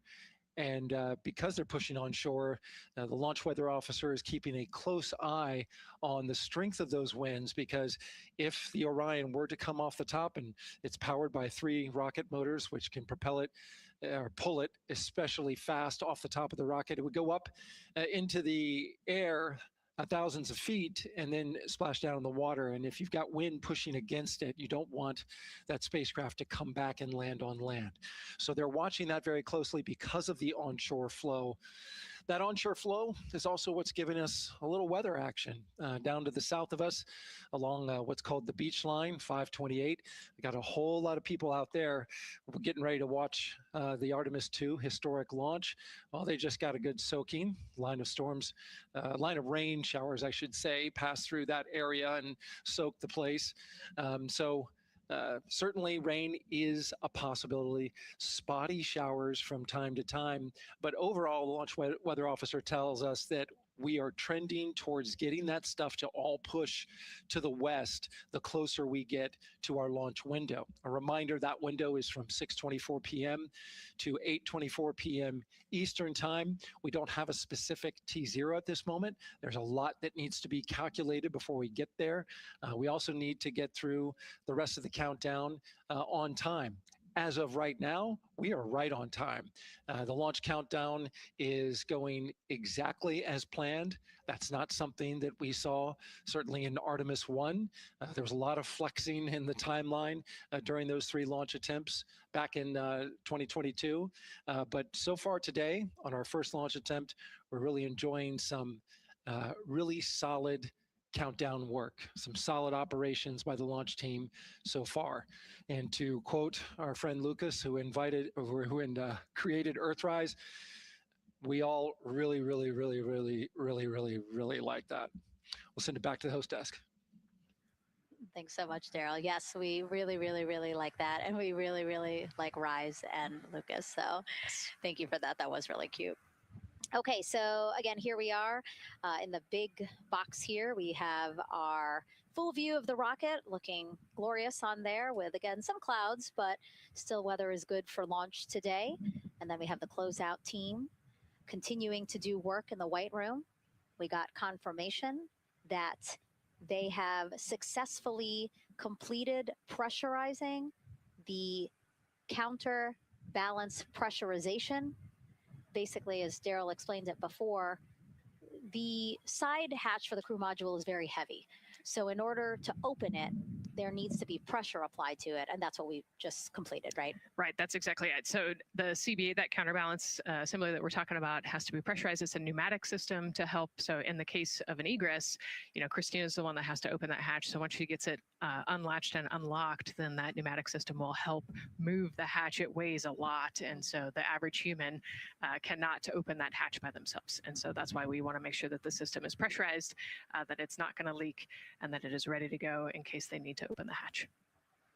So that is complete, and now what is happening are the seal leak checks.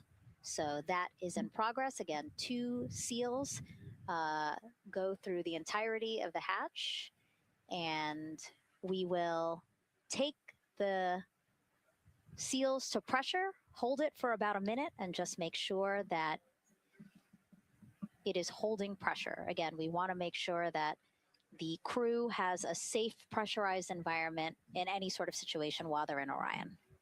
Yep, that's right. So we're going to take a look at it. We're going to take a look at the starting pressure, and then after a certain amount of time, we'll take a look at the ending pressure, and then there are certain tolerances that we will accept for flight. 2 hours, 37 minutes and counting from the opening of our 2-hour launch window today at 6:24 p.m. Eastern Time. After liftoff, it takes less than 10 minutes to reach Earth's orbit. Let's learn more about today's ascent profile with Gary in Mission Control. Hey, Megan, we are monitoring here in Mission Control Houston. Flight controllers are looking at data from integrity in the Space Launch System during the countdown. We're looking at some of the events happening in the White Room now and just making sure that all criteria is met to commit to launch and ascent today. It's the team you see in this room that would be looking after ascent, which is a very dynamic phase of flight. And after solid rocket booster ignition of the Space Launch System, it's this team that takes over control of the mission. There are voices you'll hear upon ascent, calls being relayed between Stan Love, the Capcom you see here in this shot in Mission Control Houston, that's the voice from this room, and the Artemis 2 crew on a communications channel aptly named Orion to Earth. Here are the calls you may hear during this part of the mission. Capcom Stan Love his first call after responding to the crew's successful roll pitch maneuver at 30 seconds is AMT high. This notes that should we lose just one of the main engines, an alternate mission in low Earth orbit can still be achieved. At 1 minute 25 seconds, you'll hear max Q on PDL. This notes that reaching the moment of maximum dynamic pressure on the spacecraft. This event happens to be in line with a communication switch to another ground station, the Ponce de Leon Inlet Tracking Annex, located about 35 miles north of Kennedy.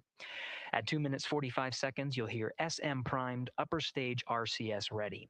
This means that the European Service Module propulsion system that's prepared for the next phase of aborts after the launch abort system jettisons, and the reaction control thrusters on the inner rim cryogenic propulsion stage that enable pointing and maneuvering are ready. At 3 minutes 50 seconds, you'll hear voice check on TDRS at the Kármán line. At this point, the launch abort system has jettisoned and revealed the Orion capsule underneath. This check verifies that the now exposed Orion antennas have a good signal over the tracking and data relay tracking and data relay satellites, which is part of a geosynchronous satellite network and the same assets that are used aboard the International Space Station. This communication switch happens to be at the Kármán line, a widely recognized boundary about 62 miles, statute miles, or 100 kilometers above the Earth's surface, where the air is too thin for conventional aircraft to fly and marks the point where our astronauts leave Earth and enter space. At 5 minutes 16 seconds, you'll hear the call 3-engine press. This notes that if one of the 4 main engines on the SLS core stage were to fail, 3 engines can carry the crew to a nominal main engine cutoff and proceed with the expected mission timeline. This is an important call that gives more assurance of continuing today's moon mission. At 7 minutes, you'll hear expect nominal shutdown. You'll hear this call should the main engine performance be as expected up to this point. Shutdown plans can vary and may impact G-forces experienced by the crew or future burn plans, but a nominal shutdown is more indicative of continuing the mission on the expected timeline. At 7 minutes 30 seconds, you'll hear AOA open. This notes crossing into a new abort profile. At this point, an abort would use Orion engines to escape the core stage, and the altitude and velocity are enough to make it 1 lap around the Earth and aim for a splashdown in the Pacific Ocean instead of the Atlantic. And then, of course, shortly after 8 minutes, you'll hear nominal MECO. You won't hear MECO right away. Teams here wait until the core stage has separated and the trajectory is confirmed as expected before that call to the crew. Now, this ascent profile is approximate, as there may be calls that move a few seconds depending on the trajectory, and of course, these are the calls and times for a nominal trajectory. Teams in this room have been training extensively to prepare for any and all scenarios, and they are confident and ready to take this crew into space today. In today's pre-brief, the flight director, Judd Freeling, expressed his confidence to the team, citing the hundreds of simulations to prepare for this very moment. These are the calls you'll hear during ascent less than 3 hours from now, but now we'll turn our attention to the countdown to launch and send it back to you, Megan, at the Space Coast. Thanks so much, Gary. Now, one of today's 4 astronauts, of course, Canadian Space Agency astronaut Jeremy Hansen. Let's go now to Jasmine with her next guest. Thanks so much, Megan. Yeah, we're joining you live now from the Operations Support Building here at Kennedy, where crowds are starting to gather, and we're honored to have Lisa Campbell of the Canadian Space Agency joining us.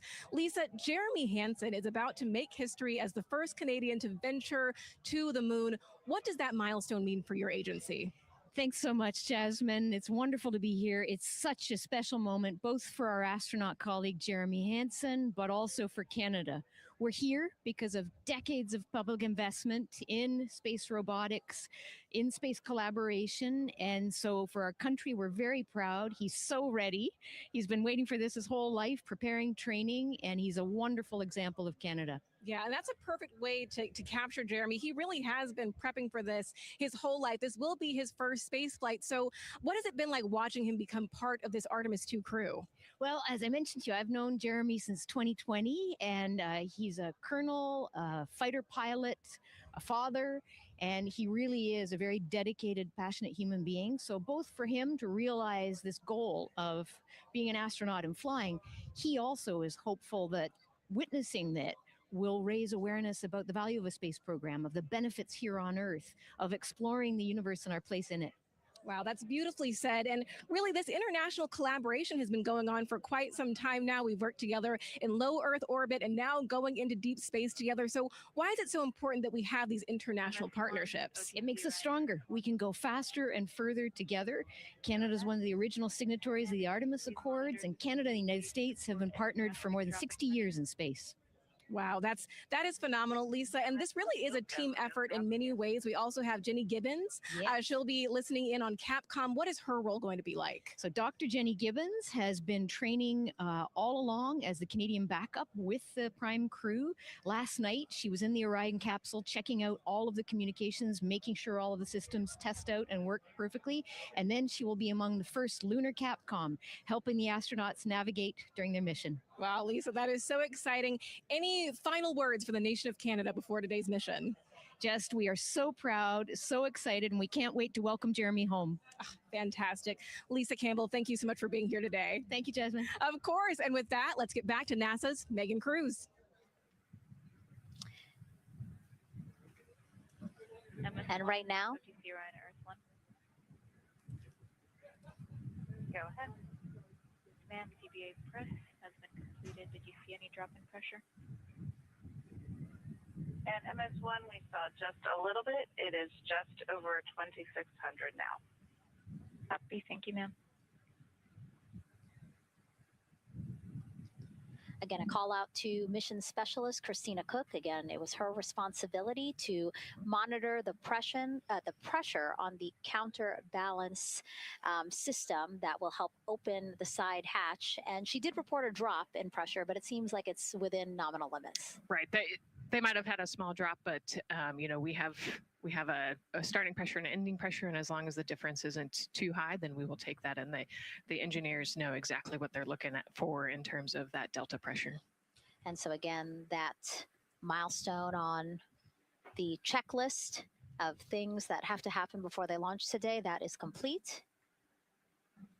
The crew, again, still inside comfortably as the closeout crew team work to close the side hatch. Again, a separate seal leak check, followed by a full cabin leak check, and then they will close the last abort system hatch. Lots to do still in the White Room and marching down the countdown timeline well. And so Bill, again, number 3 there, he is holding a silver flex hose.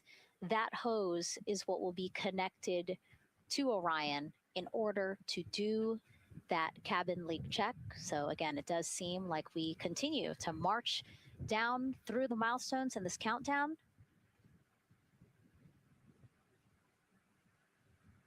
Hopefully lifting off today within our 2-hour launch window that opens at 6:24 p.m.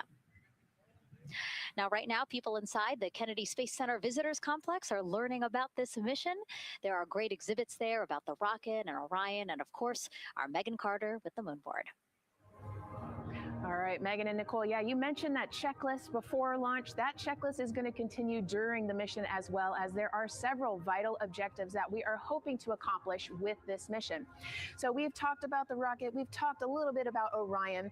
Obviously, during Artemis 1, we had that test flight, and there were no humans on board. That is our one big difference for this one, and we are going to have that crew this time. So what are they going to be up to during this mission? Let me tell you just a little bit. Now, for Artemis 1, like I mentioned, we were really focused on the SLS, making sure it had the power and capabilities that we needed. We were also checking out the Orion spacecraft in deep space environments, making sure that it was good to go. Now for Artemis 2, we are going to be taking the testing for Orion to the next level by adding that human component. So those test objectives are going to start even before launch. Like you mentioned, they are out there making their way through that checklist. But these objectives are going to start now, and that includes safety. So one really great example of safety is going to be something called the egress baskets. They're out there in the spacecraft, obviously, and should a situation happen to come up, they are going to have something called the egress baskets they can get in, and those are going to zip line them essentially down to the ground within seconds to safety. Another great example of those safety procedures are going to be the LAS, or the Launch Abort System that I mentioned earlier. Just a reminder, that's the one that can pull the crew and capsule away from any danger within a few minutes of into the launch. Now, those are just a couple quick examples, but our recovery teams have been training extensively, quite a lot, to make sure that they are ready and prepared for any challenging situation that could possibly arise. All right.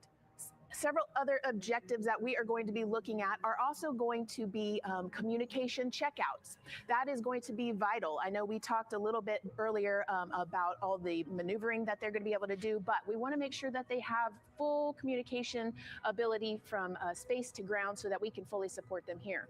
We are also going to be checking out those life support systems. Obviously, we've talked a lot about the service module and what it is going to do for the crew, but we want to make sure that those life support systems are fully functioning, obviously, before we send them farther into deep space. That's going to be critical for them. So on top of being able to maneuver the spacecraft and check everything out, we are also going to be making sure that everything is fully functioning. So as you can see, big part of this mission is to make sure that the spacecraft, the hardware, and all the operations are working and that the data is going to make sense. And speaking of recovery, we are also going to have the opportunity at splashdown to recover that launch or that flight data, and we're going to be able to take that back, analyze it, and make sure there are if there are any enhancements we need or changes we need to make before our next missions, we'll be able to do so. So they're going to still lots to do. They're going to stay very busy, obviously. And with that, I will turn it back over to you, Megan. 2 hours, 25 minutes and counting, and the crowd, check it out, continues to grow at our Banana Creek viewing location. They will have a great view of launch, and we will go back now to Leah Martin, who's standing with her next guests. Hey, Megan. Yeah, we're surrounded by thousands of people, some here local from the Space Coast, but we actually have quite a few people who have traveled a pretty far distance to be with us today. I'm actually joined here by a group from the International Space Station Ambassadors Program who have come from all over the globe. Saku, you're here from Japan. You've come, Val, from Mexico, and then we have brother and sister Cosma and Jesco here who are visiting from Germany. You actually told me that you participated in the NASA Rover Challenge in Huntsville. How was that experience, and how is it kind of participating there in Alabama and then being here today? So it is an amazing experience because you meet so many young people with visions, with dreams, with ideas, which inspire you and motivate you. And it's even better to be here now to see the SLS launch because we are going back to the moon, and that's what we're working for. Absolutely. And, you know, the Artemis missions, we talked a lot about the Artemis Accords and this being an international effort. You were actually telling me, Saku, that you're interested in becoming an astronaut with JAXA, pursuing your PhD to be able to do that. Tell me a little bit about that. Yes, actually, I applied for Japanese Aerospace Agency, the astronaut selection like 2 years ago, and then I didn't make it all the way, but I'm still working on it, and hopefully I can be at the launch pad sometime, and then I hope to go back to the moon and Mars, and yeah, I'm working on it. Absolutely incredible. And Val, you're from Mexico. We were talking a little bit about women in space. This is a team who, you know, is predominantly made up of women. What is it like knowing that Christina is on that rocket right now, about to be the first woman to travel around the moon? I think that's such an amazing news. It's just so inspiring that we are taking the first Black person and also the first woman to the moon. It's just the first step in humanity and a big step in equality as well. Megan, a lot of excitement here, not just in Florida, but from around the globe. And we're keeping our eye on that rocket, and we're ready to see it lift off. Thanks, Leah. Yeah, a lot of excitement, but also a lot of inspiration. Again, this is part of, or a big part of the reason why. 130.6. Good readback, aux 1 voltage, 131.3. I copy 131.3. Again, those numbers you hear, they're referring to specific steps in the launch countdown that the crew have to step through in order to get us to launch today.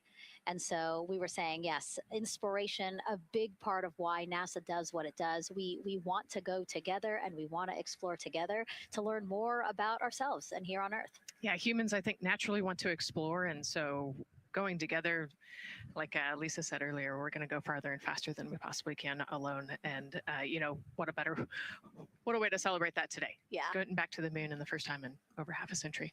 And we have that great shot there in our small box of the rocket on the pad. And at the very top there, our Artemis 2 crew. Right now, we know that the crew has begun, the closeout crew has begun doing that cabin leak check. So they are currently pressurizing the cabin.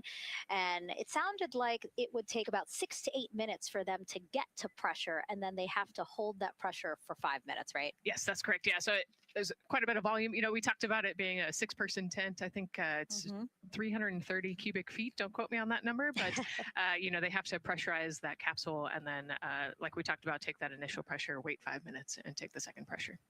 Yeah, and then it takes about 6 to 8 minutes again to depressurize the cabin. So this process will take a few OTC minutes. ascent switch configuration complete. OTC copies. Thank you. And then after the cabin leak checks, then they will finally close the last abort system hatch. So again, chugging along in the countdown, really excited to, again, continue to hear the crew's voice inside Orion, stepping through all the procedures. Yes, it's exciting to hear them making progress, right? It's all good news hearing the crew talk to the ground and working together to get to the launch. And what I think is really cool is that this is the first time NASA is going to have astronauts in low Earth orbit, but also in deep space at the moon. So here's a message from some of the crew aboard the International Space Station right now. Hello, Megan, and a big hello to everyone around the world counting down together to the launch of this historic flight test. If we weren't in microgravity, we would also be on the edge of our seats. Here on the International Space Station, all of us are honored to have the chance to wish our fellow explorers Godspeed. Throughout human history, the moon has sparked our imagination, curiosity, and wonder. With our return to the moon, we're not only going to be learning about its history, the history of our solar system and of our planet, but also about our place in the cosmos. We are so proud of the Artemis team and so excited for what you will see and learn on behalf of all of humanity during your trip around the moon. As we push the boundaries of exploration and expand our knowledge with scientific discovery, we advance our collective civilization together as one. Test flights are crucial to the mission of exploration. We all learn in test flight schools that the more challenging the missions are, the more incremental the tests should be. This Artemis 2 mission is one more increment on the way to further exploration. Thank you to the crew, our friends, for your dedication. And from the entire Expedition 74 crew, thank you to all of the teams that had a hand in getting the Artemis 2 mission to where it is today. Back to you, Megan, as the countdown continues. Oh, I love that so much. I just love seeing them there. And again, you have to remember the International Space Station is an orbiting lab. We learn so much there, and we're going to learn so much more from Artemis 2, because this isn't just a test flight. It's an opportunity to learn more about the moon, deep space, and how humans can live and work so far from home. So here are some of the science objectives that NASA hopes to accomplish with Artemis 2. Artemis 2 is our return of humans to the moon, flying around the moon on board Orion. But along with that, we're doing a lot of great science. One of the exciting things about the Artemis missions to the moon is that science is actually a fundamental pillar of why we explore, why we're going, what we're doing in Artemis. I think it's incredibly exciting that not only are we testing the vehicle, but we're testing science on board. Science where the astronauts are conducting experiments, science riding along with the astronauts. We have astronauts looking outside the window and really observing the lunar surface. It will help us understand the deep space environment. It will help us understand how that environment affects our astronauts, our systems, and life in general. So deep space is a challenge for us because you have to leave Earth's protective magnetic field. Here in low Earth orbit, the crew members are protected from some of the harmful radiation. going to the moon, they'll no longer be protected, so they'll have a higher radiation exposure. Much like Artemis 1, we have so many radiation sensors and detectors that are inside the capsule so that we can fully understand and appreciate the radiation environment for protecting our astronauts. In my hand here, I'm holding a tissue chip model. This is the exact design that's going to be flying alongside the astronauts. We'll be collecting samples from each of the crew members, and we can make these organ chips out of the astronauts themselves. So every crew member will have their own avatar on board, and then upon return, we can evaluate that deep space radiation environment and what that compares to the astronaut themselves. Not only are they going to help change the course of medicine for the astronauts, but revolutionizing that on Earth as well. We're looking at sleep, we're looking at team dynamics, we're looking at how you interact with the environment. We're also looking at the immune system. So what are the biomarkers? We're using saliva as a method to study hormones and different things in your body that may change during a mission like this. And then finally, how do we function after microgravity, being close to the moon, then returning to Earth? Which will ultimately help us achieve our goal of getting humans to Mars. And then on top of that, we have an opportunity to look at the moon from deep space on the far side for the first time in over 50 years. Having human eyeballs and brains back around the moon is going to unlock a new generation of lunar science discovery. The human eyeball is capable of taking in so much data in just a split second. They'll be able to tackle impact history, volcanic history. They'll be able to look at how the albedo, or kind of the shade and hue of the moon and the color of the moon, can tell us something about how that terrain evolved over time.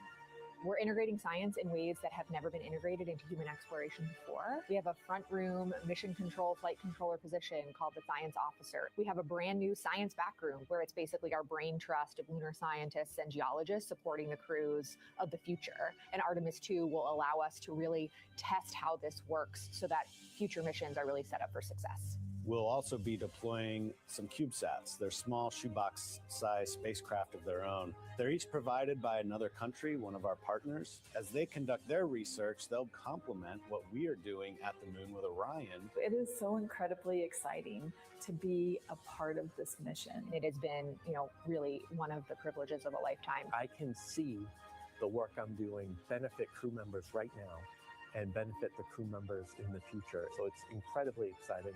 And it's very rewarding. As this rocket launches humanity off of the Earth, we'll be setting the stage through our science to prepare humanity to leave Earth and explore the solar system. And what we learned during this and future Artemis missions to the moon will eventually get us to Mars. Here's Jasmine Hopkins again, now with Nikki Fox, Associate Administrator of NASA's Science Mission Directorate. Thanks so much, Megan. Yes, we're back on the balcony now, joined by Dr. Nikki Fox. Nikki, in this nearly 10-day mission, we are covering a lot of science from CubeSats to tissue chips. What are you most looking forward to learning? Oh my goodness. I think for me, the most exciting thing is actually being able to interact with the crew while they are flying, doing this historic journey on the far side of the moon. They are going to be seeing pieces of the moon that no human eyes have seen before, which is really spectacular. It's going to be an interesting trajectory. Some of it is in darkness. Then at the terminator, so in darkness, they'll be able to look for like impact flashes and things when micrometeorites pummel that poor moon. And then at the terminator, they can see shadows and interesting things, which kind of gives you depth perception. And then, of course, in the sunlit, picking out everyone's favorite craters. Also, if we launch today or tomorrow, they will see a total solar eclipse from the Orion capsule. How cool is that? That is very cool. We are thrilled for this Artemis 2 crew to be able to see the moon in a way that we've never seen before. What is so unique about that far side? Why are we going there? I mean, honestly, it's just, it is unique. It's very different to the near side of the moon. The actual sort of terrain, the morphology, it's very, very different. And so it will be very exciting to see that as we're going past that. Absolutely. And Nikki, we are performing a lot of science at the moon this year, actually, not just Artemis 2. Can you speak to the commercial lunar landers we're planning to send? Yes, we are very, very proud of our commercial partners as they take our payloads for us to the lunar surface. And very excited. Next one up is Blue Origin's Blue Moon Mark 1 going. It's got some science on it. It's got the scalps that went on the Blue Ghost. so we'll be able to sort of look at that plume as it's coming down onto the lunar surface, and then also the laser retroreflector that will be the array that's up there too. So even on that first test flight, packing it with science as much as we can. Wow, Nikki, so much science. It's hard to keep track of everything. But the unique thing about Artemis 2 is we're sending crew. Can you speak to the importance of the human element of science? Absolutely. I mean, we can program, like we do with our beautiful rovers on Mars, we can program them to do certain things, and it's what we think we need them to do. When you have an astronaut up there, they can make that sort of like really unique split-second decision. The thing I'm most looking forward to is when they think they're going to be looking here, is hearing one of them say, "Oh my goodness, look over there." And I think that's just incredible about how we do that. Also, flying our tissue chips with the astronauts, our Avatar experiment. Here we go, Avatar. Oh, wow, look at that. And that's got the tissue chips samples matched to the crew, so we'll be able to monitor the effects of microgravity and radiation on that human tissue as we prepare for more and more missions to the moon for longer and longer durations, and then off to Mars. Wow, Nikki, so much science ahead of us, but first we have to launch. Thank you so much for being here today. Thank you so much. Go Artemis. Oh, of course, go Artemis. And with that, let's turn it back over to the countdown with NASA's Megan Cruz. Nikki is so fun. She has so much energy and so much passion about the science. And again, yeah, it's just so important to remember that so much science is happening with this mission. It's not just to test out the hardware and the life support systems. Yeah, you saw the science video, and then we talked to Nikki. Man, there's so much going on, right? We talked a little bit about the lunar observations that we're going to do. And then, she talked about, made a really great point about, the human eye can pick things out that a camera or a robot can't necessarily pick out. And so that's why we're sending humans, but also we're not just doing the lunar observations. The Avatar, that's a really cool experiment. They took blood samples from the crew, and then they used those stem cells to make bone marrow and create those little Avatar chips, which is so impressive. Feels like scientific, sci-fi movie stuff. But, we're going to look at radiation. We're going to look at all sorts of different scientific experiments. We got the little CubeSats. We're going to go look at space weather. Lots going on. Yeah, even collecting some of the astronauts' saliva, you can learn a lot about the body through the saliva. So just really a lot in a small amount of time in a small capsule. Yeah, it's scientific discovery. That's why we go back to the moon. Yeah. And so again, her energy just so oh my God, I can't find the word. So wonderful. Awesome. Yeah. I don't know why I couldn't find the word. So anyway, yeah, just really, again, thank you, Dr. Nikki Fox and Jasmine. And so Nicole, what about answering more questions? Let's do it. Okay, great. First one, what was the word I was trying to get at? No, I'm kidding. Let's have the first question up on the screen now.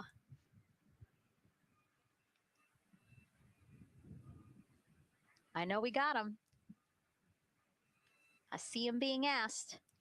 And CDR OTC Orion Earth 1. Go. For your awareness, scrubber cycling is about to be restarted. Integrity copies.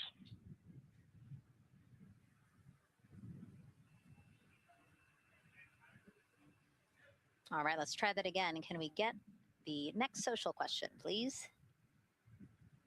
What are the G-forces experienced by the Artemis astronauts during launch and reentry?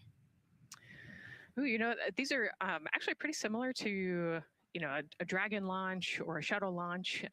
We have to accelerate to get out of the Earth's atmosphere, and then we talked about the secondary burns that they will do to get away from Earth. But, for me personally, it kind of felt like we got slingshotted off the Earth is how I like to describe it. So, you get set back in your seat and the G forces are into your chest. CDR OTC Orion Earth 1. Go ahead. Moon leak check complete. The cabin is going to be vented to flight pressure momentarily.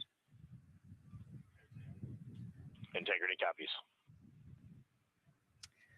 That's fantastic news. Yeah. Again, so the spacecraft is holding pressure as expected, and so now they will depressurize it, which will take about 6 to 8 minutes.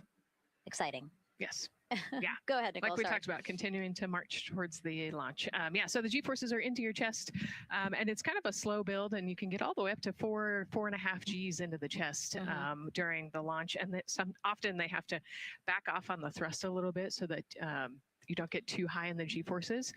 And especially as we go through kind of max Q or that max aerodynamic force. So as they get through the thicker parts of the atmosphere. And then very similar G-forces on the way home. So slow, steady build up to about 4.5 Gs as the rocket actually decelerates. You know, you heard in one of the packages, when they come back, they're going to be going 7 miles a second. Gosh, that's and incredible. So you have to slow down somehow. And to do that, you have to actually, you know, when you brake in a car, you feel those G-forces. And so for the astronauts, it'll just be, again, into the chest based on the orientation. Great. Thank you so much for that answer, Nicole, and for that question. We're going to continue to try to take as many as possible. Again, you know how to send them to us at NASA Artemis. But now we again have another question for you, for our audience. We want to know, what part of Artemis 2 are you most excited for? Liftoff, Earth views from Orion, lunar flyby, or splashdown? Tell us again on NASA's Instagram or Twitch accounts, and we'll share your answers a little later in the broadcast. That's a tough one. I don't know what my answer would be. I know. I don't know either. I'm excited for it all, but that's a cop-out. All right, now let's head back over to Banana Creek. Again, the crowds there, really excited. People coming from all over the country, from around the world. Why don't we get another check with Leah Martin to see who she's caught up with now? Well, Megan, we were a little while ago talking to some students from around the globe. Today, we're actually talking to some local students who are from right here, locally, Merritt Island in Titusville. We talk a lot about the Artemis generation and about the students who are going to become the next generation of dreamers, of engineers, of scientists and technologists. And I'm actually standing with a group of those students here today. Our local high school has actually implemented a really neat new program in the spirit of being able to create these pipelines for employment and engagement. Can you tell me a little bit about what Merritt Island High School is doing? Sure. Well, this is a new program, first of its kind here in Florida. And basically what we're studying is astronautics and aviation, kind of blended the two together. We have flight simulators in our lab, but students are also learning about engineering, aerospace engineering, and we're trying to make all kinds of pathways available for them, trying to give them opportunities to see which pathway they might want to be interested in. So yeah, it's just a great opportunity for them to learn about space. We just finished doing a whole model rocket build where the students took CAD software, developed their own rockets, put them together and launched them right from our school. So it's very exciting. Incredible. And then another local high school, Titusville, you guys also have a similar but slightly different program. Yes, we do space mechatronics with advanced manufacturing, preparing students to build and manufacture things to automate, do automation to build things on Mars and things like that, or locally too. Now, you told me that you're actually trying to figure out a little bit what you want to do when you're done your freshman in high school. What things are you learning in your class here that are really kind of tweaking your interest in the aeronautics field? So we're building a lot of things with like metal and how we're supposed to do it on the rockets. We're also doing computer programming, which would help with NASA and like programming and coding. Absolutely. And you were actually telling me that I think were telling me that you're interested in becoming a pilot. We talked a little bit about the pilot who is on board the rocket right now. How is this program preparing you for your future? I mean, it's teaching me everything that I know about aviation, and it's really inspiring that I get to learn it in a classroom, like locally as well. It's amazing. I love it. And then you were also telling me you're taking this class. What's the most interesting thing you've learned? I really like the whole design part of it, like actually like engineering, like because I want to be an engineer. Engineering the products we use when we build stuff. That's definitely my favorite part, learning how to use those kind of softwares. Absolutely. Well, Megan, when they're seasoned NASA employees, you'll be able to say that you saw them here first when they were still in high school. Back to you at the desk. I can also say that they have fans. Nicole Ayers here. As soon as that girl said that she wants to be a pilot, Nicole went, yeah, why is that something that's so thrilling for you to hear? I mean, I love when kids in high school have goals and they set their goals high and they want to go do something. You know, the kid who wanted to be an engineer or a pilot, like, I love that. You know, find something that you're passionate about, go work hard at it, and go get good at it. Yeah, and speaking of passion, I mean, we definitely have a whole bunch of people here passionate about what NASA is doing here. Again, the lawn behind us just filled with media from around the world, making sure that they can help tell our story to everyone who is interested in hearing it. So Back here in Florida, of course, we have NASA leadership also keeping a close eye on launch operations. Let's go now to Jasmine Hopkins, who is standing by with Lori Glaze, Acting Associate Administrator of NASA's Exploration Systems Development. Thanks so much, Megan. Yeah, we're honored to welcome Dr. Lori Glaze to the balcony now. Lori, this is our very first time having crew on an Artemis mission. How does that feel, and how does that change our overall approach to the mission? It's a really good question. And it really came home today when we were watching the crew walk out, and then we saw them get into their van and go out to the pad. And we've been watching them getting into the crew module. And so we've really put an enormous amount of rigor into assuring the safety of our crew. One of the most important things on this mission, different from Artemis 1, is we now have environmental controls and life support systems. One of the most important things we're going to do on this mission is test those out and make sure that we can keep our crew healthy and safe throughout their mission. We also on this mission have an activated launch abort system, which we had the system for Artemis 1, but it wasn't active.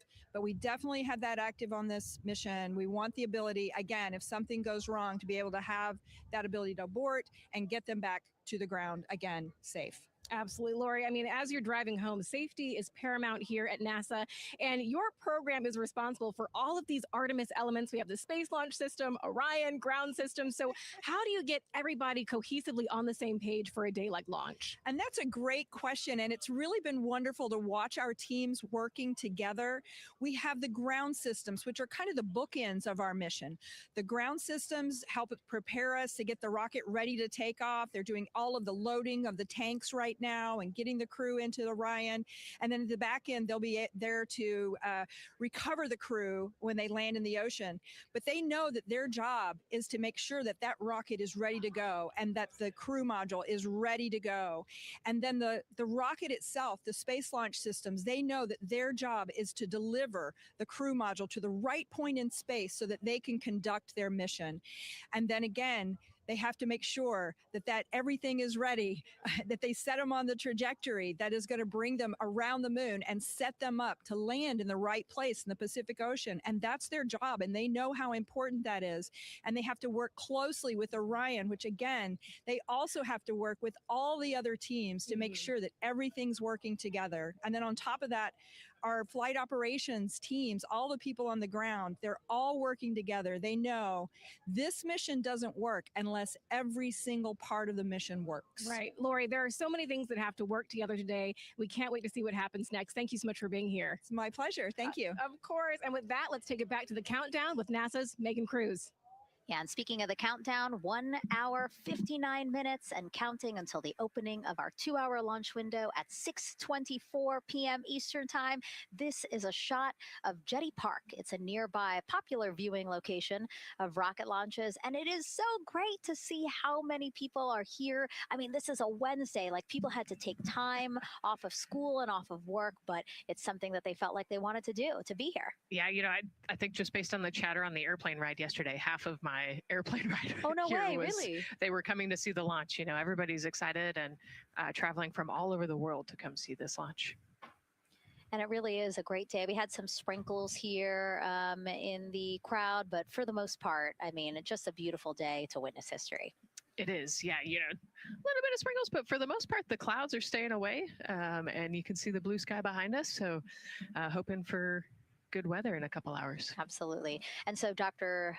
Lori Glaze mentioned what we learned from the Artemis 2 mission helps pave the way to sustained human presence on the lunar surface. So what are the objectives of this mission to eventually accomplish that? Let's check in with Gary in Mission Control for more. Thank you, Megan. Yes, the Ascent teams are here in Mission Control Houston, working through their steps to prepare for a go for launch. Right up here on the front board, we're watching the teams in the White Room work through their checklist and closing the hatch as we verify ours, working as one NASA team. What Dr. Glaze said about working across the teams throughout the nation is true. It takes one NASA team to bring everything together and accomplish the mission objectives. The Artemis 2 is designed as the first crewed test flight of NASA's Artemis campaign, sending astronauts into lunar space to validate systems, operations, and human performance ahead of a more complex lunar landing missions. NASA has identified an extensive list of mission and flight test objectives that serve as a checklist to verify the capabilities needed to land humans on the moon. For the Artemis 2 mission, there are 5 overarching priorities that cover the mission and flight test objectives. First is, of course, the crew. As the first crewed mission inside the Orion spacecraft, this mission serves to demonstrate the capability of safely sustain the flight crew throughout the mission, including launch, the deep space component, and return. Number 2 is systems. This mission brings it all together to validate the performance of all ground and flight systems needed for a long-term lunar campaign, from launch infrastructure to spacecraft operations in deep space. Third is hardware and data. We'll be gathering performance data as much as possible over the deep space network, but we also aim to retrieve onboard data and hardware after splashdown to gather additional insight and improve future Artemis missions. Fourth is emergency operations. The crew and flight control team will be testing emergency systems such as abort procedures, rescue operations, and contingency responses. During the flight, astronauts will rehearse a number of these procedures to ensure that in the event of a real emergency, the planned procedures and operations are sound. And finally, there's subsystem validation. Engineers will be verifying subsystems across the board to ensure reliability across life support, propulsion, avionics, and navigation systems aboard the Orion spacecraft. Human spaceflight is a complicated endeavor that requires precision and confidence across all disciplines. You may hear the phrase, human spaceflight is the greatest team sport, a few times in today's coverage, and it's absolutely true. Not only does it need mastery of specific components, but the integration extends across thousands of people and facilities around the world to come together and make it all work. A lot of the work from many people has led to this moment, a rocket at the pad with humans on board, ready to put everything we worked for to the test. I'm certainly excited about it. The teams here in this room are looking forward to supporting the mission, and I hope those watching are as excited as we are. We are following the countdown here in Mission Control Houston. Everything continues to look good, now inside 2 hours from the beginning of the launch window. With that, I will send it back over to you, Megan and Nicole. Hey, Gary, thank you so much. We are getting word that the launch team is working something that we would like to give you an update on. So let's get on over to Daryl. All right, thank you, Megan. And we are live in Firing Room 1 here at the Launch Control Complex. Yes, we are currently not working any constraints with regards to the rocket or the ground systems. But the launch team has been made aware of an issue that the range is working. And currently they're monitoring that work that is going on over at the range. We understand that that issue is related to the flight termination system. Now, the flight termination system, just to give you a quick explainer, every rocket has a flight termination system. It's the system that the Eastern Range here uses in order to send a destruct signal to a rocket in case it veers off path. So it's a very critical, important safety component in terms of how the range keeps the public safe here. We understand that the flight termination system, they're working an issue. And so as they continue to work that issue, they've asked for some assistance from the launch team to help verify some of the work that they're doing on their FTS system. And this is where it gets a pretty unique situation here. The assistance they've asked for is to verify what's going on with their system. They want to check it to see that the work they're doing is okay. And in order to do that, the FTS console operator inside the firing room has been asked to help them verify it. And the way that they're going to do that, and the solution that he proposed to check and verify the system with the launch director, and she gave the approval, is to go get a piece of heritage equipment from inside the VAB that was used during the space shuttle program. And this equipment is able to receive commands by the range through the flight termination system. And so with this piece of equipment, this console operator who works FTS was granted permission to go over to the VAB next door and get this equipment that he's very much aware of and used during the space shuttle era. And so that is in work right now. The bottom line of all this is, at this moment, the range is no-go. But that is not stopping us from moving forward in the countdown. We can continue to process and work the countdown. The closeout crew will continue to do their work, and the launch team will continue to do their work as well. But we'll keep you updated on what happens in regards to, as far as my understanding goes, a pretty unique situation here with trying to bring resolution and kind of help out the situation that we're seeing at the range right now. And that's the latest here from the firing room. I'll send it back to Megan and Nicole out the host desk. Thank you, Daryl. Yes, very unique, but I think it speaks to the ingenuity of this team, right? To say, hey, we have this equipment at the VAB. Why don't we leverage it to try to solve this issue and work it? Yeah, what a great example of human creativity, right? We know this thing exists. Let's go solve this problem. We have time, you know, like Daryl said, we're going to continue to march down the countdown. So we'll continue to get the rocket and the crew ready, but we still have that 2-hour window. So in the meantime, let's try to figure out what's happening with the range. And speaking of the range, what is the range for people who might not watch rocket launches with us often? Sure, yeah. So anytime that you launch a rocket, you have to clear the airspace, right, in the launch corridor. So where the rocket's flight path is going to go, you have to make sure that that whole airspace is clear. And so we actually have assets, you know, the Space Force helps us out with this one, but, you know, we want to make sure that there aren't airplanes in the way and there aren't other, you know, maritime assets in the way or things like that. So that there's a whole group of people. We talked to, actually, Gary said it great, right? It's a huge team sport. And so there's a whole group here on the ground that is monitoring that launch corridor to make sure it's clear and ready to go.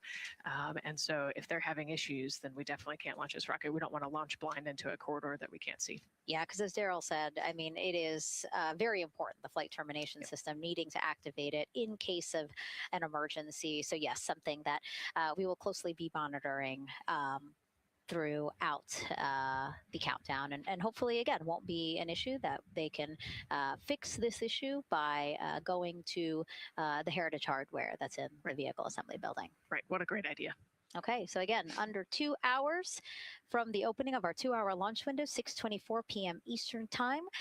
The crew, as you can see there, inside of Orion, relaxing, getting updates from the team, but also just getting in the right headspace for hopefully launch today. Let's learn a little more about each of them now. The moon, to me, it's the thing that connects me together with all the other humans in my life. I remember being a little kid lying in bed at night and just looking out at the moon in whatever phase it was in, and I was thinking, man, my friends that live like 20 miles away, they can probably look out and see that same exact moon. And then when I was in the Navy and I would look out at the moon and I'd be halfway around the planet, I would think, man, my brother can see that moon where he is, and he's halfway around the planet from where I am. To me, it's a connection of life on Earth. We can all look up and see that moon, and it's always changing. The moon is never the same 2 days in a row. I love that. My name is Reed Wiseman. I'm the commander of NASA's Artemis 2 mission around the moon. I grew up in a little town just north of Baltimore, Maryland, about 20 miles north of the city. There was a National Guard base nearby my house, and there were A-10 aircraft that would fly over every now and then. I just would look up at them and be like, man, I want to be up there. I want to go do that. And then my brother went to the Naval Academy, and I would go every year and watch the Blue Angels fly during commencement. And that just started to grow and grow and grow. For a while, I wanted to join the Air Force, and then I realized Navy flies as well, and they fly from ships in the middle of the ocean. And that was it, like, done deal for me. That is exactly what I wanted to do for my career. Flying is freedom to me, especially when you're in a jet aircraft coming off of an aircraft carrier in the middle of the Pacific Ocean. Nearest land is over 1,500 miles away. So when you come off of that aircraft carrier, you are truly just alone with yourself out there. It is a magical experience to be out there all by yourself in an aircraft over the Pacific. Just it's free. I think anybody who accomplishes something that they set their mind out to, there's no one thing that does it for them. It's a combination of everything. I mean, the way my parents raised me, the way my brother and I, the way our relationship developed over time, my friends, being in the marching band, going to college, setting my own course, learning how to live on my own, being mentored along the way, being, kept on the path to success, but being given the freedom to, make excursions and fail every now and then and regroup and carry on. I think all those things come together in the end to get you where you are. I've had to overcome, I'm a human being. I've had to overcome a lot of fears. I'm pretty scared of heights. I joked about that on the International Space Station, but it turns out I'm only scared like at the edge of a building. When you're up on the International Space Station, even though you're 250 miles up, I never had that feeling of falling or that I was, at risk up there. I just kind of loved the feeling of floating and looking down at Earth. There have been challenges all throughout my life. By far, the biggest challenge was losing my wife in 2020 to cancer and now raising two daughters who are grown up now, but that's been the biggest challenge by far I've ever had to face. It is not easy. Being an only parent, trying to work a full-time job, and raising two kids is something that I think about every single day. I'm very proud of the work I've done. I haven't always done it well, but I've always shown up and tried as hard as I possibly can. I do wonder what it's going to be like when we are really far from Earth and can see it. The sensation of being so far away from everything that you know. I had that sensation on the space station the first time I got to sit in the cupola for a really long time. So I can only imagine what that's going to be like from 200,000 plus miles away. My name is Victor Glover, and I'm the pilot for NASA's Artemis II mission around the moon. When I was in fourth grade, I was 10 years old, and that's when the Challenger accident happened. And it helped me understand how the general public felt about the astronaut corps, right? Like, these are the people that we want to be. And that just gave me an easy thing to strive toward. The biggest fear that I've had to overcome in my life is doubting myself. Going to college when no one in my family had gone to college was a huge risk. I had more confidence in my athletic ability than in my academic abilities. I could play football with those college students that I saw on TV. But my classmates that I saw in the lab and around the University Union, I didn't know if I had what they had.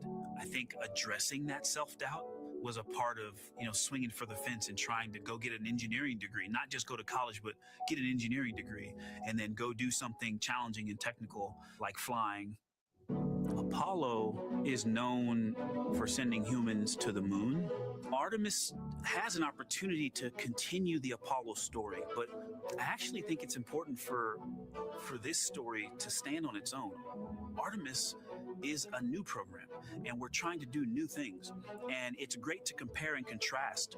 When you look at our spaceship, you can see parts that were designed, built, and integrated in another country. When you look at our crew, you see that our crew is international. There are also men and women. And I just think that comparing and contrasting makes the story even richer.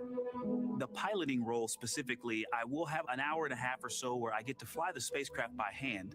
We haven't flown that many spaceships. And so the ability to fly one actually in space on a test mission is just a really unique opportunity. I can't tell you how I'm going to feel when we fly by the moon and see the moon up close and the Earth from 250,000 miles away, but I don't use the word excited because I'm focused.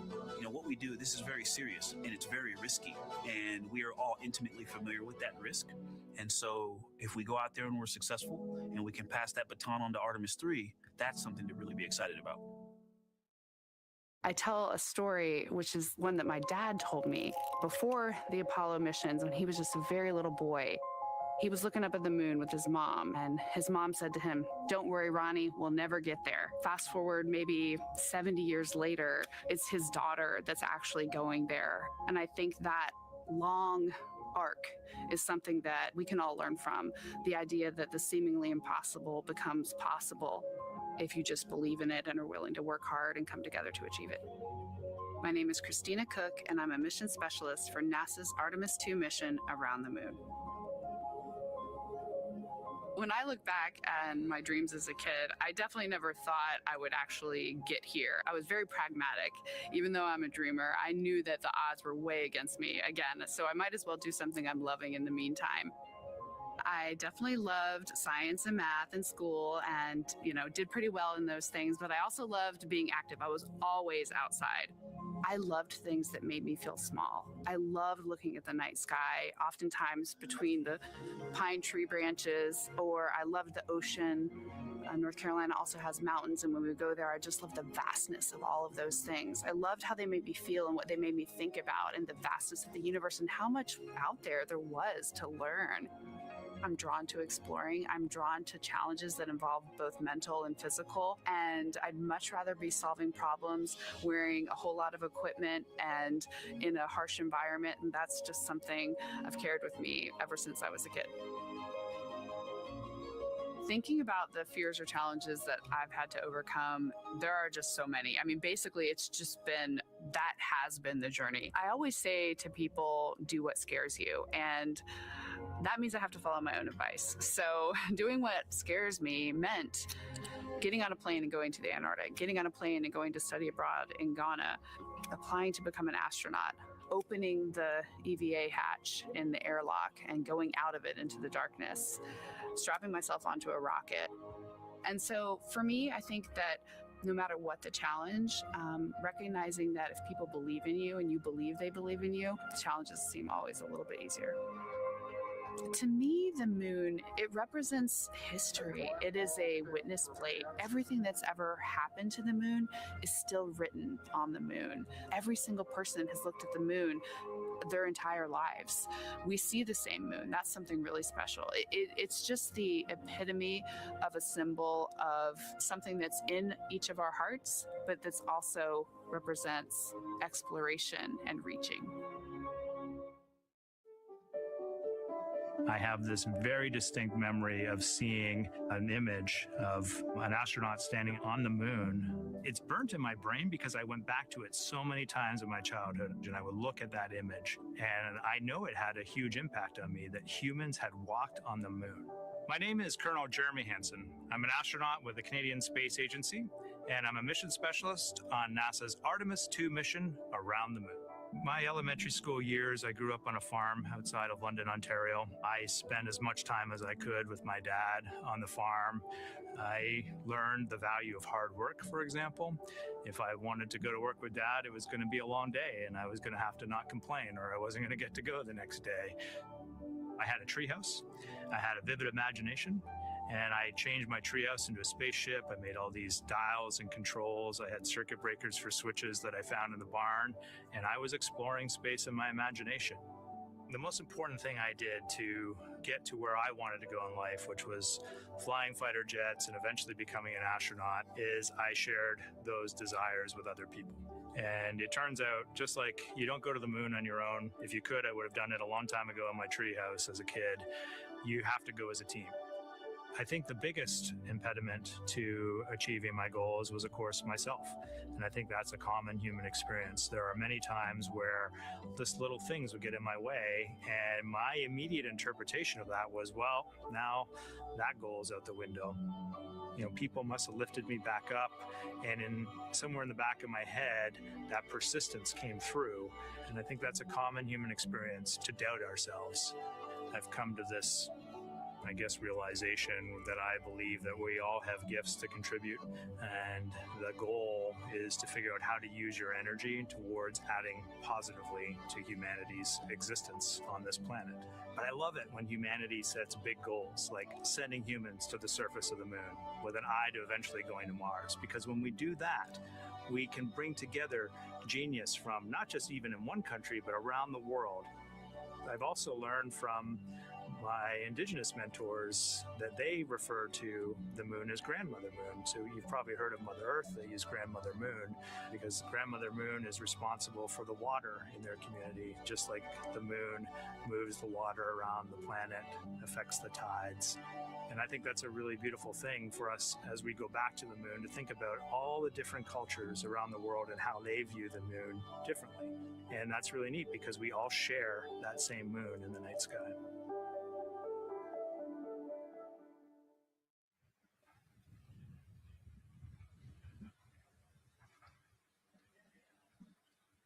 1 hour, 38 minutes and counting until the opening of the Artemis 2 launch window today, 6:24 p.m. Eastern Time. And we are looking at the rocket and Orion out on the pad, historic launch pad 39B here at Kennedy Space Center. What a great view, Nicole. Yes, it is. You know, we can see the clouds out in front of us, but they are to the west. And you can see that there's some blue sky peeking through behind that rocket, which is good news. And more people continue to come on center here. About a couple of hours ago, folks with special passes to come on center were allowed to start driving on with family and friends. And of course, we have media growing by the moment here at the press site here at Kennedy Space Center, setting up their cameras, setting up tents, interviewing folks. Again, this great jib shot that we have from our camera here showing all the interest that we have here at the press site. And actually, even to the right of us, so camera left, no, sorry, the right of your screen, left of us, plenty of other people there set up with their own tents, broadcasting to their own viewers. And so again, just really cool to see everybody wanting to share in this moment. Yeah, that's, I mean, how many media tents we can see from here. It's a beautiful thing. Yeah. I think it's important to share this message with the whole world. Yeah. And so let's take a look now at people who are watching in other parts of the country. We have this shot here from the U.S. Space and Rocket Center in Huntsville, Alabama. Oh, man, look Just at that. kidding. Museum of Flight, Seattle, Washington. So sorry. Hello to you over there. Sorry, I thought that you were in Alabama. But here you are from Seattle, Washington. Again, the Museum of Flight. They must have had a special event to bring people there to watch, as well as a special event here. Now, correctly, the U.S. Space and Rocket Center, Huntsville, Alabama. Of course, they would have a lot of people here, and I'm sure this crowd will grow when we get closer to launch. Marshall, the home of the SLS rocket. Yes. Yeah, this is a great chat. You can see all the people there, and obviously you've got quite a few artifacts in there as well. Oh, now they us. know. Yes. Yeah, now they know. They're on the broadcast. That's too funny. Awesome. Hey, listen, it's all right. We can sit. We can sit and chill until we wait for the opening of the window. No, there they are. Yeah. Everybody's excited. Thank you guys Love for it. showing us your excitement. I know deep down it was in there. It's just that you felt like sitting at the moment, and that's all right. There's a little delay. Yeah, that's all right. Well, thanks so much to those supporting these watch parties and bringing them to us live here. Actually, our video paths are taking quite a circuitous route to be able to bring those live views in from Seattle as well as Alabama, but we're glad that we can be able to share it with you in the broadcast now. And so why are we going to the moon? Why does NASA want to build a moon base there? Here's Megan Carter again with our moon board. All right. Thank you, Megan. Yeah, so we are right around that hour-and-a-half mark, hopefully for that launch. It's going to be very exciting. So they are going to have a few days to be around the low Earth orbit, and then they'll be heading on to the moon. So yes, let's talk what will be happening. Why are we going to the moon? So obviously this is not going to be a landing, as we've discussed.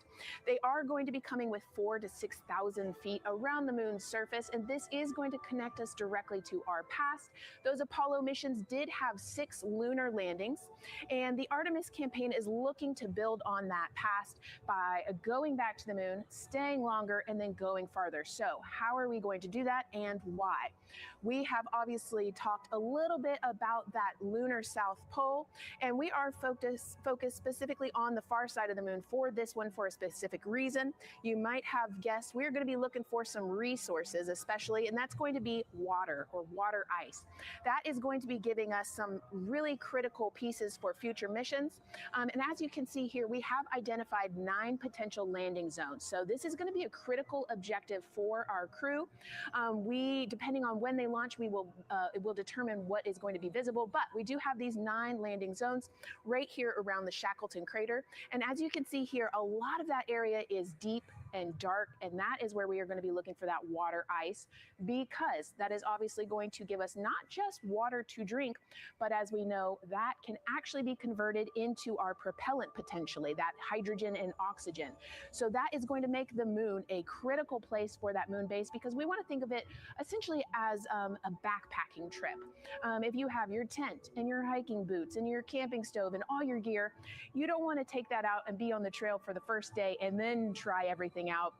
You're going to test things out a little bit closer to home before you go out on that adventure. And that kind of goes for us as well. So the moon is going to be critical for us in the future steps towards our lunar landings, and then also for going farther on to Mars in the future. It's going to set us up for that deep space exploration, and we can't wait to see what they see once they get to that flyby. But for now, we are, like I said, getting closer. So I'm going to turn it back over to you, Megan. Exciting stuff. Again, the idea of accomplishing a moon base, like as we've been saying, sometimes things just seem like science fiction, and it's amazing that we're making it science fact. Yes, yeah, we're going back. We're going to scout it out, and then on the future Artemis missions, we're going to put boots back on the moon for the first time in over half a century. But we're going to stay, and we're going to learn from the moon, and we're going to, you know, as Megan talked about, the water ice, and harness that resource, and, you know, not only learn from the moon about Earth and about the solar system, but also figure out how we get to Mars from the moon. And so what we're seeing now back inside the White Room with the closeout team, they are removing basically fixtures that protected the crew module hatch while they did work around it, right, Nicole? Yep. Yeah, so anytime that you're moving around and working, there are some sensitive sensors and parts of the crew module that we don't want to kick or bump into, and so it's easier to just put a guard up while you're working in there and then take it down later. And so this is a visual cue for us that the team is getting ready to close the last hatch, again, the launch abort system hatch. Can you tell us about what the LAS is?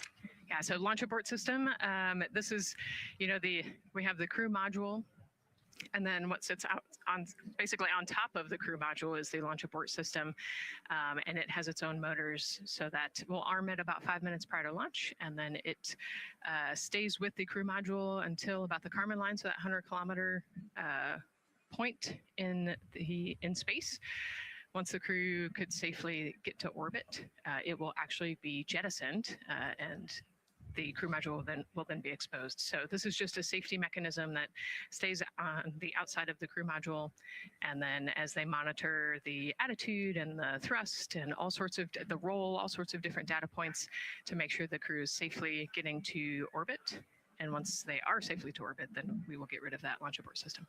And it looks like they're putting all these parts that they're removing from around the crew module hatch into a bag, because they have to take this out with them once they leave the pad, right? Yes, yeah, we don't want anything left up there in the White Room, and especially because that crew access arm will move away from the capsule and the rocket, and so we want an empty White Room, no FOD like we talked about, so that we can have a safe launch. And this orange tube that you see on the right side of your screen, that had been inside the crew module providing breathable air to the crew. And now again, with the crew module closed and them getting ready to close the second hatch that has been removed and is out of the way. So again, the closeout crew can continue to do their work. Yeah, that's just a duct to provide some cooling air and some breathing air to the crew and the closeout crew while they're in there. That's actually a good point, yeah. And so as we continue to watch the crew prepare to close the launch abort system hatch, why don't we take a look at the crew's mission patch? Now, crews have designed their official mission patches since the Gemini 5 launch in 1965. Reed, Victor, Christina, and Jeremy, they really wanted to play on the abbreviation of Artemis 2 to all, signifying not only the second major flight of the Artemis program, but also a mission to explore for all, by all. The crew chose the iconic Earthrise photo for a reason. It was taken by the Apollo 8 crew in 1968, the first crew to ever fly around the moon. The mission was to prove teams then were ready to land on the moon the same way Artemis 2 hopes to fly around the moon ahead of a lunar landing with Artemis 4. This time, as we've been saying throughout the broadcast, to stay on the moon and pave the way to Mars. Yeah, we talk about incremental steps, right? And so Artemis 2 is very similar to Apollo 8 in terms of that increment. They're going to fly around the moon and set up the rest of the Artemis program for landing on the moon, but also with a nod towards the fact that we do this for all humanity. And I love the thoughtfulness and how much importance they put on their patch design. Another camera angle of inside the Orion spacecraft. I was going to say, we might be able to see Rise, but I think it's right behind Reed's foot there. And so to orient people again, so basically we have Christina in your upper Christina in your upper left-hand corner. Then you have Jeremy below her. And then the feet you're seeing, those are Reed's feet. And then next to him, the upper right-hand corner, that is Victor, who's unfortunately hidden by Reed's feet. But again, that is the orientation of the crew inside Orion right now. Now, earlier this week, the crew got to stick their patch on a wall just outside the suit-up room. You can play that video there now. You can see that crews have been doing this as part of a pre-flight tradition again. Wow, Reed just making sure that thing won't come off. Flat. And so now Victor is signing there, followed by Christina, and then Jeremy. That's a fun tradition, and your patch is up there too. It is, yeah. Ours is on the left-hand side there. It's a fun tradition. This is a really fun day too. You know, they did this a couple days ago, but it's just another step that makes it a little bit more real that you're going to be launching soon.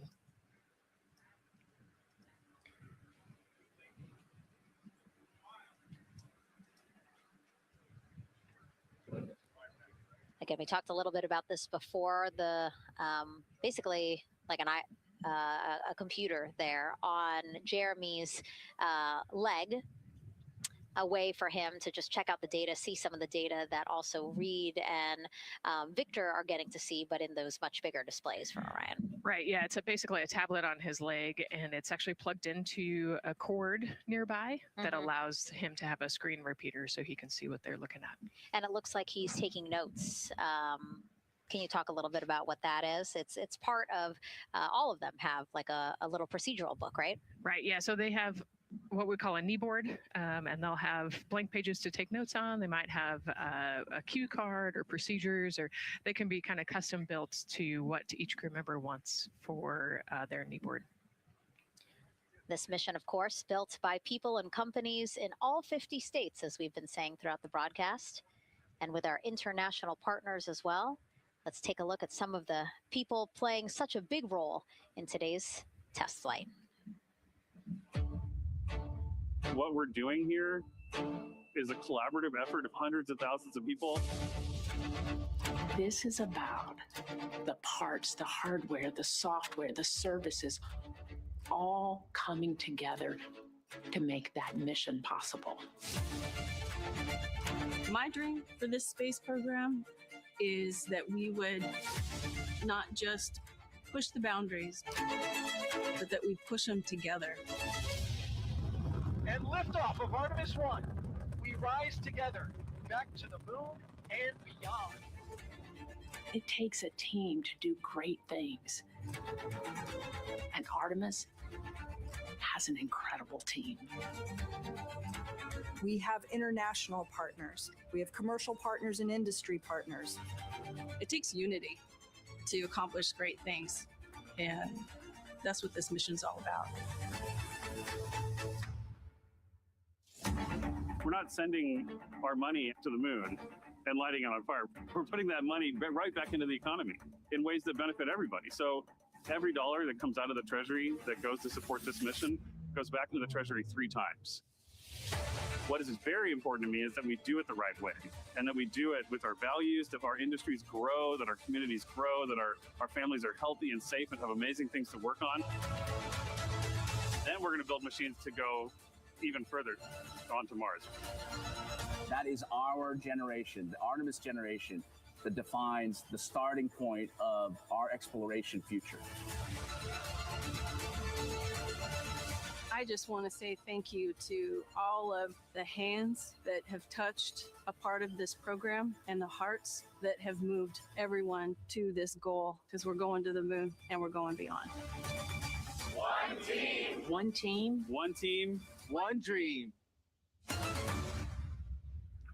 What I really like about that package is, again, just reminding people that this is spurring so many jobs across the country. Yeah, across the country and across the world, right? The whole world has a part of this. The Artemis Accords are signed by over 40, 50 different countries. And so, yeah, we're taking all of the taxpayers' money and we're putting it right back into the jobs here in the U.S. And the money too, you know, when we have more disposable income because we have good paying jobs, that's money that goes back into our economy as disposable income. So really it is just an ecosystem that NASA is proud to be a part of. Right. And not only is it about the money and the economy, right, but it's also about the science and what we're going to learn and exploration. You know, on top of all of those things, we benefit the economy as well.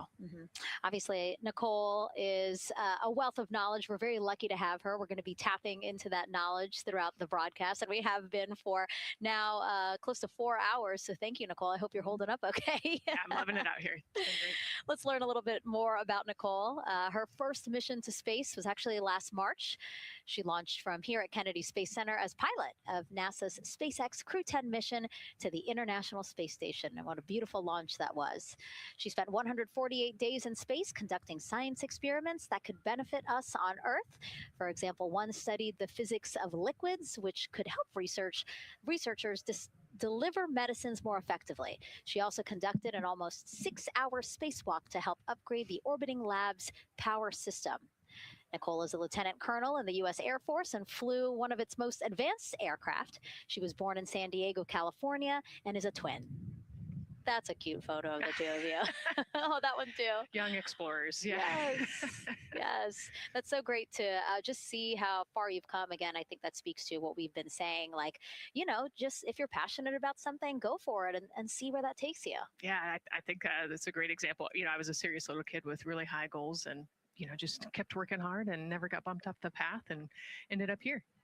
And it, you know, I think it's a testament to the human, like we talked about, you know, if you're willing to work hard, be a good team player, you can really get anywhere you want in life. And that's what I love to talk about. Christina has mentioned similar things. And so it's been kind of a theme for the day. Yeah, definitely a theme for the day, a theme for the team. The team has said the same, the crew has said the same sort of things. So absolutely, Nicole, thank you so much for being here. And hopefully only a little bit more until launch today.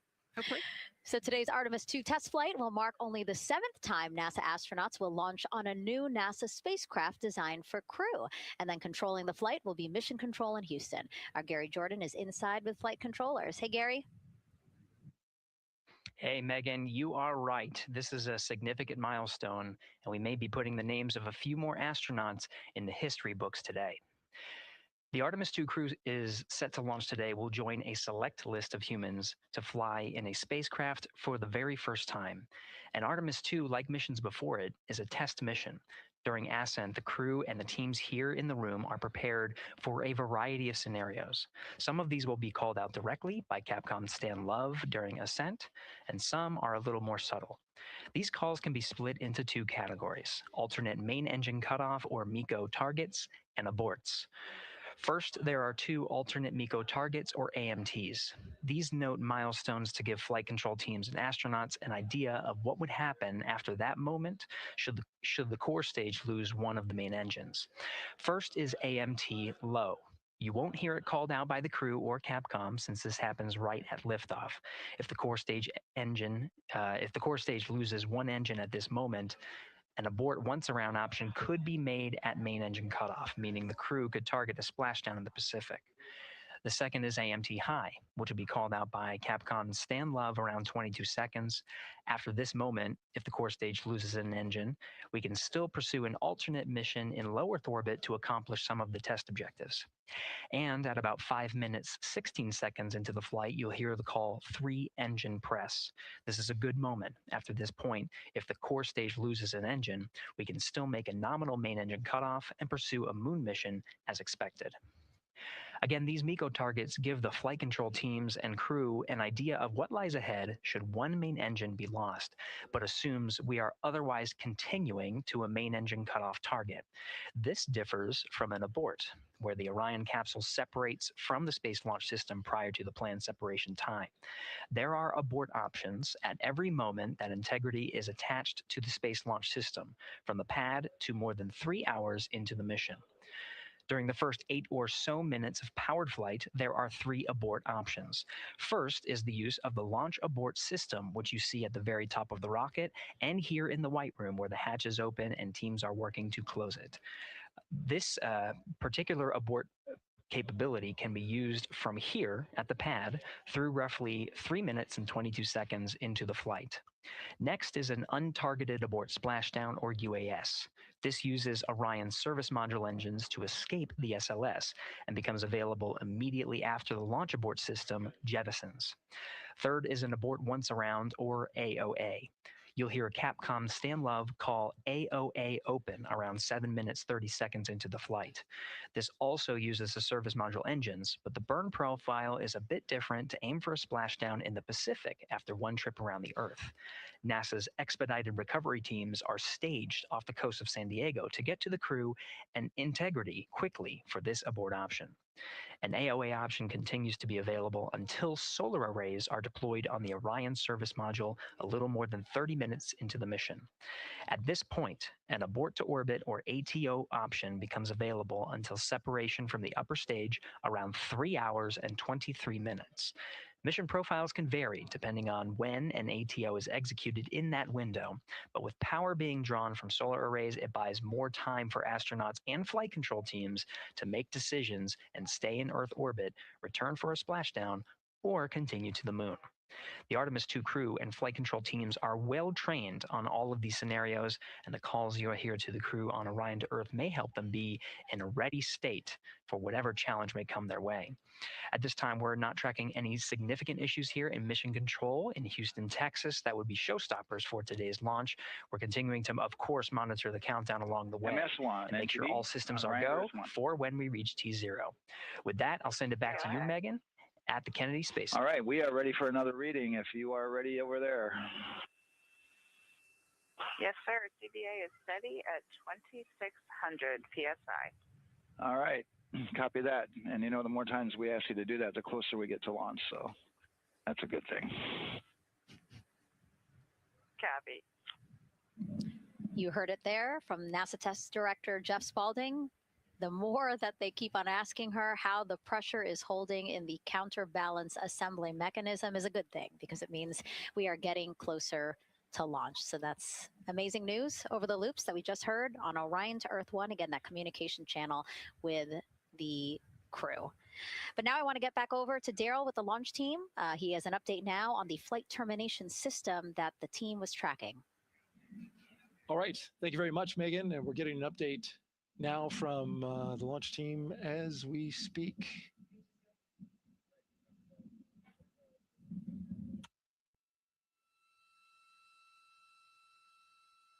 I stand by 1 second.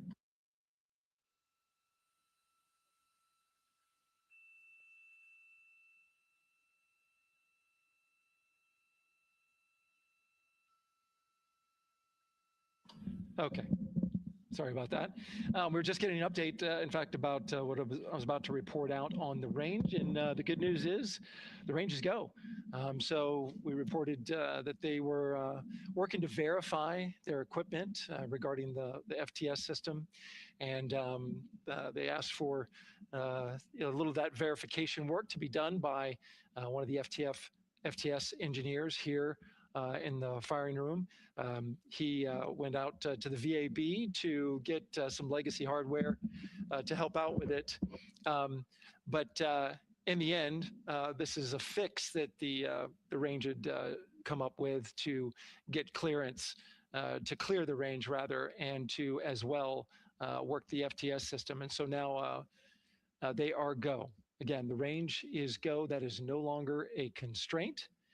And so you combine that with the fact that the rocket and the ground systems here also working, no constraints. clear board here is great news. So again, the range is green, and we're continuing to work through the countdown. We got a weather update that came in to the launch director from Launch Weather Officer Mark Berger. He reported out that there's still a little bit of feisty weather activity that's happening up in the Titusville area. That's the city neighboring the Kennedy Space Center. Those showers had passed over Kennedy, and then now they're currently over in Titusville, currently still within that mile kind of constraint of flight through precipitation rule. But we're still far enough from the window that it looks like it won't be an issue. And in fact, we're seeing some good sunlight now breaking through onto the launch pad. As you can see, it's actually shining on the other side of the rocket here. But to the west, we're starting to see some of that clearing that was forecast. And so the launch weather officer held his forecast for 80% go for flight during our launch window tonight, which, as a reminder, is 6:24 p.m. Eastern Time until 8:24 p.m. Eastern Time.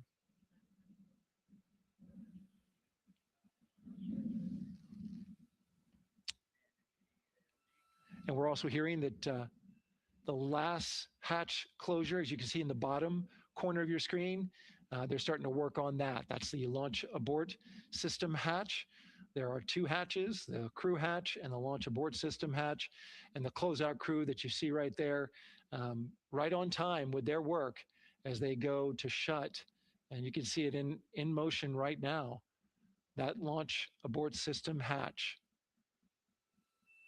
That's the latest from the firing room. We'll send it back to the host desk. Thank you so much, Daryl. Great news all around. And yes, we did just see them close the last hatch. And now we are looking at a live view of Banana Creek. Lots of people there, I'm sure, relieved to hear that that issue with the flight termination system has been resolved.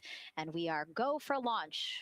Go for launch from the range, go for weather, and go from all of them, I would imagine. Yes, it's got to be exciting. The crowd is building. And as Daryl said, you can start to see the sun poking out here, and we can see all the clouds are moving north and moving away from us. So it's all good news. And so, as we know, we have our Leah Martin down there at the Banana Creek viewing location, and she's standing by with some other guests. Hey, Megan, I don't know if you heard that huge cheer just now. If you heard a big rumble, as soon as Daryl said that the range was clear for launch, everybody clapped. It was super excited as we get to do some final countdowns. Standing next to me, I have Hudson and Maddox, the son of brothers here. And I asked you a little bit earlier, how excited are you to be here for launch? What did you say? I'm very excited. It's our mom's birthday, and you know, not a better way to celebrate right now. I asked you on a scale of 1 to 10, how excited are you? Would you say? 11. Yeah, 11. I'm very excited. Super excited. Yeah. So, Megan, we've been watching the launch broadcast here and hearing some of the questions that you and Nicole have been asking and answering. And I actually wanted to ask these two kids, if you could take a 10-day trip around the moon and take 3 people with you, who'd you take with you? Well, I'd take my dad and my mom. And I mean, I don't know. Probably my best friend. I'd just say one of my friends, you know. Oh, one of your friends. So brother got left out. Who would you take? That was just what I was thinking. My dad and my mom and my best friend. That's a pretty good answer. Your brother can get his own trip to space, right? Yeah. So I'm actually joined here also by Dad. Now, you were sharing with me that a lot of the work that you've been doing over the last several months has been prepping the launch teams, our engineering teams, our ground systems teams to get ready for launch, to be mindful and to be in this moment. How does it feel to be standing here knowing that the people you've worked so closely with are doing what they're passionate about, or doing what they were born to do, moments away from launching this rocket? I mean, this is an exceptionally happy moment for us and all of us and the people that are, about to take off on this historic trip here. And I'm grateful to know that we've helped in some way, shape, or form to help them stay steady and calm, in such an exciting time within the agency. And so to just be here and witness it and know that, they've got some tools to help them stay calm and steady is everything to us. So. Fantastic. Well, Megan, we are standing by ready to go, and we're ready to cheer this team on. Thanks so much, guys. And yes, Leo, we did hear that cheer. That was very exciting. I think the vibe over there is they're celebrating, they're having fun. And here, once they heard that we're go for launch, everybody had to run back to the camera and work. It's a little bit of a different vibe, but I definitely think that people are excited, especially as we see now live inside of the White Room at the launch pad. The closeout crew has closed the launch abort system hatch. You saw there, we took it live. Took a lot of them. I think all of them, except for one. I think it took all 3 or 4 of them to push that hatch door close. And then they felt around the perimeter of the door to make sure that everything was sitting just right. Right. Yeah. We talked about how heavy the crew module hatch is. This hatch is just as heavy probably. And so, you know, they're working the closure here and working those connections. And you can see, yeah, there's still 3, 4, 5 people that we can see in the White Room. It takes a lot of people to get this, these hatches closed and this rocket ready to launch. Mm-hmm. And so the next step in the countdown is that this team will start closing out the White Room. So basically disconnecting things, stowing things, making sure that when they leave, there is nothing that isn't supposed to be there. And really, then at that point, it's just all 4 of the crew member, Victor, Reed, Christina, and Jeremy by themselves at the top of the launch pad.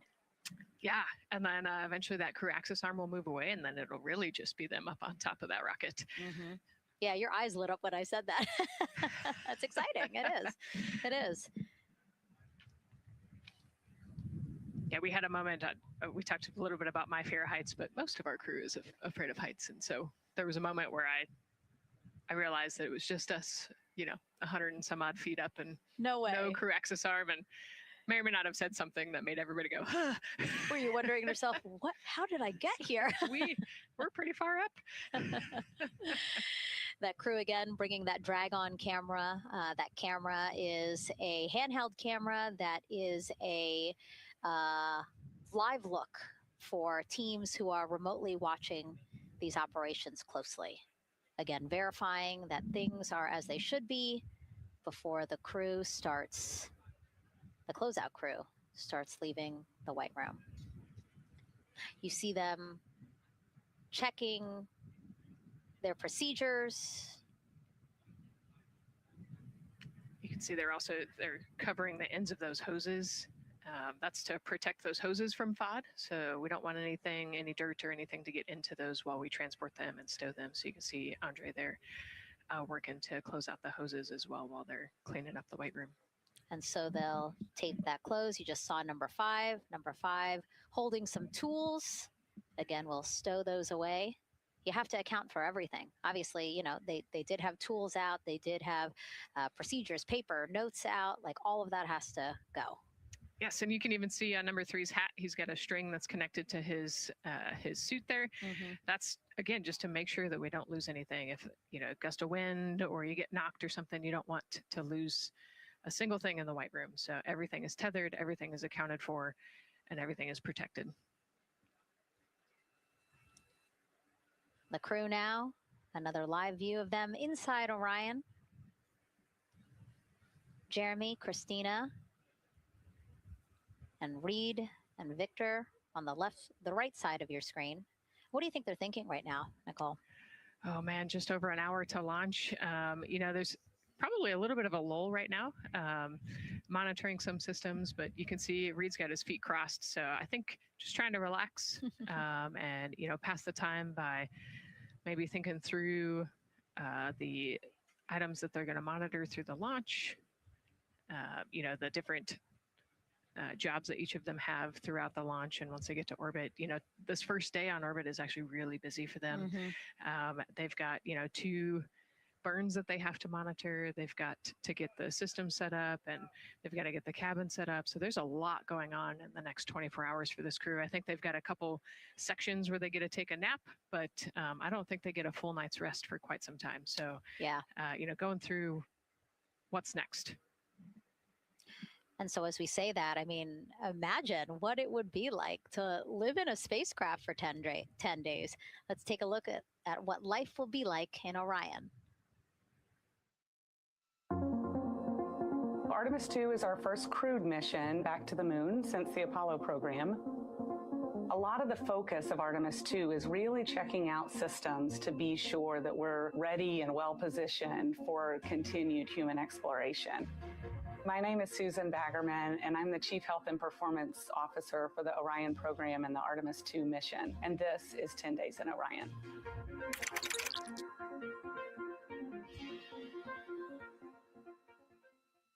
For this mission, the crew will launch in the Orion spacecraft on top of the Space Launch System rocket, or the SLS rocket. Once they've launched and achieved orbit, they'll continue on checking out many of the different critical Orion systems, check out some of the critical medical systems, and be sure that we understand how the crew would do that successfully within the volume of Orion. We also have, of course, systems to feed the crew. They have a potable water dispenser that they'll check out. And then we also have a food warmer, kind of looks like a suitcase that the crew can use to heat their food. They're also going to check out the flight wheel system. We'll have the crew perform some initial exercises. Part of that is to ensure that the flight wheel is actually working, but part of it is actually to be sure that our environmental control systems are actually working. For sleeping, the crew will sleep in sleeping bags. Some crew members like to be very tightly bound up, and some like to float very free. They'll use the toilet for the first time and be sure that it's able to flush. While they're on their journey, they'll do some testing that they quickly don their suit just to be sure that we would be ready in the future for an emergency. They'll also check out our radiation shelter. If we were to have a solar particle event, we would be asking them to take stowage out of the stowage bay and put it in some specific locations on the vehicle, basically for it to serve as shielding.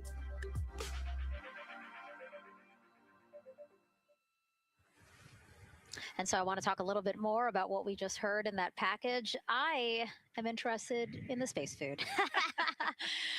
So Reed, Victor, Christina, and Jeremy have a pretty big menu to choose from, so that's really cool. We're actually going to pull up a graphic now that kind of shows you some of the food that they're going to have with them on their 10-day journey around the moon.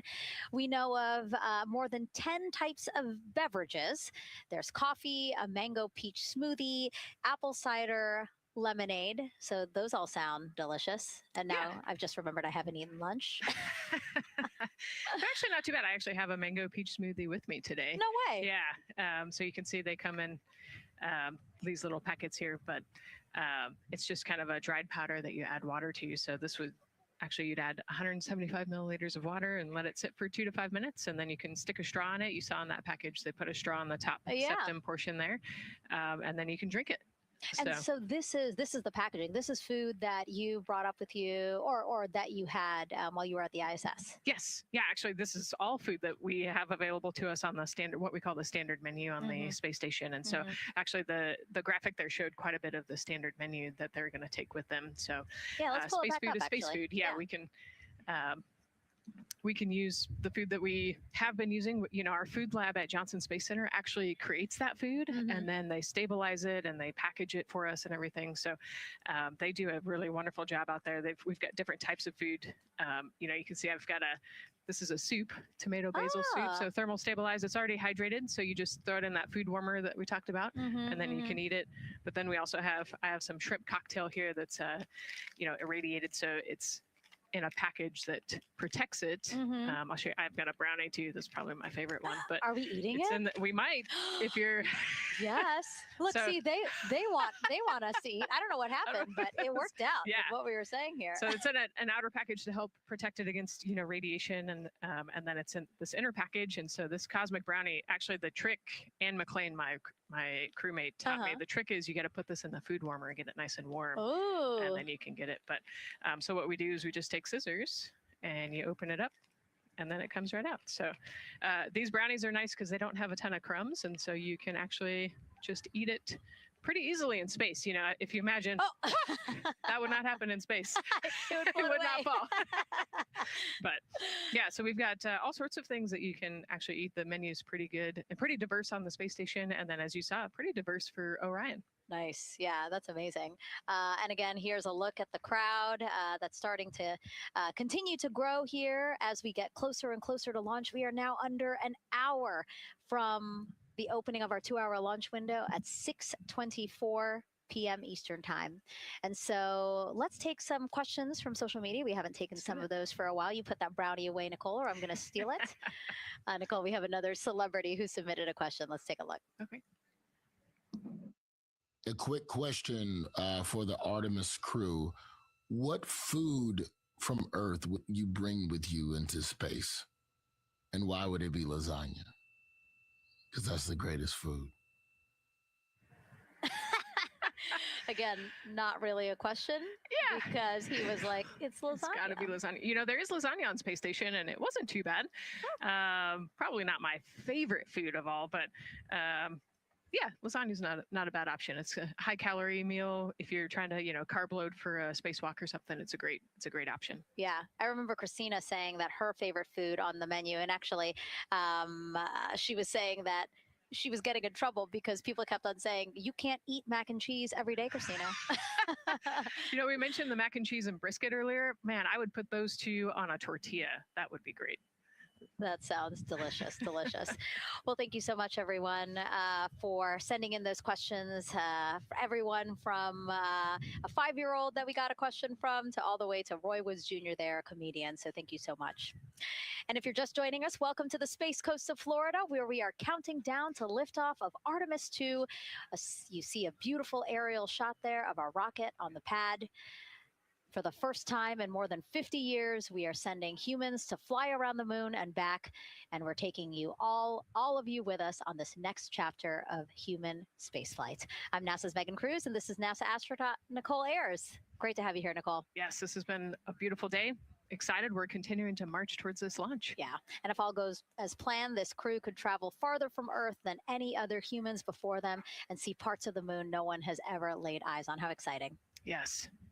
Exciting is an understatement, I think. That's true. We're going to see the far side of the moon for the first time by humans in a long time. It's important. And as the crowd again builds behind us, more activity that you're seeing here at the Kennedy Space Center press site. We also have a ton of people gathering around the world to watch this history-making moment. So let's take a look at those watch parties now. Oh. That crowd has grown. We checked with them probably like 30 minutes ago, and it was half that. But again, as we get closer and closer to launch, we are seeing more and more people gather together, wanting to experience this together and not just in a vacuum at home, Yes, this is so exciting. Look at all of those people. Man. And now here we are back in Seattle, the Museum of Flight. Again, people gathered there to show their kid. We see someone walking in the second row there. His first crewed launch to the moon. How exciting. That is exciting. Hello, everyone. Woo! Oh, that's so great. And now let's get you up to speed on what's happened so far. Again, we are now within an hour of the opening of our launch window. So what has been happening so far today? Well, a lot. After waking up and grabbing a bite to eat, our Artemis 2 crew suited up inside the historic crew quarters, a tradition that dates back decades. Teams helped them into their custom Orion crew survival suits, and just like other crews before them, they gathered around a table for a card game to pass the time, but to also burn off any lingering bad luck before they walked in the footsteps of every NASA astronaut launching from Kennedy Space Center since Apollo 7 in 1968. They walked outside the Neil Armstrong Operations and Checkout Building to greet a crowd of family, friends, supporters before getting into their Astrovan for their security-escorted ride out to historic Launch Complex 39B. They got a close-up look at the SLS rocket, then walked across the crew access arm and climbed one by one inside their Orion spacecraft. After that, teams conducted final checks with the crew before closing both hatches, the crew module hatch, as well as what you're seeing there, the launch abort system hatch. And now we are back live at the pad where the closeout crew is getting ready to leave the White Room. They are now tethered, Nicole, because they are about to move some pieces that connect the Orion spacecraft to the White Room, correct? Yes, there's kind of what I would call a shroud. You can see them working that there. So it is actually connected, so that way the gap between the crew access arm and the crew module, and well, I guess that's the LAS there, is covered.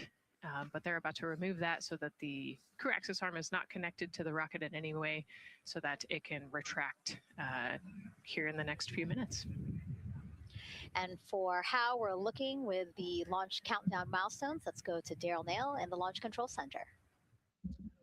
All right, thank you very much, Megan. And as you can see there, the finishing touches, as you've been talking about, to the LAS, which brings me to that subject, because we currently are hearing the launch team is working an issue that was reported out with the LAS. At least there's an issue apparently with a battery on the LAS. The engineer who is in charge of the launch abort system, sits on console here, reported that a temperature for one of the two LAS batteries is out of range.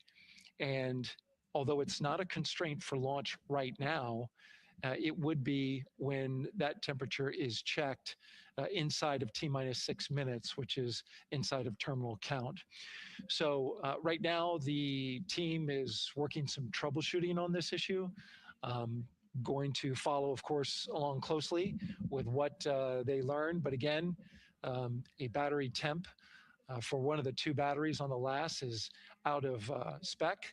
And the team is working to understand, first of all, whether or not this may be a sensor issue, or is there an issue with the battery itself.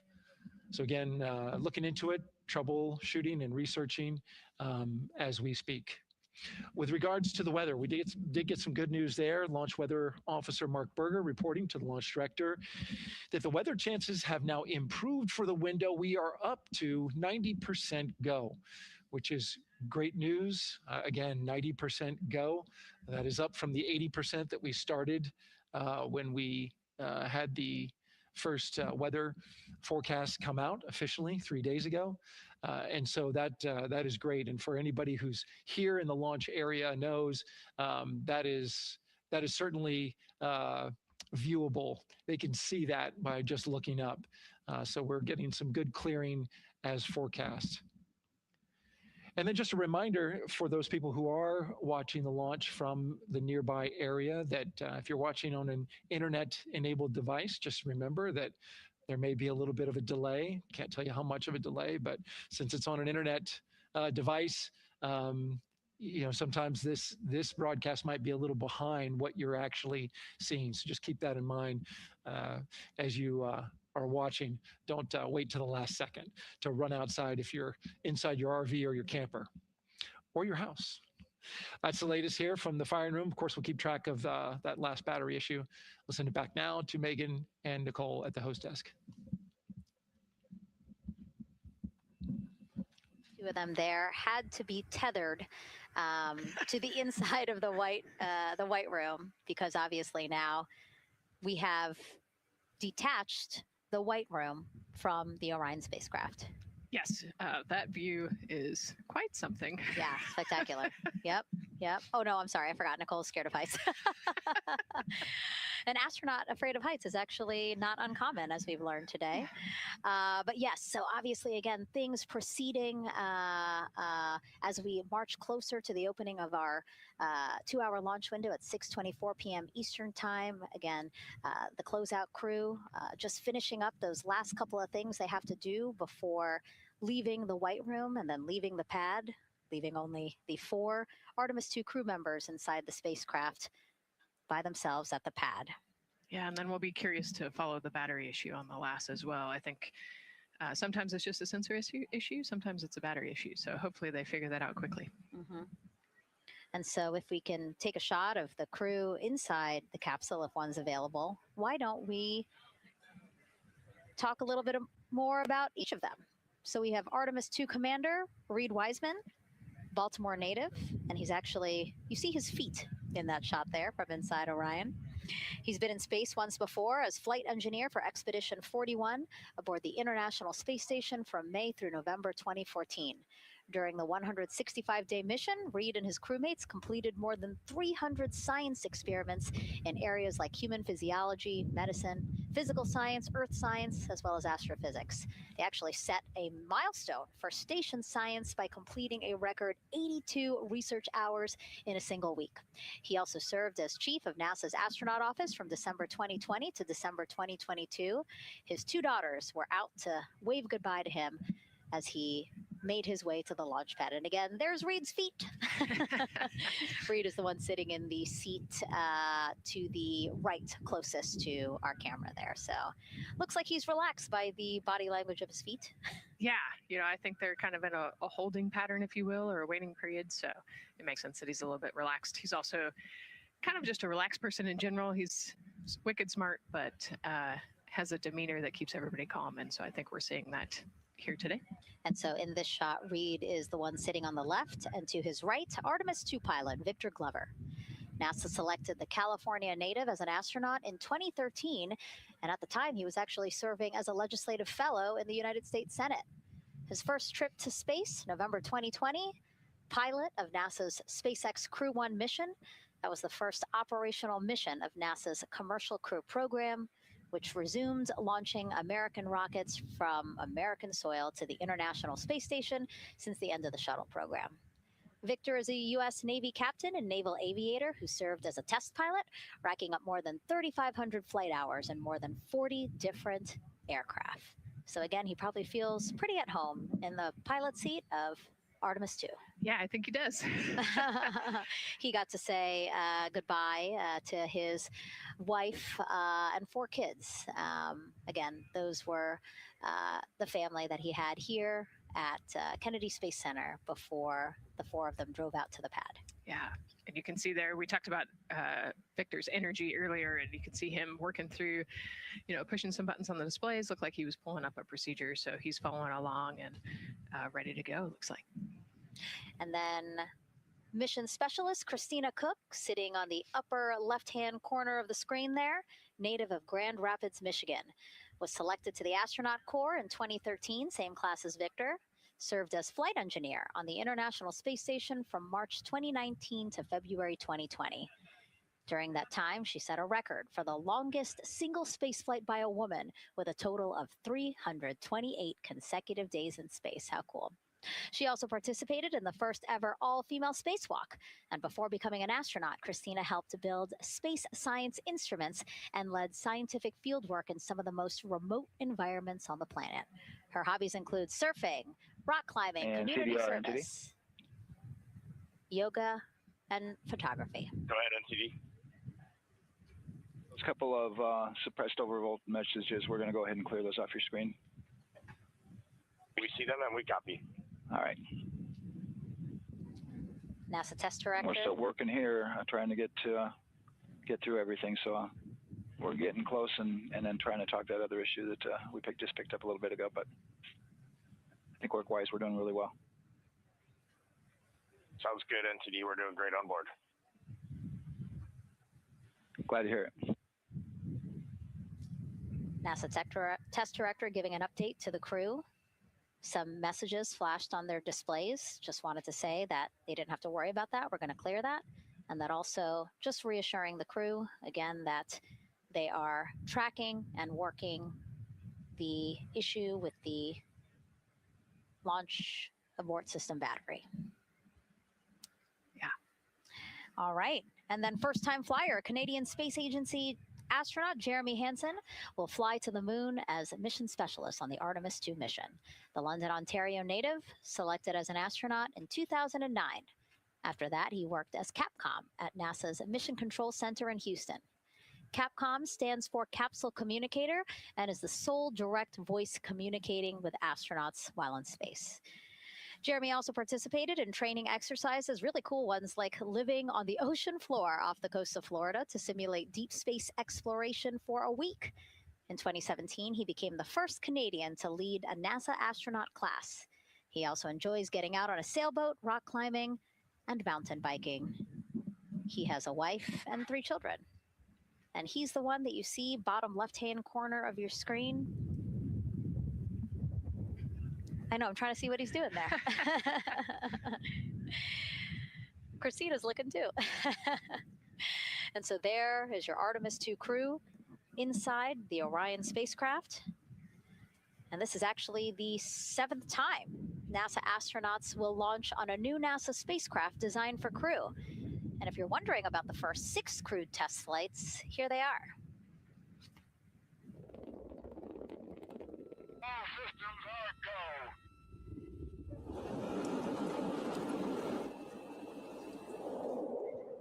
Gemini 3, Gus Grissom, John Young, March 23, 1965. Apollo 7, Wally Schirra, Don Isley, Walt Cunningham, October 11, 1968. Space Transportation System, or STS-1, John Young, Robert Crippen, April 12, 1981. Then NASA SpaceX Demo 2, Doug Hurley, Bob Behnken, May 30th, 2020, followed by NASA's Boeing crew flight tests. Butch Wilmore, Sonny Williams, June 5th, 2024. And now, Artemis 2 with Reed, Victor, Christina, and Jeremy. It is really surprising, honestly, to hear that through all these decades, through all these launches we've had, this is only our 7th new vehicle that we're testing for crew. Yeah, you know, we have so many different missions that we think about and we talk about, but really 7 vehicles that we've tested and that we're flying. You know, I like to think of spaceflight really as a permanent test, right? We have, you know, hundreds of missions or so. You know, an airplane that gets tested and then flown has thousands of data points. And so really spaceflight is always going to be in the test field. And I think it's important to remember that, especially as we put humans on rockets that we never have before, or for the 7th time we start a new vehicle and a new mission. Just getting word now that White Room closeouts are complete. And so the closeout crew is preparing to leave the pad. It's exciting stuff. We are making good time, and the closeout crew is doing really well.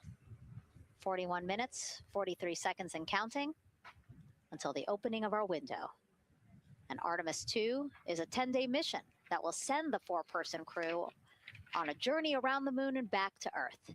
It will be a critical step towards future lunar and Mars missions.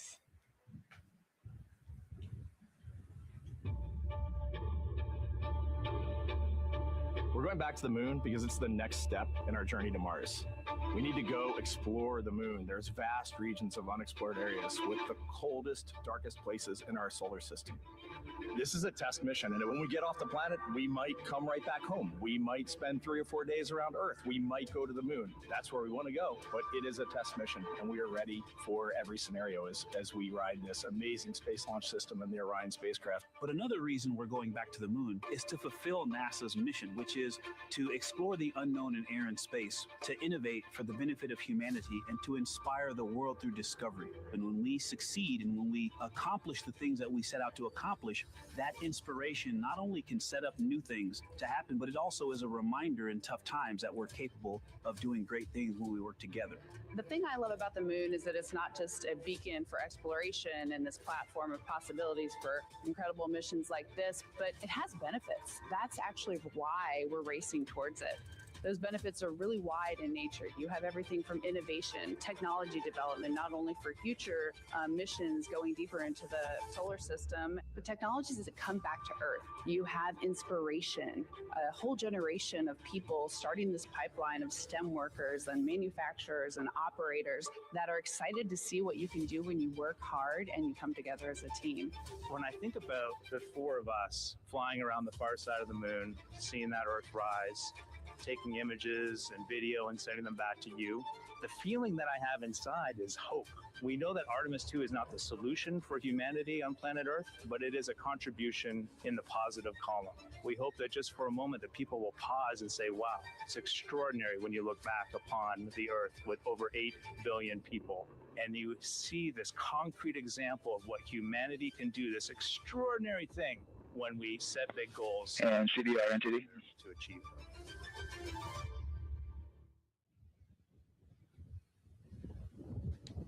And so Mission Control Houston will control the flight of Orion after a liftoff here at Kennedy Space Center. Here's Gary Jordan, who's embedded with that team. Gary, you might have to pause because we did just hear a call out to the commander Copy all, Jeff. in Orion. Will do, Megan. I think that was Commander Reed Wiseman responding to prepare for some of the next steps. We are now holding at the T-minus 10-minute hold, expected a 30-minute hold. So we are well on the countdown. We are well on the timeline to meet this L-minus time and launch towards the beginning of the window, but continuing to track progress along the way. Again, I'm here with the Artemis 2 flight control teams in Mission Control Houston. The team in the room behind me has been monitoring the countdown and verifying their own mission-specific launch criteria of the Space Launch System, the Orion spacecraft integrity, and its crew. During the final poll before launch, if all looks good from each of the flight controllers in this room, Flight Director Judd Freeling will report a go for launch from Houston Flight. Upon liftoff, teams here take control of the mission and communicate with the crew while they fly on the Space Launch System. This phase of flight is highly dynamic, and each console position has a dedicated and important role of looking after critical systems. You'll hear calls from Capcom and NASA astronaut Stan Love in this room to the Artemis 2 crew as milestones are reached during the more than 8 minutes of powered flight on the core stage. Liftoff and ascent are just the beginning. This room will be staffed around the clock over the next 10 days to oversee every moment of the mission through splashdown. Here from the Johnson Space Center, we'll be streaming the mission live 24/7 so anyone can follow the crew's journey, take peeks inside the spacecraft, and share the experience of a lunar flyby with astronauts looking down at the moon's surface. Teams here have been rehearsing tirelessly in simulations to throw every conceivable and inconceivable scenario their way. We are ready and eager to begin the Artemis 2 mission. Still milestones to come as we continue the countdown, but we'll be right back with you during the ascent phase of today's flight. With that, Megan, I will send it back over to you at the Space Coast. Thanks so much, Gary. Under 37 minutes until the opening of our 2-hour launch window, 6:24 p.m. Eastern. I've never been more excited for a time. But why don't we send it back over to Megan Carter with the moon board to learn more about what happens after ascent. Absolutely. I am definitely also getting excited. Things feel like they're starting to pick up a little pace here. A lot is about to happen within the first 10 minutes of launch, but what happens after those first 10 minutes? Let me take you over here to my mission map so we can kind of jump ahead and let me explain a few things. So our main engine cutoff is going to stand for MECO, and that is essentially where the rocket's job is done, and it is then going to turn the propulsion duties over to our ICPS. That stands for Interim Cryogenic Propulsion Stage. Don't try and say that too many times fast, but the ICPS is going to be right here, and that's our in-space propulsion.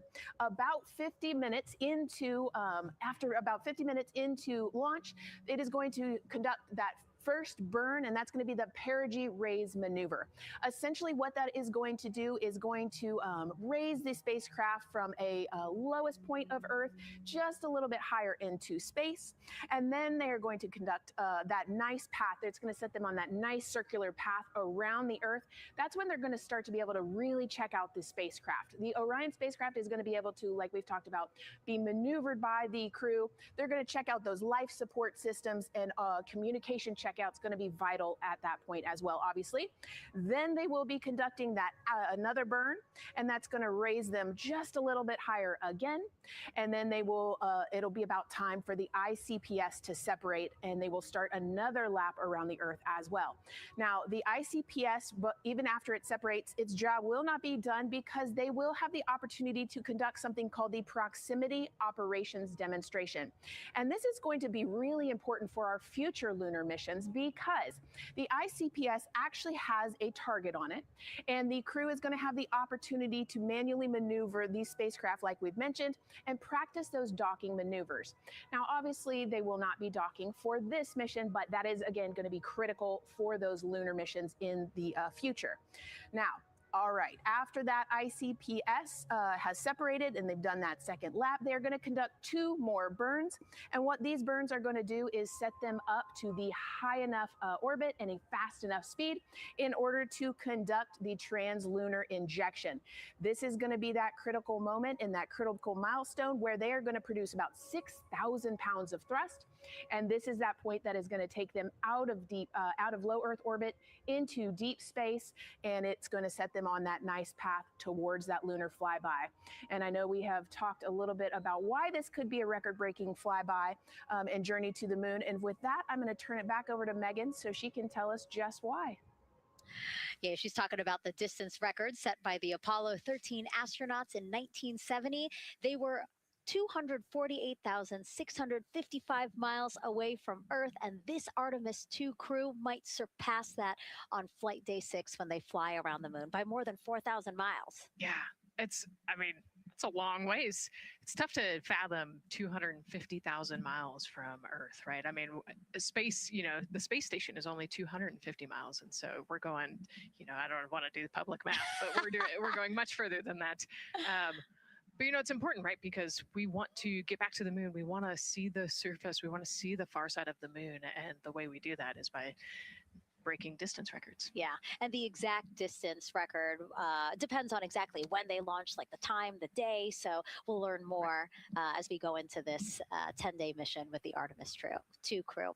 But here we are, 32 minutes, 50 seconds and counting from the opening of our launch window. Feels really, really surreal here as more and more people come to gather on the press site lawn here at Kennedy Space Center. Why don't we take a look at this video that we have here? Some familiar faces who wanted to wish our Artemis 2 crew a safe journey. Reed, Victor, Christina, and Jeremy, you are the real deal. You're flying to the moon for all of us, and we are in awe. You're the true heroes. You are not just astronauts. You are pioneers, venturing deeper into the unknown. But you are not alone. We will be all cheering you on from planet Earth. Hey, I'm Victor Wembanyama, and I play basketball in the NBA. But I'm not only interested in shooting hoops. I'm also interested in shooting stars, dark matter, and all other types of astronomical phenomenon. And to the Artemis 2 astronauts who are shooting for the moon, I wish them good luck and Godspeed. Hi, everybody. I'm Ryan Gosling, and I play a biologist who goes to space to save the planet in the film Project Hail Mary. But the Artemis 2 astronauts are going to space for real, and they will travel farther from Earth than any humans in history. Sending all our best wishes to the Artemis 2 crew.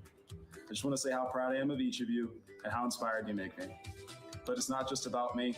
Your mission is going to inspire future generations of scientists, engineers, athletes, and dreamers to do something that they never thought possible. Hey, it's Roy Wood Jr., and I want to wish the Artemis 2 crew a happy and safe journey to the moon, well, around the moon. To go around, I know what you're doing. You got to look for a parking space. This is to go around the moon, make sure somewhere to park, and then you park journey. Good luck. It's actually a really good way to explain what how this mission builds. Again, we are hoping to land astronauts on the surface of the moon in maybe 2 years. So yes, we are looking around the moon on this lunar flyby mission to see where we might park. Thank you, Roy Wood Jr.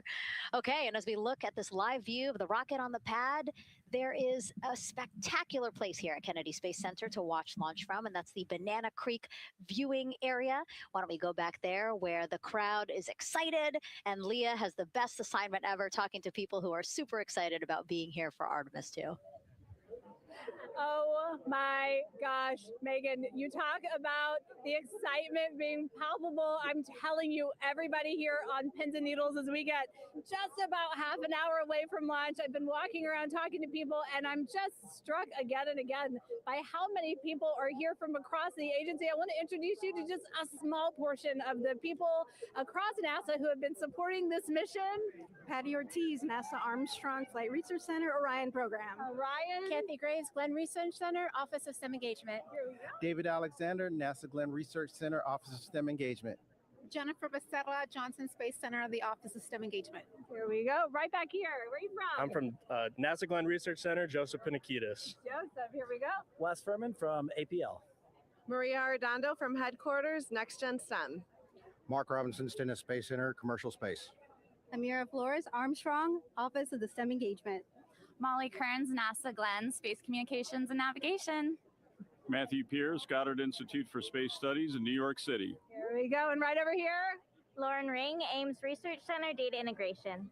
So we're coming together. We're one big NASA team, one big NASA family, and we have one major message before we launch tonight. Okay, guys, what are we going to say? 1, 2, 3. Go Artemis!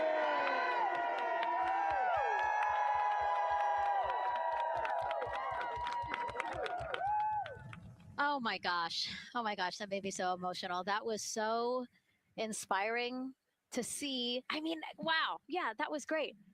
I mean, just to hear everybody say their position, what they're doing to support this mission is amazing. And I'm sure this was something that really rang true and resonated with NASA's Administrator Jared Isaacman, again, to see the workforce come together to do the work and then to be here for launch. So why don't we actually go over to him now with our Jasmine Hopkins at one of our other viewing locations. All right, Megan, thank you so much. The energy here on the balcony is honestly becoming electric as we get so close to launch. And now we are thrilled to welcome NASA Administrator Jared Isaacman.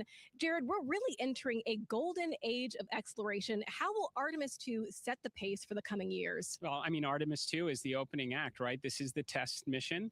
This is getting very comfortable with the SLS rocket, the Orion spacecraft. No humans have ever flown on this before, right? And we're going to put it through its paces. We'll go into Earth orbit for a little bit, make sure Orion's doing okay. And then we are sending them, right? We're going to send them farther into space than any humans might have gone before, 250,000 miles away. And it's going to set up for the subsequent missions. That's why we're going into the golden age of science and discovery right now, because you're going to see a moon rocket launch in 2027 when we do our testing with the lander. We're going to go for the landing on Artemis 4 in 2028. And in parallel, we're going to build the moon base, right? And that is going to be filled with science discovery and tech demonstrations that's going to support the enduring presence we're trying to create on the surface. Absolutely. So honestly, history-making years ahead of us, you know, with Artemis 3 and 4. But first is Artemis 2. What will be our single greatest takeaway from this mission? Well, I'll tell you, I mean, after ignition, to me, the moment that I'm going to be most excited for is splashdown. There's no question about that. Good shoots coming down off the West Coast. But look, I think the takeaway from this is gaining extreme comfort in the Orion spacecraft, right? I mean, this is very different than what we've done for more than a half century, right? I mean, the velocities that spacecraft is going to re-enter at, it's going to be new territory for us. We want to get our arms around that completely. So I would say the performance of SLS plus Orion is everything on this one. We want to make sure we do it in as a safe way as we possibly can, understanding what we are undertaking right here, bring our crew back, learn as much we can from the vehicle, set up for Artemis 3 in 2027. Right. And Administrator, we've actually had a pretty young audience today here, some kids running around the balcony. How do you hope Artemis 2 inspires that next generation? You know, I talk about this all the time. Like, you know, one of our overarching KPIs that we should always be tracking is the number of people living and working in space. Well, you know what's another strong number 2 on that one? It's the number of kids that are dressing up as astronauts for Halloween, so that they grow up, that they're inspired to want to join in this grand endeavor, whether they come work with us here at NASA or they join in industry, but they're helping humankind venture out farther, pursue all the secrets of the universe. Yeah, I think we'll see a lot of kids dressed as astronauts this year. And finally, Jared, you've really made it a personal mission to get to know the people behind the work at NASA. Do you have any final thoughts, any final words before today's history-making launch? Yeah, well, one, I want to express a lot of appreciation. I'll tell you what, the 4 astronauts on top of Artemis 2 know this. It takes an army to pull a mission together like this, right? Across all 10 of our centers, all of our commercial partners, the international partners that come together to make this possible. My sincere appreciation for everyone who is currently working the mission right now. So getting them ready for launch, that will be watching over them in mission control, recovering this crew when they splash down off the West Coast. I have complete trust and confidence in your abilities. And everybody else who's not directly working on Artemis 2, Artemis 3 is coming up next year. When this mobile launcher gets back in the VAB, we're going to start stacking. Wow, plenty of excitement ahead of us. Jared Isaacman, thank you so much for being here. Thank you. Thanks for being here. Of course. All right. And with that, let's get back to the countdown with NASA's Megan Cruz. Under 25 minutes and counting from the opening of our 2-hour launch window, and take a look at all these people behind us. I literally, every moment I turn around and I see the clock, I am like, Oh, wow. Oh, wow. There are more people and less time. Yes, exactly, which is a great problem to have. Yes. Now, this first crewed test flight of NASA's Artemis program coincides with the 250th anniversary of our country's founders signing the Declaration of Independence. Exploration is a part of America's DNA, and it continues now with our return to the moon. 250 years ago, 13 colonies laid the foundation for the greatest and most enduring democracy in the history of the world. One driven by courage, faith, and freedom. From that moment, we became a nation defined not by where we stood, but by how far we were willing to go. We conquered vast frontiers, invented tools that shaped a modern world.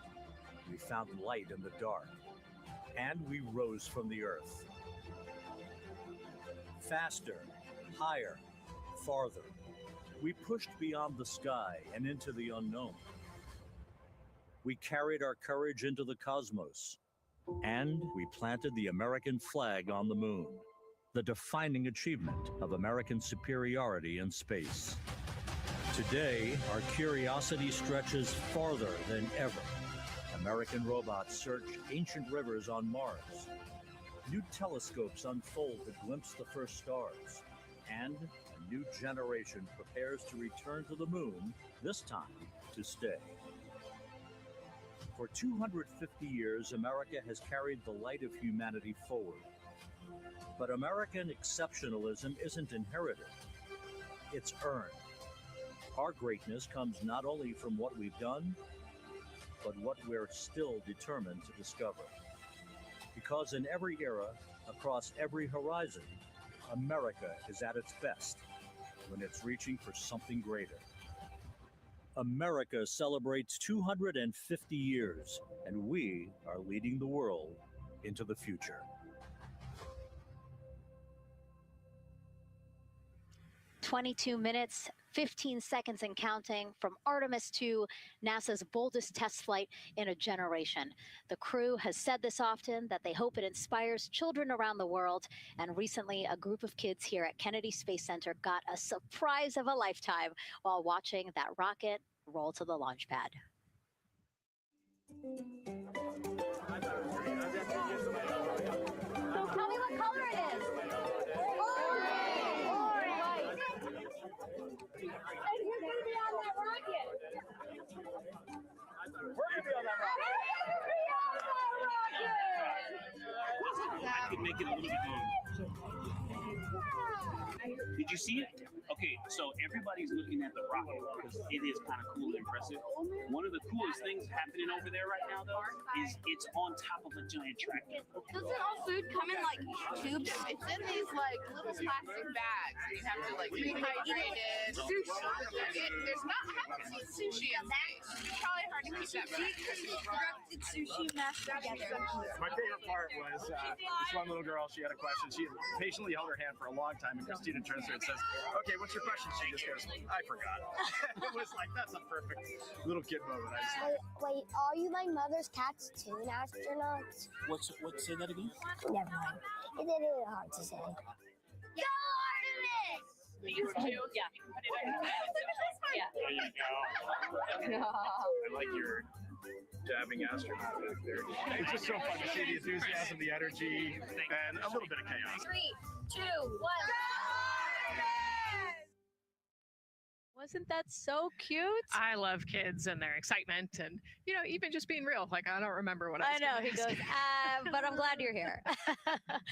Now, here we are, Space Center Houston. The crowd has exponentially grown throughout the day. We started showing you live shots from in there probably an hour ago. And now take a look at all the people there getting ready to witness history together. It's something really special to be able to witness something like this together. Yeah, you know, we've heard from celebrities and officials and kids, and, you know, it's amazing. People from all around the world came here today to Florida to watch. So it's something, it's hard to put into words, just how much support for this mission we're seeing today. And great news too, Remember, the team was tracking an issue with the launch ma'am, go abort ahead. system battery. They appear to have cleared that issue. So we are go for launch. Yes, it's exciting.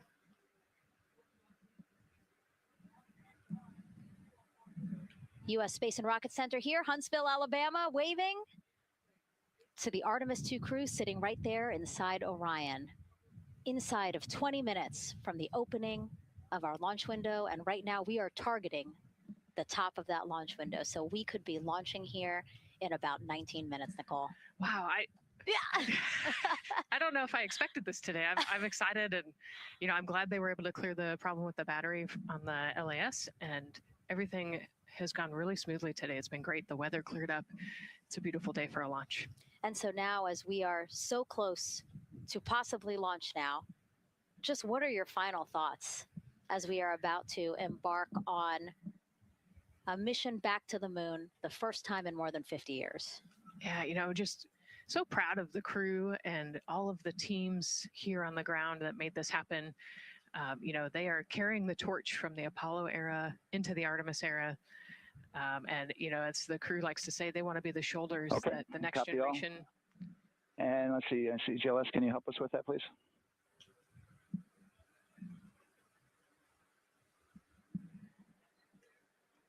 They want to be the crew wants to be the shoulders that the next generation can climb on. 001. I think it's in their patch.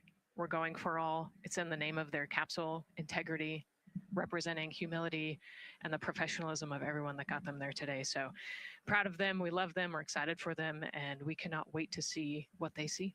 Just leveraging everything we've learned so far as an agency, taking us from Apollo now to the launch pad here, 39B, with Orion and SLS poised to again fly us into the history books. And before we leave you now here at the host desk to get back into operations, we just wanted to answer one question for you guys. We asked you earlier on today, what are you most excited for? And we asked you to go vote on Instagram and Twitch. Instagram, you guys said launch. Twitch, you guys said lunar flyby. So I think you guys will all be very excited since we are now about 17 minutes from the opening of our launch window today. And so with that, as we approach terminal count, let's send it back to Daryl Nail in firing room 1. Daryl. All right, thank you, Megan and Nicole. And just want to give you an update on the launch abort system that you just reported that they cleared. They believe, they're convinced this is an instrumentation failure. So there are 2 batteries on the LAS. The LAS, of course, and with the help of my 2-year-old son's model rocket, Daniel said I could use this, so it's okay. The LAS is right here. It's the tower above Orion. Orion capsule is inside of here. It's used to pull Orion off the rocket in case something's going on with the rocket, either on the pad or in flight. 2 batteries are bad. Well, I'm sorry, one of the 2 batteries reported an out-of-family temperature, and it was very much out of family. And so they checked their data going back into the vehicle assembly building where they recharged the batteries and worked on them. And they have good, solid data, they reported, that tells them that this is an instrumentation failure, that there's something wrong with the sensor. And so they took it before the mission management team, which has to accept the risk, any changes to launch commit criteria, which this would be one, and they all fully accepted it. So now we are clear as far as that constraint is concerned. And one quick thing as we count down now, we are getting into the final minutes before liftoff. There's a 2-hour window. We haven't quite set the T0 yet, but this is a list of the cutouts. There are 150 cutouts that are included for this 2-hour launch window. And that's important. They're in very small print. That's important because there's basically 16 minutes inside this window that they cannot launch. And these are because of small things flying in orbit. There's a lot more things in orbit than there were back in Artemis 1 when we had 35 to 40 cutouts. For that reason, because of these 156 cutouts, they're going to be managing the launch window as we go forward. So they may have to wait out one of these cutouts. They range in time between 2 seconds to 23 seconds, but you'll hear the NASA test director talk through that. We're getting ready to merge that loop from NASA test director Jeff Spaulding.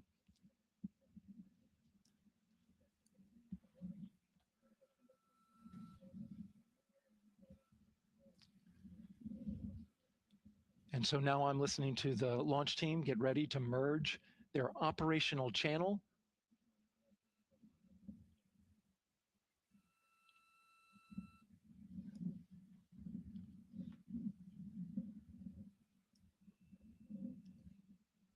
We're now entering one of the most consequential phases of launch day, and that's terminal count, the final 10 minutes. And OTC, NTD on 212 for comm check.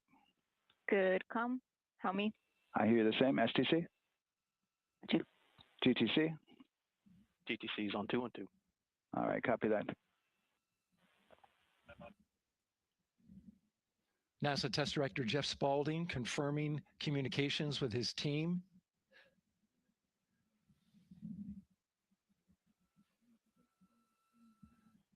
There will be 2 polls that we'll hear. One from Spaulding, the NASA Test Director, confirming the ground systems and the launch team are ready to proceed. At this point, we have a clear board,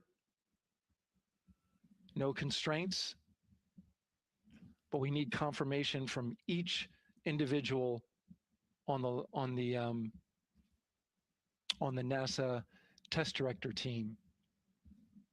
So we'll hear him poll his team. The other poll that we're waiting for is the poll from Launch Director Charlie Blackwell Thompson, who will take that final status from NASA management before giving the go to come out of a hold. And you're seeing the clock count down at L-12 minutes. CCL, OTC, Orion, RS1. CCL. Yes, sir. Reconfigure ARS primary loop ISO valves.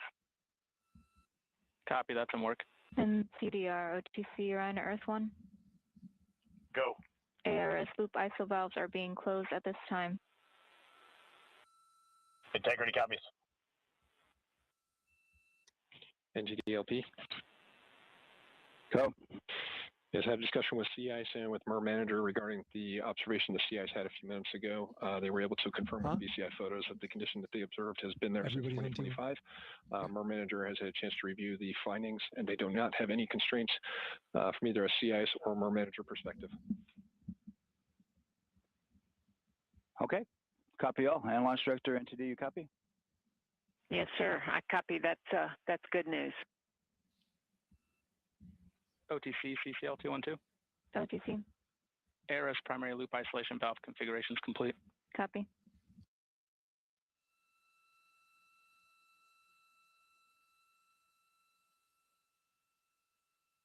And CGLS NTD, cancel pending, please. GLS copies, and that's complete.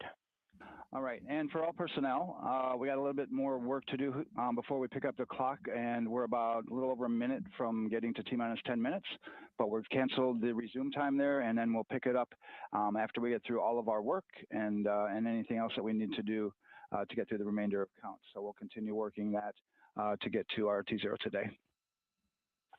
So when we get to about 50 seconds from now, we'll extend that hold. CVSE OTC. CVSE 400, 290, looking to verify that we are configured for ascent. Yep, give me about 2 more minutes. I'm going to start CMA2 streaming. Copy. NTD, COSE, hold requested. Copy that. I have an LCC violation of O-CT-004, S-band transponder anomaly. This was a transient LCC violation, so transponder 1 had a demodulated SNR estimate that went down to 2 dBm when it should have been between 10 and 13. It is now back up to 12, but we did lose that for just a moment. It does not appear that we lost our bit sync or carrier lock, which would be indicative that we lost our lock with the vehicle. So at this point, recommendation would still be go. However, we do have a pre-planned contingency procedure if we want to look at that. But again, this is transient, so we're back in a nominal range. All right, let's see, LPE NTD. Yeah, we're not seeing that hit. So I guess the question for COSE, was that less than 3 samples? Is that below our persistence? Stand by, let me look. It did look like it did persist for several seconds on mine, but let me take a look at the number of samples. Could I get a repeat on the affected LCC, please? Yes, ma'am, that's going to be O-CT-004. Thank you.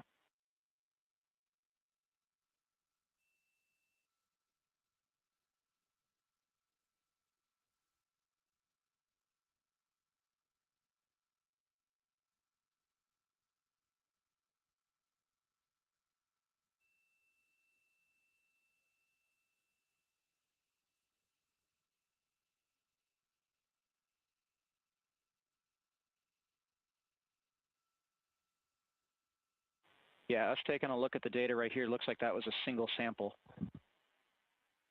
Yeah, copy that. RFTS does report that they also lost lock for about 5 seconds. So I would love to ask KUS and see if they also lost lock with the vehicle for any extended amount of period.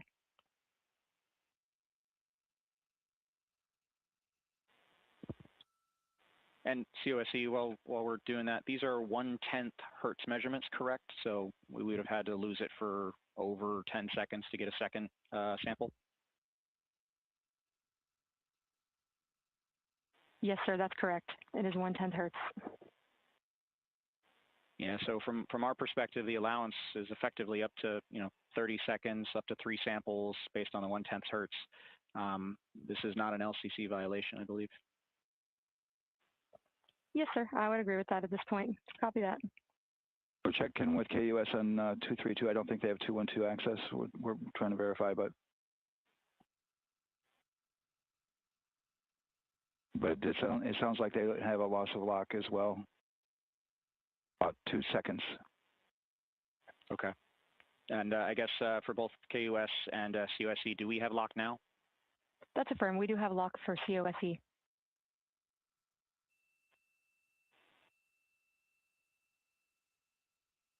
Yeah, so from the integration console perspective, we did have a temporary loss there within the allowable, and per the requirement, let's go.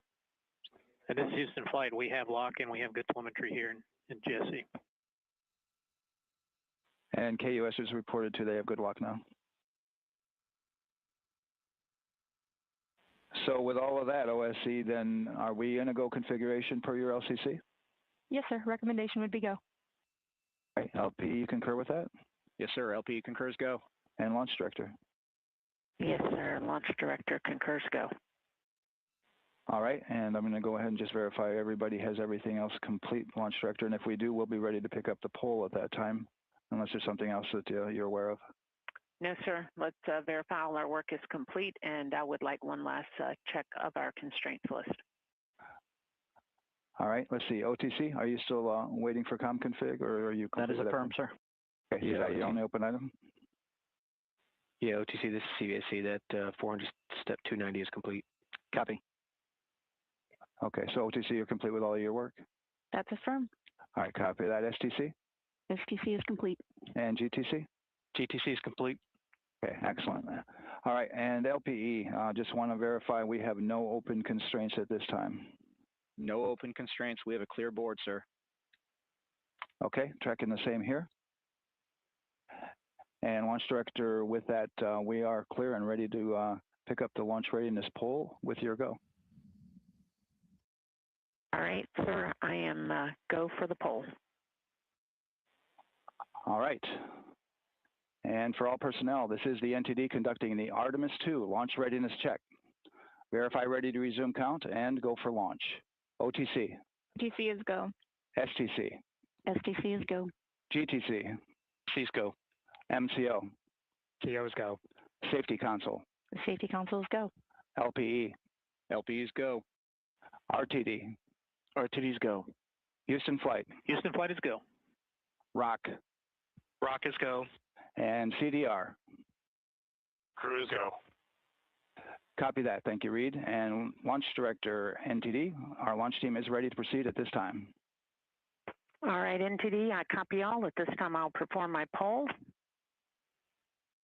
Attention on the net. This is the Launch Director performing the final poll for launch. Verify no constraints and go for launch. EGS, Program Chief Engineer. Artemis Chief Engineers are go. Copy, thank you. EGS, Chief Safety Officer. The Artemis CSOs are go. Copy, thank you. Range weather. Launch weather is go. Thank you, LWO. And Artemis MMT Chair. MMTs go. Thank you, John. And Integrity Launch Director. Good to hear your voice, Charlie. PLT. Thank you, Charlie. This is Victor. We are going for our families. MS1. This is Christina. We are going for our teammates. MS2. This is Jeremy. We are going for all humanity. All right, Charlie, your Artemis 2 crew is go for launch. Full send. I copy that. Reed, Victor, Christina, and Jeremy. On this historic mission, you take with you the heart of this Artemis team, the daring spirit of the American people and our partners across the globe, and the hopes and dreams of a new generation. Good luck. Godspeed, Artemis 2. Let's go.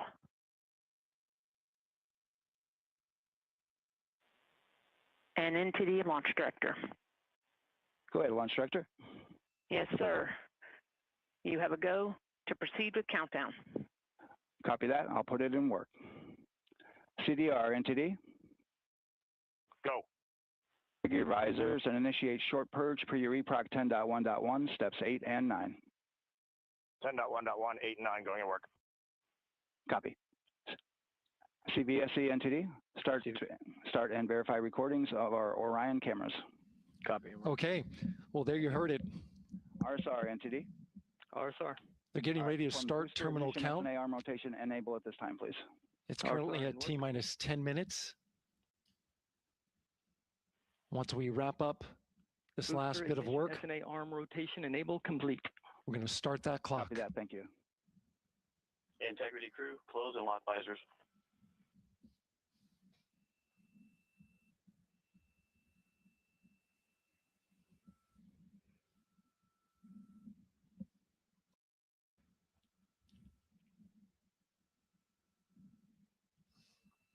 You heard an issue, worked in real time with telemetry lock on the Orion. It was transitory. It was very short. They checked the data, confirmed that they had a good lock. This was with the S-band transmitter on the Orion. Worked through that issue, looked at the data, and cleared it. All with the world watching. Impressive work by the launch team.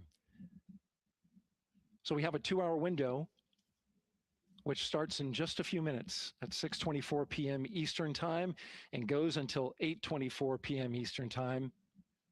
And ECL NTD will be waiting for your verification on the short purge. ECL copies. And for all personnel, once we get that short purge verification, we'll verify that we are clear to go, and then we'll proceed with the terminal count.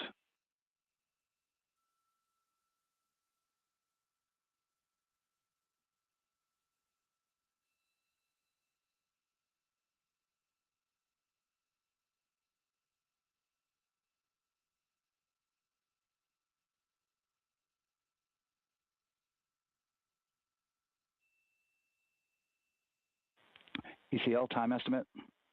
About a minute. Copy.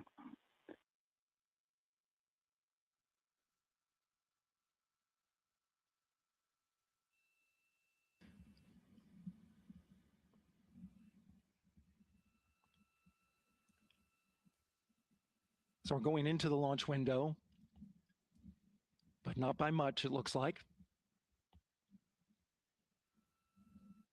Just wrapping up some final work. And once that's completed, you'll hear NASA Test Director Jeff Spaulding ask for the ground launch sequencer operator to go ahead and start the clock.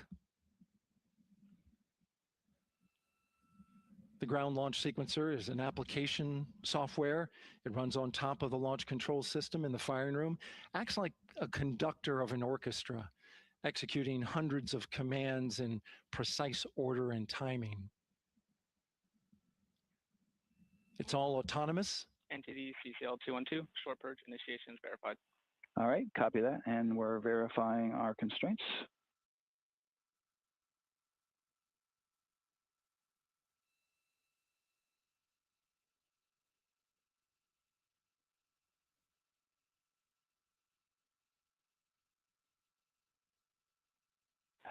All right, and we're clear from cutouts. And with that, we're going to resume the clock momentarily. And CGLS, you can resume the clock on your mark. GLS copies. 3, 2, 1, mark. GLS mainline has been initiated. T-minus 10 minutes and counting.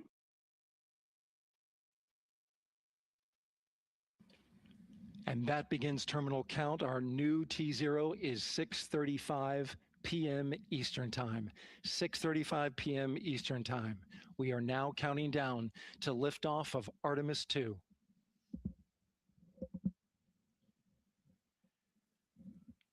From now on, you're going to hear two voices on the loops.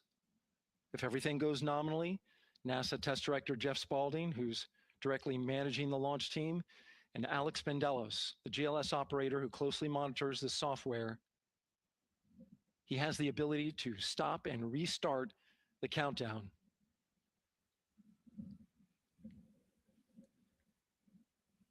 A lot of people ask about whether there's a launch button. There certainly is not. Flight and Rock, our new T0 is 22:35:12. Houston flight copies. 22:35:12. Affirm. There you heard confirmation of the exact T0, 6:35 and 12 seconds p.m. Eastern Time. Again, our T0 is 6:35 and 12 seconds p.m. Eastern Time. But as I was saying, there's no launch button. This is autonomous.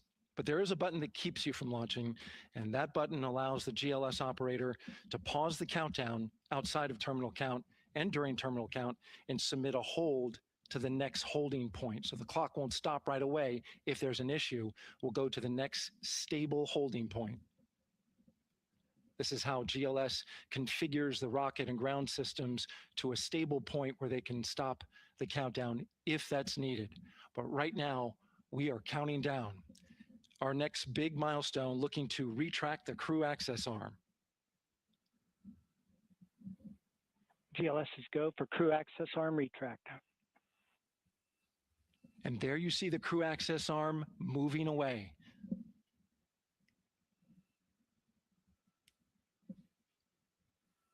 That's the path that the astronauts took to ingress into the rocket.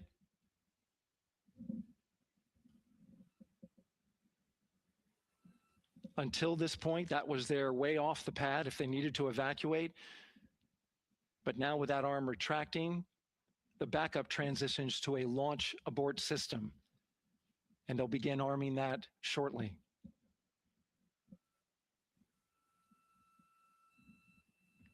Of course, the launch abort system, great shot there of the crew access arm retracting away.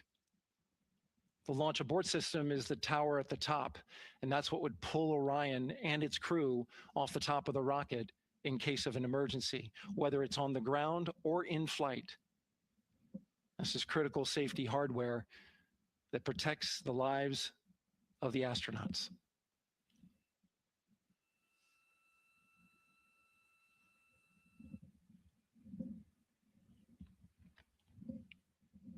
Starting at T-minus 6 minutes, the GLS will start bringing that and other high energy systems online, starting with core stage pressurization.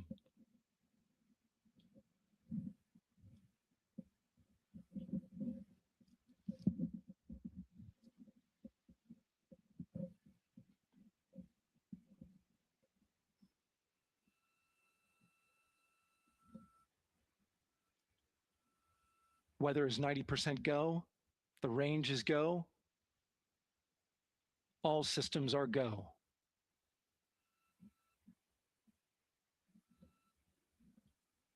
GLS is go for core stage tank pressurization. That means the replenish valve for the liquid hydrogen tank has now closed, and that tank is beginning to pressurize to flight levels because that hydrogen is naturally boiling inside the tank. We'll get the liquid oxygen tank a little later in the count. Now the team is waiting for verification that, if needed, the Artemis 2 crew could use the launch abort system to pull Orion safely off the top of the rocket in an emergency. Let's listen in for that call. GLS verifies last capability available. And CDR, do you copy? CDR copies, last available. That's great news, and you heard the NTD verify that with the commander of the mission. GLS is go for FTS arm. Now work is being done to arm the flight termination system. This is so the range safety can send a flight termination command if the rocket flies too far off track. There's a brief built-in delay, so the launch abort system has time to pull the astronauts to safety first. GLS is go for LH2 high flow bleed check. All right, the high flow bleed check. That's so the cryo team gets verification that the RS-25 engines, all 4 of them, are in the proper temperature range for launch.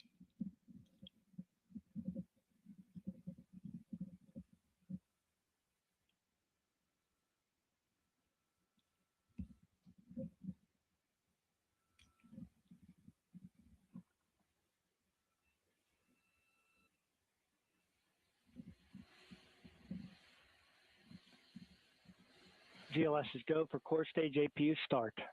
Core stage APUs start. Those are auxiliary power units, high-speed turbines, which provide pressure to hydraulic pumps that steer the RS-25 engines. We're going to see a gimbal test a little later at T-minus 2 minutes and 30 seconds.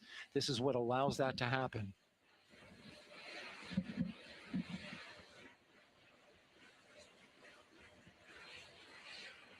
Coming up in about 20 seconds, we're listening for go for purge sequence 4. That's a helium purge of the 4 core stage engines downstream of the propellant valve. This gets all the air and moisture out of there.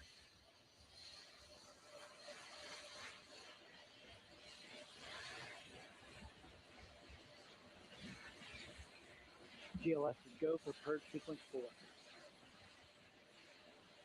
Moving through the milestones. All is looking good.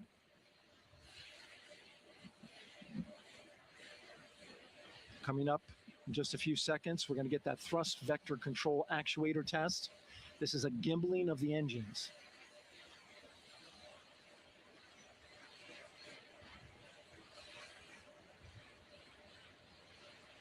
There are the 4 RS-25s, 3 of them Shuttle Heritage, 1 of them built from shuttle parts.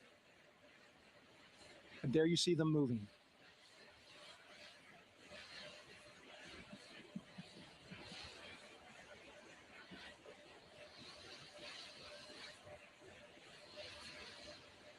Now we're going to start moving the power from both the upper stage and the lower stage of the rocket to internal, taking ground power away and now going to battery power. GLS is go for upper stage to internal power. Our power is removed from the rocket's upper stage, the ICPS, and it's been switched to battery. Same milestone for the lower core stage coming up at T-minus 1 minute and 30 seconds. Right now, the 4-person Artemis 2 crew is 248,000 miles away from the moon. And if all goes well, they will fly by it in 6 days. GLS is go for core stage to internal power. All right, there's the rocket's core stage, which houses 3 flight computers, is now on its own power. There's no more hold time because there's no more margin on these batteries. So we would have to recycle back to T-minus 10 to recharge if we had a hold.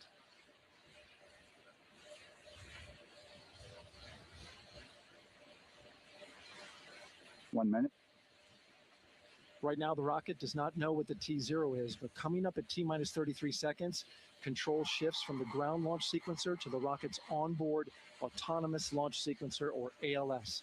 The rocket will count itself down, but honor any holds that could come from the ground. Now, shortly after liftoff, Houston will take control of the rocket, and my colleague Gary Jordan will take over commentary. GLS is go for ALS. Great call out. The rocket is on its own. 4 brave explorers ready to ride the most powerful rocket NASA has ever launched. Sound suppression water is flowing. 15. And here we go. 10, 9, 8, 7. RS-25 engines lit. 4, 3, 2, 1. Booster ignition. And liftoff. The crew of Artemis 2 now bound for the moon. Humanity's next great voyage begins. Good roll pitch. Roger, roll pitch. Houston now controlling the flight of Integrity on the Artemis 2 mission around the moon. Integrity, AMT high. AMT high. On time passing 30 seconds into the flights. Integrity passes the alternate beacon. Target milestone. Mission Control Houston seeing good performance on the 4 main engines. Space Launch System core stage. Integrity, 3 miles in altitude. Traveling more than 1,200 miles per hour.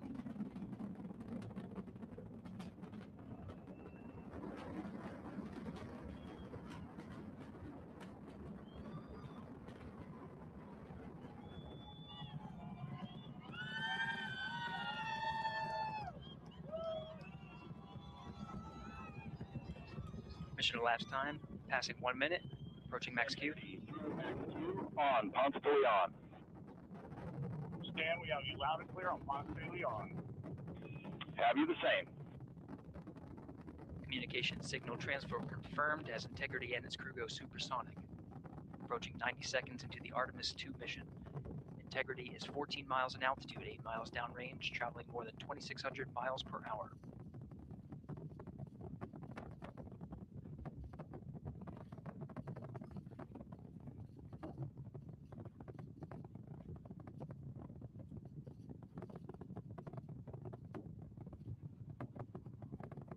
One minute 50 seconds of mission elapsed time, standing by for main engine throttle down to 85%, ahead of solid rocket booster separation, expected at the 2-minute 9-second mark.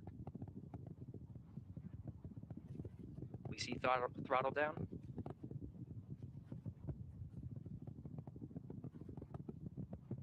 Confirmed separation. Main engine's throttling up, guidance converged.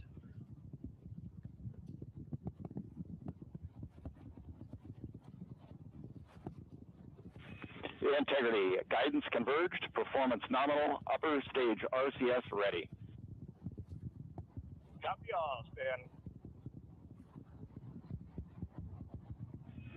Integrity, SM priming complete. SM priming complete. 2 minutes 45 seconds of mission elapsed time into the Artemis 2 mission. Thrusters on Integrity and upper stage confirmed in a ready state, ahead of service module fairing separation.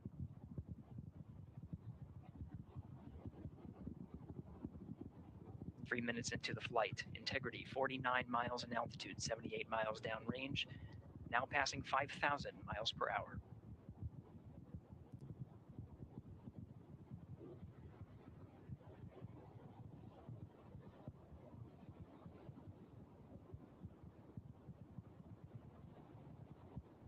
Standing by for launch abort system jettison.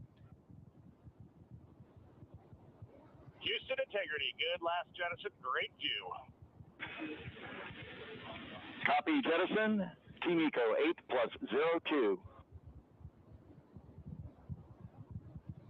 We see the same on board, Stan. And Houston has you loud and clear on TDRS at the Kármán line.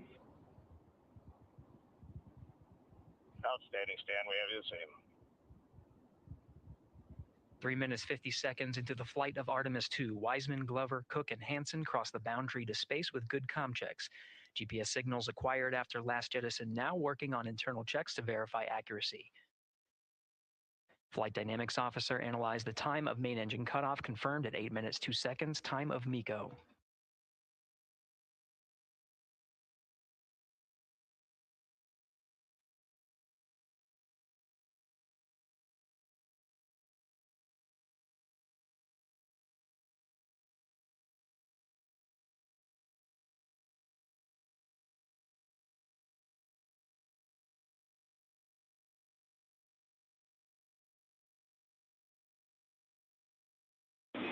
Integrity, GPS processing.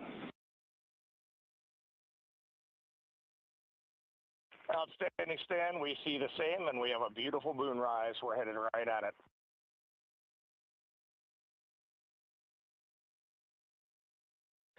Approaching 5 minutes into the flight, Commander Reed Wiseman confirms he has visuals of his destination. GPS guidance, navigation, and control software finishes internal checks and sends to navigation channels. Integrity, 3 engine press. 3 engine press. On time, now passing 5 minutes 20 seconds of mission elapsed time into the Artemis 2 mission. At this point, 3 good main engines are all that's needed to carry Integrity to a nominal main engine cutoff target. Though at this time, we're seeing 4 good engines here in Mission Control Houston. Integrity, 75 miles in altitude, 330 miles downrange, approaching 10,000 miles per hour.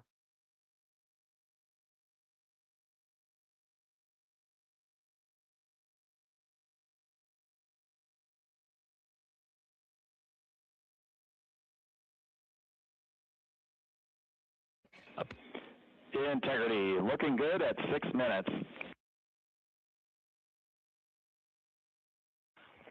Same on board, Stan. Good trajectory and engine performance. Booster officer will soon report the shutdown plan to Flight Director Judd Friedling, expected at the 7-minute mark. Integrity, 78 miles in altitude, 460 miles downrange. Integrity, expect nominal shutdown. Integrity copies nominal shutdown.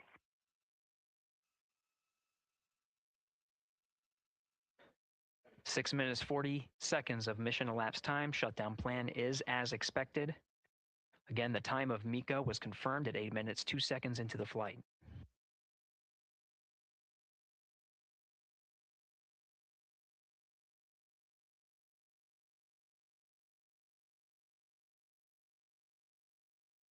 Seven minutes of mission elapsed time. Throttling down as we approach the abort once around option. Milestone at the 7-minute 30-second mark. Now 84 miles in altitude, 650 miles downrange, traveling more than 15,000 miles per hour. Integrity, AOA open. AOA open. The window is now open for an abort once around option that would target splashdown in the Pacific Ocean. Still following nominal ascent at this time.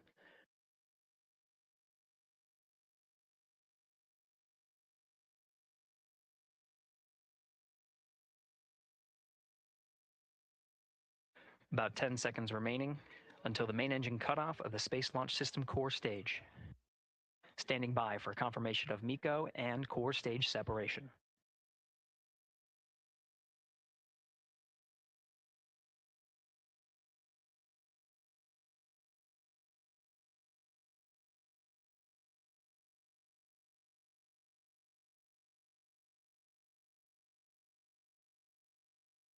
Integrity, nominal MECO, core stage separated.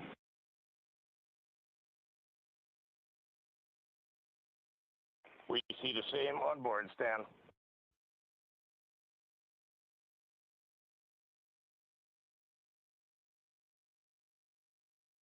Eight minutes 40 seconds into the flight, we have a nominal main engine cutoff heading in the right trajectory on the way to swing around the moon.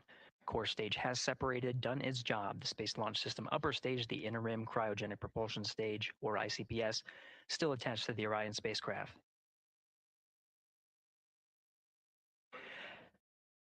Nine minutes of mission elapsed time. Integrity crew of Reed Wiseman, Victor Glover, Christina Cook, and Jeremy Hansen now in orbit around the Earth at the beginning of their journey to the Moon.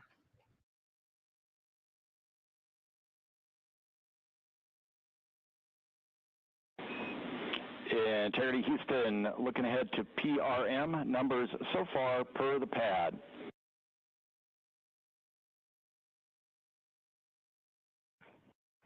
Copy that, Stan. Numbers for the pad.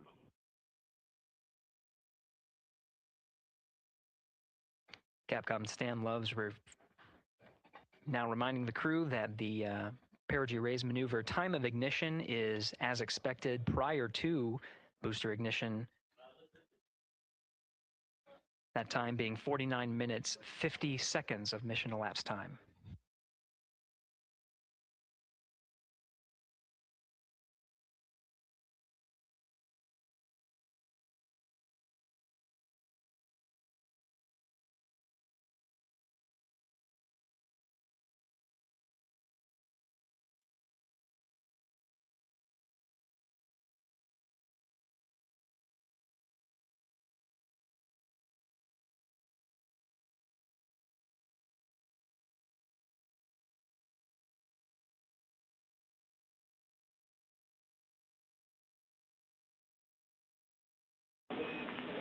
Integrity, good. NEDS deploy.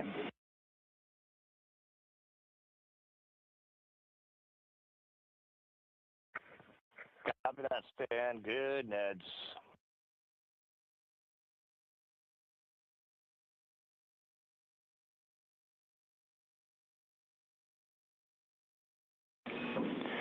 And Integrity Houston for PWD setup. Just a reminder, halfway open on the secondary. We copy that, Stan. Halfway open.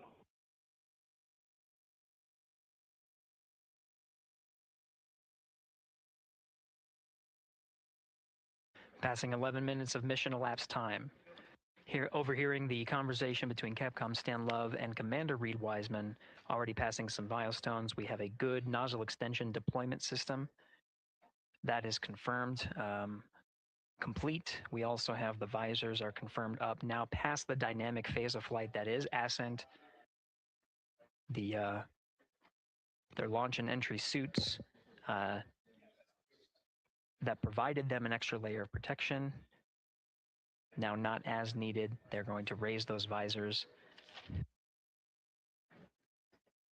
And later in today's mission, they will begin to egress or get out of the suits to begin some of their initial tasks of activating some of the systems aboard in the Integrity spacecraft. It's passing 12 minutes of mission elapsed time. Again, the perigee raise maneuver that's targeted near 50 minutes of mission elapsed time, 49 minutes, 50 seconds. That's what the crew is going to be working towards. The Commander Reed Wiseman, pilot Victor Glover will focus on preparing for that milestone. In the meantime, mission specialist Christina Cook and Jeremy Hansen will start some of the activation of environmental control life support systems. You may hear confirmation of their activation over the Orion to Earth communication network.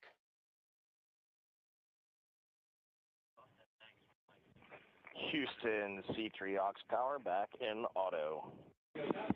Copy C3 aux, and we're 2 minutes to maneuver.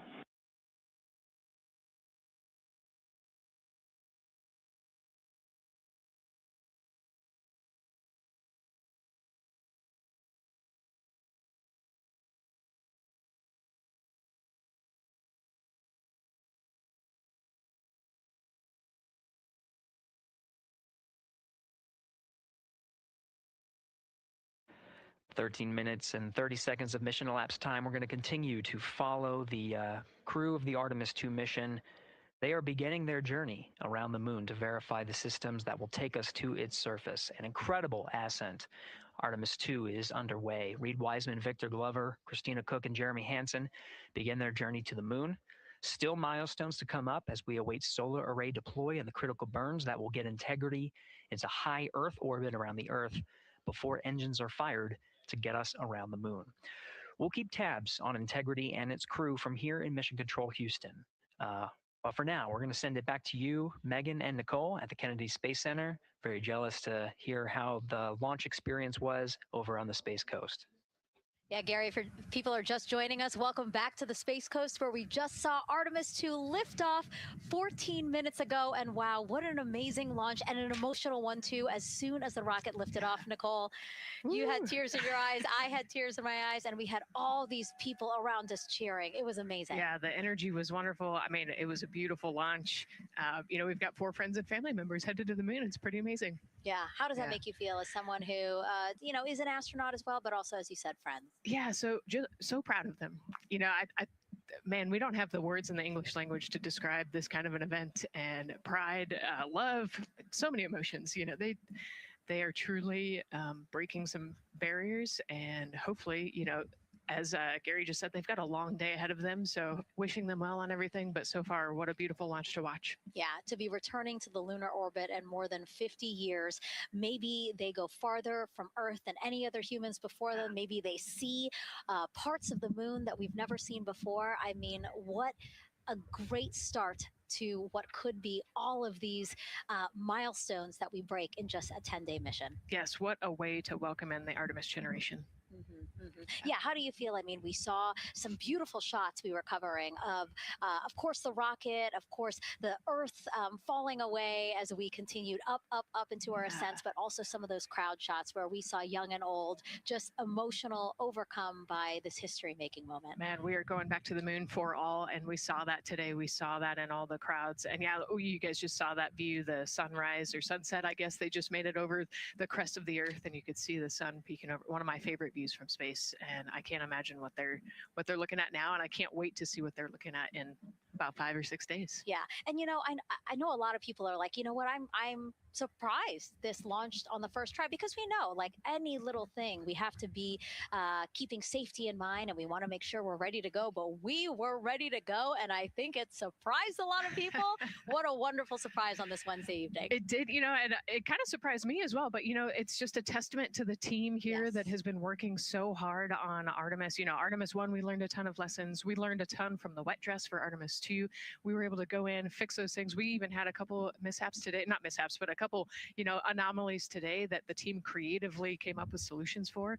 It's just a testament to the teamwork that gets us to the moon. And so we can continue to watch Christina, Reed, Victor, and Jeremy on their way now to the moon in Earth's orbit, and awaiting the next in-flight milestones, deploying Orion's solar arrays. So why don't we get back in with Mission Control and Gary.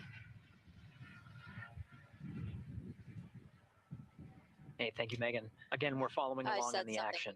It is a long day. They have a number of procedures they need to get to immediately in their timeline. And Integrity Houston, crosstie is on board per the ETSI-DEM. We copy, Houston. Thank you.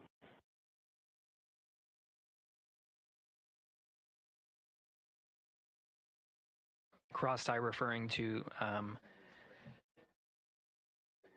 flight controllers here initiating a connection between some of the batteries aboard the Orion spacecraft, allowing for an even distribution of power. This is the flight control teams that took us through ascent of the Artemis 2 mission today.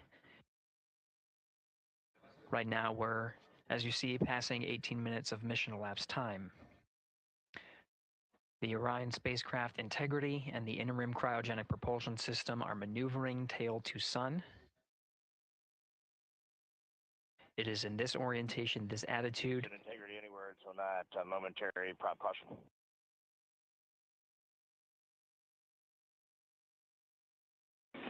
And Reed, no action. We're looking at it.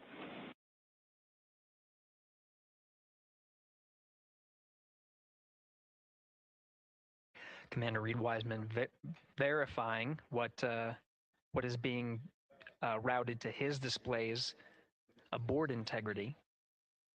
Propulsion engineer confirming that no action is needed at this time. They're pressing through with their nominal procedures to prepare for the perigee raise maneuver. And of course, the solar array wing deploy ahead of that. The solar wing deploy is a critical milestone. We'll continue to have our coverage follow the mission until that deployment. Successful launch is just the beginning. The deployment of the solar arrays and successful confirmation that those solar array wings are drawing power is a significant milestone, and says to the flight control teams that we will continue on today's mission. Power needs to be drawn to continue through some of the next milestones. Until then, the AOA open option that was called up upon ascent, the aboard once around, is the current option, and the board to orbit option ATO will be switched to a preferred mode at the time that the solar array wings are deployed and latched. It gives the flight control teams a little bit more flexibility. Yeah, Integrity Houston, update on TDRS handover for your pad.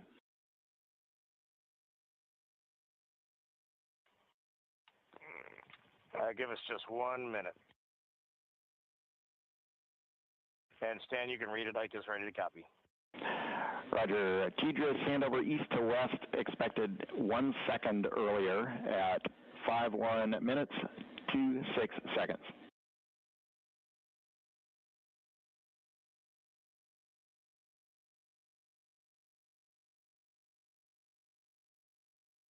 Hi, Stan. We copy 1 second earlier for 5126 TDRS east to west, and saws are starting to deploy. Thermal knives are firing. We concur. Thanks for the report.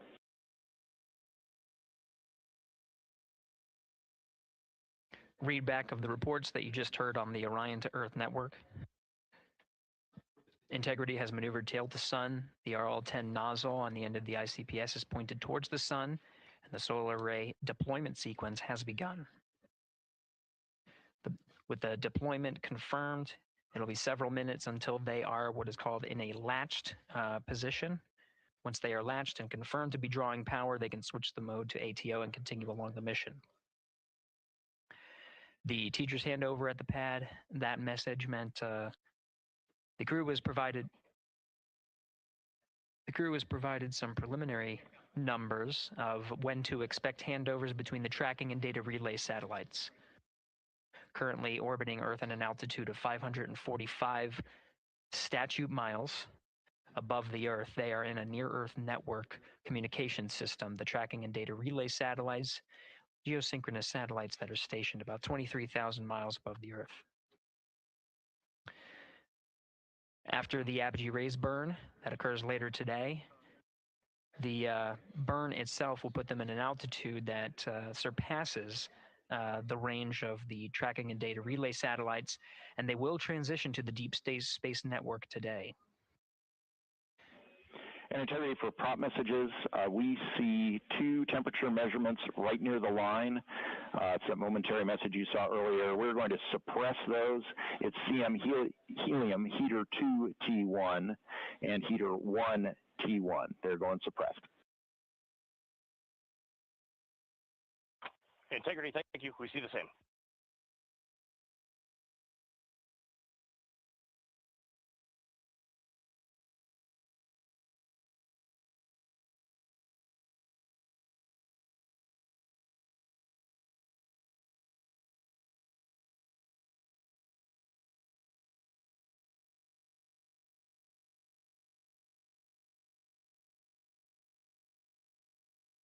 This is Mission Control Houston, passing 23 minutes of mission elapsed time into the Artemis 2 mission.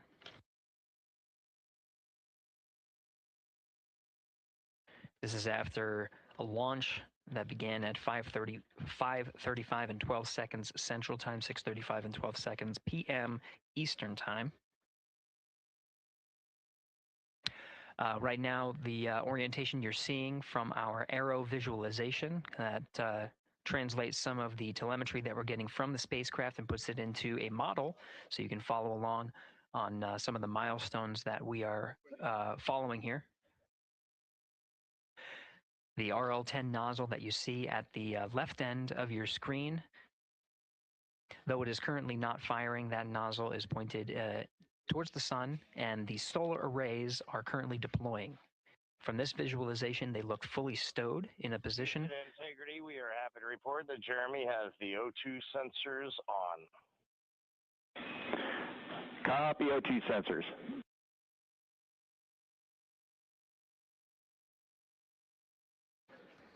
Again, Commander Reed Wiseman and pilot Victor Glover overseeing the deployment of the solar arrays.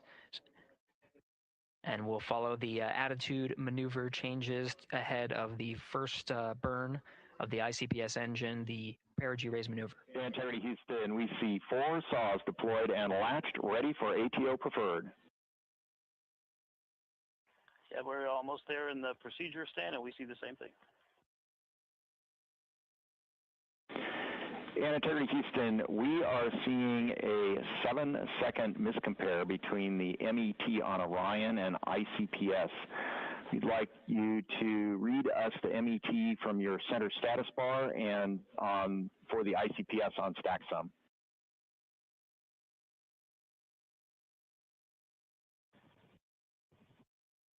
And Stan, we see a absolutely precise alignment. MET 25, 14, 15, 16, precisely aligned with ICPS MET.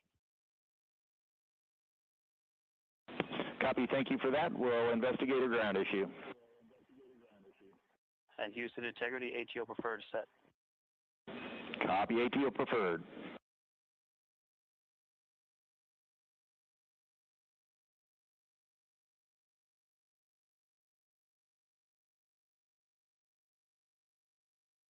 This is Mission Control Houston, 25 minutes, 45 seconds into the flight of Artemis 2. We have confirmation that all 4 solar array wings are deployed and latched. This is the configuration needed to switch to ATO preferred, which you did hear confirmed from pilot Victor Glover. That mode has been switched.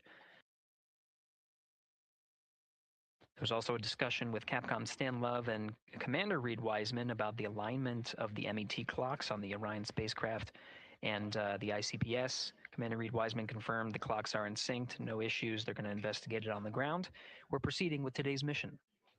26 minutes of mission elapsed time and counting.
This is Mission Control Houston. We're approaching 28 minutes of mission elapsed time into the Artemis 2 mission. At this point, we've had a successful liftoff from the pad at 5:35 p.m. and 12 seconds p.m. Central Time, 6:35 and 12 seconds p.m. Eastern Time. We've had a good main engine cutoff, core stage separation, and a good trajectory to begin today's mission. Right now, the spacecraft has maneuvered tail to sun. We're standing by for another maneuver to maneuver into the burn attitude. This is where the RL-10 engine of the ICPS is pointed in the correct orientation for the perigee raise maneuver. We did hear confirmation that the perigee raise maneuver time of ignition has been confirmed per the pad, which means it was the predicted time prior to liftoff. Integrity for GNC, we're taking channel 1 to unfiltered and to BFS. Okay, Stan, we're watching. Go ahead.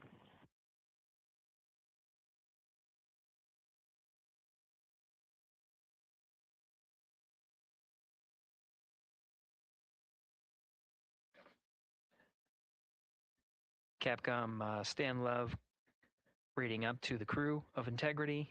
They will switch the navigation source from channel 1, standing by for confirmation that that switch has occurred. Pilot Victor Glover will receive confirmation when, and as at least watching to confirm that that switch has occurred. Again, the perigee raise maneuver that we're heading towards, not too long from now, we're actually inside 20 minutes at this time from the time of ignition of the perigee raise maneuver. We did have a successful deployment and launched of all 4 solar array wings. This is the configuration needed to commit to the perigee raise maneuver. Of course, flight controllers here in Mission Control Houston will continue to evaluate that everything is good before committing to that burn. The perigee raise maneuver does raise the perigee, the lowest point in the orbit, from 15 to 100 nautical miles. The 100 nautical mile mark is needed to continue in low Earth orbit and hit the target for the apogee raise burn. That will put them in a high Earth orbit for the remainder of the day and set them up for the right position to execute the translunar injection and head to the moon tomorrow. The burn duration of the perigee raise maneuver is 26 seconds. It's a relatively short burn, but it does raise the perigee and do the job to get into the correct position before firing that main engine on the ICPS. The pad had a TGERS handover. This is the tracking and data relay satellites. East to west, they are geosynchronous satellites that are positioned around the globe. And as Orion makes its way around the Earth right now, above the west coast of Africa, at an altitude of about 923 statute miles and counting.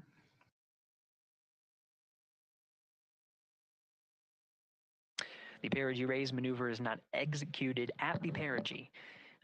It is rather executed on the, actually closer to the apogee. But what it does is it raises the perigee on the other end of the orbit to 100 nautical miles.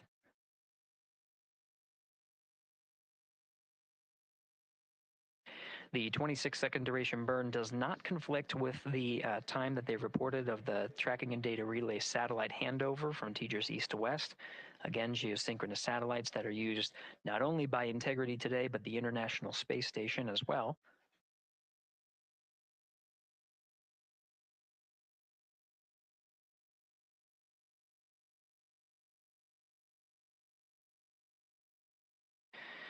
That time of handover is 51 minutes, 26 seconds. Plenty of margin before the perigee raise maneuver cutoff happens, and the trajectory is analyzed to see whether it was a good burn. A good burn means that the burn was performed as expected and sets the trajectory on course for that 100 nautical mile perigee target mark.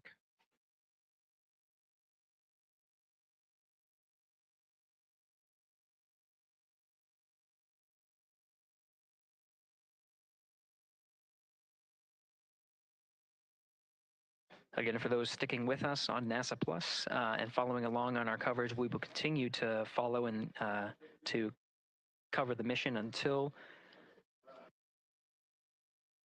well, actually, we'll continue to cover the mission 24/7.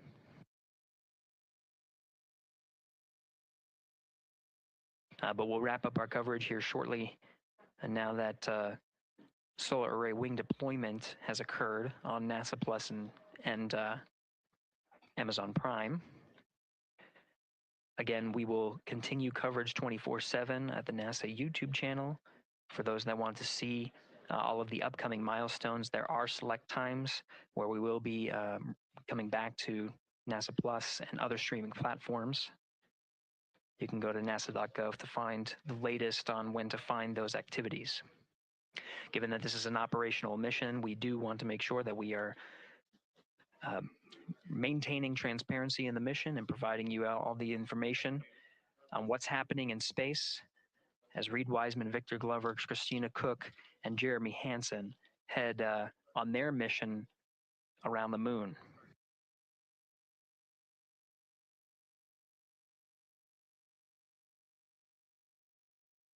Inside Integrity at this time, again, the solar array wings have deployed. The Integrity is maneuvering to its burn attitude ahead of the execution of the perigee raise maneuver. Overseeing these steps is primarily done by Commander Reed Wiseman and pilot Victor Glover. Mission specialist Christina Cook and Jeremy Hansen focusing on some of the system activation inside of Orion, namely the environmental and control and life support systems. The activation and checkout of some of these critical systems are very important to continuing on the mission, making sure that those systems are in a good condition and in a reliable condition to provide the necessary environmental and control needs of the crew with humans on board through the duration of the mission that extends 10 flight days.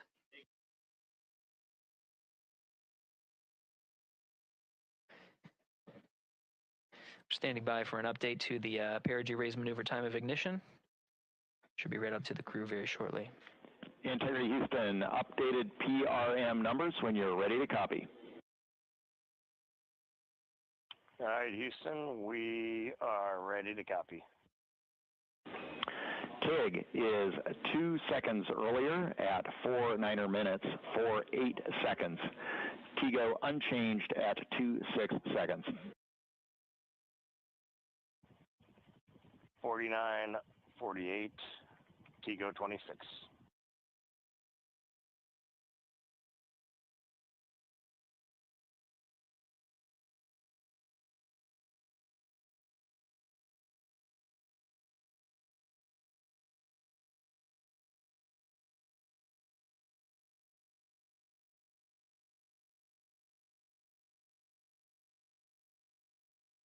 This is Mission Control Houston. With that update, we are approaching a little more than 13 minutes from the time of ignition of the perigee raise maneuver. That time updated to be 2 seconds earlier was 49 minutes, 50 seconds of mission elapsed time. We'll now move to 49 minutes, 48 seconds. The duration of the burn, that's what was referred to as the TGO, will still remain at 26 seconds. Relatively short duration burn, again, just raises the perigee of the orbit today.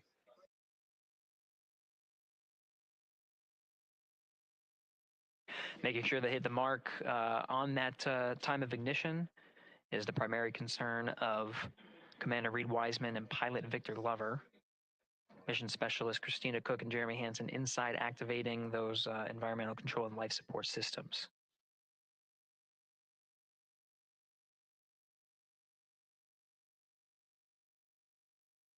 At this time, all 4 crew members are wearing the launch and entry suits. Integrity Houston, for Optimus on the PCD, we have time update instructions when you're ready.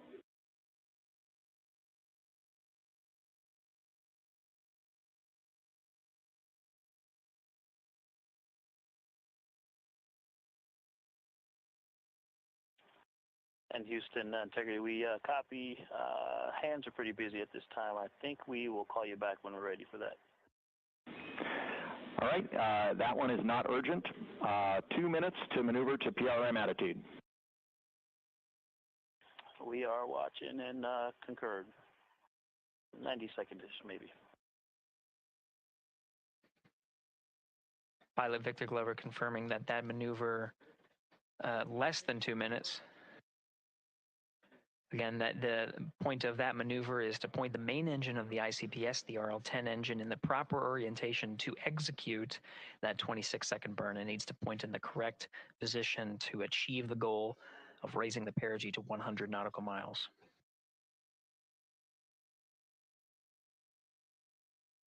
You heard some of the environmental control system activations over Orion to Earth.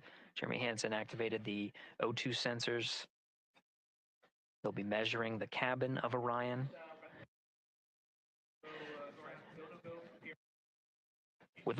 During all of the activations, here on the ground in Mission Control Houston, Flight Director Judd Freeling is doing a poll with all flight controllers in the room to see if we are in a go position to go ahead and execute the perigee raise maneuver. Once concluded, Stan Love will report it back up to the crew, and we'll stand by for that.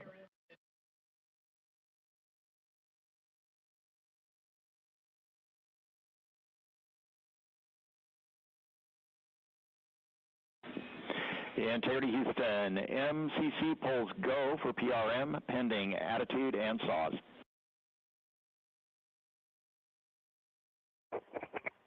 Okay, we copy. MCC is go. Maneuver starting.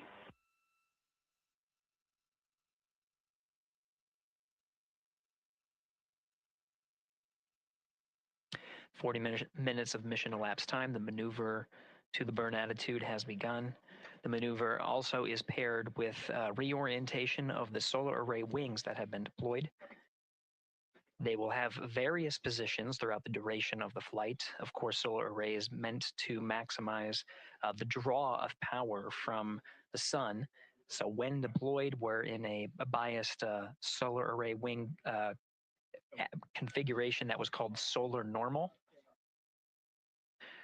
This allows for the greatest surface area of the solar array wings to be drawing power and powering up those batteries of integrity, of which a cross-tie was enabled between the four batteries, the four battery buses that are inside of Orion. However, for the perigee raise maneuver, the solar array wings will be put into a position to take on the loads imparted by the ICPS main engine when they execute the 26-second burn. You can see in the animation here, the solar array wings are in motion, and the attitude is being reconfigured to point the engine in the correct direction, those solar array wings being pointed forward.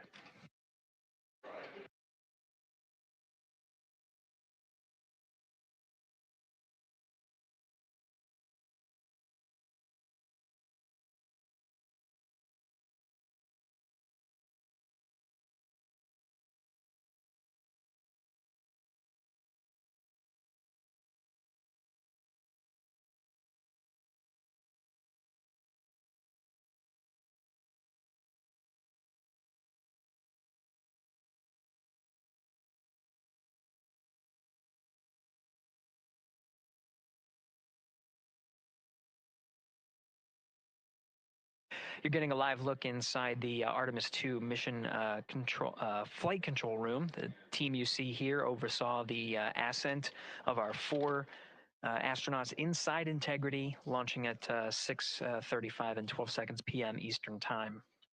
Now, again, this room will be occupied 24 hours a day, 7 days a week, with flight controllers shifting on 3 shifts to oversee 24/7 operations of Artemis 2 while in flight. We will cover that live on the NASA YouTube channel, and we'll be covering that around the clock as we begin to wrap up our coverage here on NASA Plus. Before I do want to send it over to our colleagues at the Kennedy Space Center. And to my colleagues, it was a pleasure to join the teams at the Kennedy Space Center and be a part of such a historic launch. Here in Houston, again, we're turning our attention to the mission. And for now, we'll say farewell and thank you to our colleagues there for today's launch coverage. We'll see you again soon for Splashdown.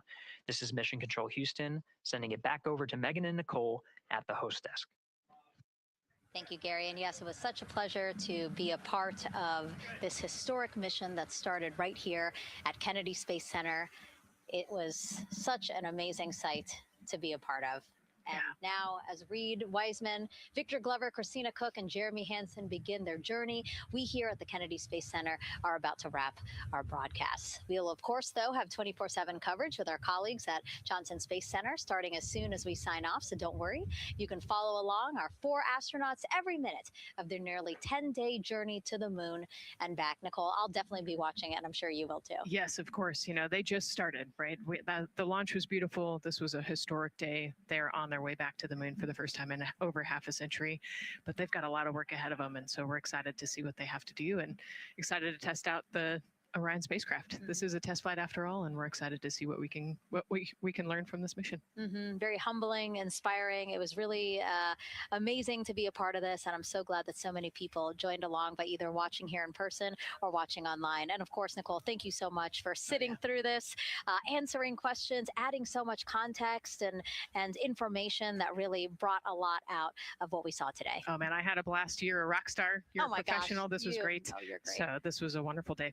Well, again, thank you so much. And thank you to you for watching at home. You know, tonight we didn't just launch a rocket. We launched the next chapter of human exploration. Our Artemis 2 crew now on their way back to the moon, and we're taking you with us. So thank you again for watching, and go Artemis 2.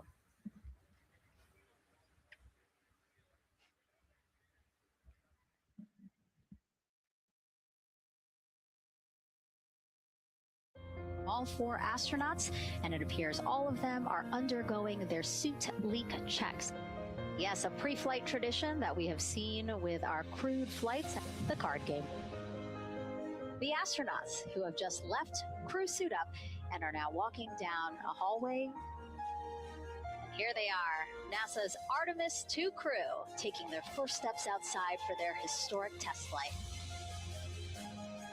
And the 4 of them step into their astrovan. And off they go. Oh, this must feel so special to the crew to see all of these people here. Watching the crew walk across the crew access arm, getting a beautiful view.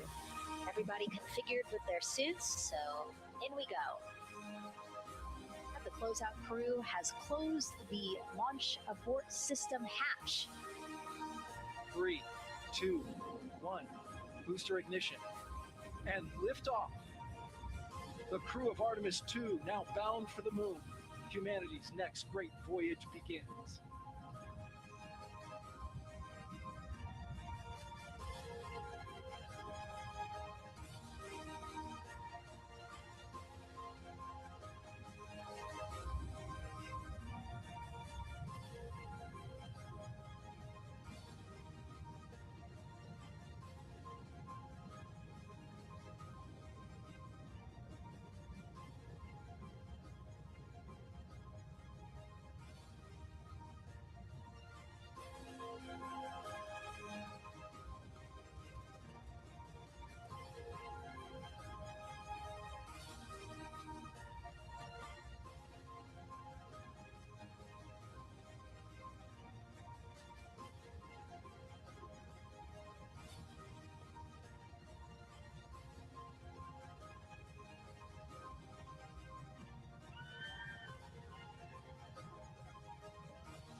Oh,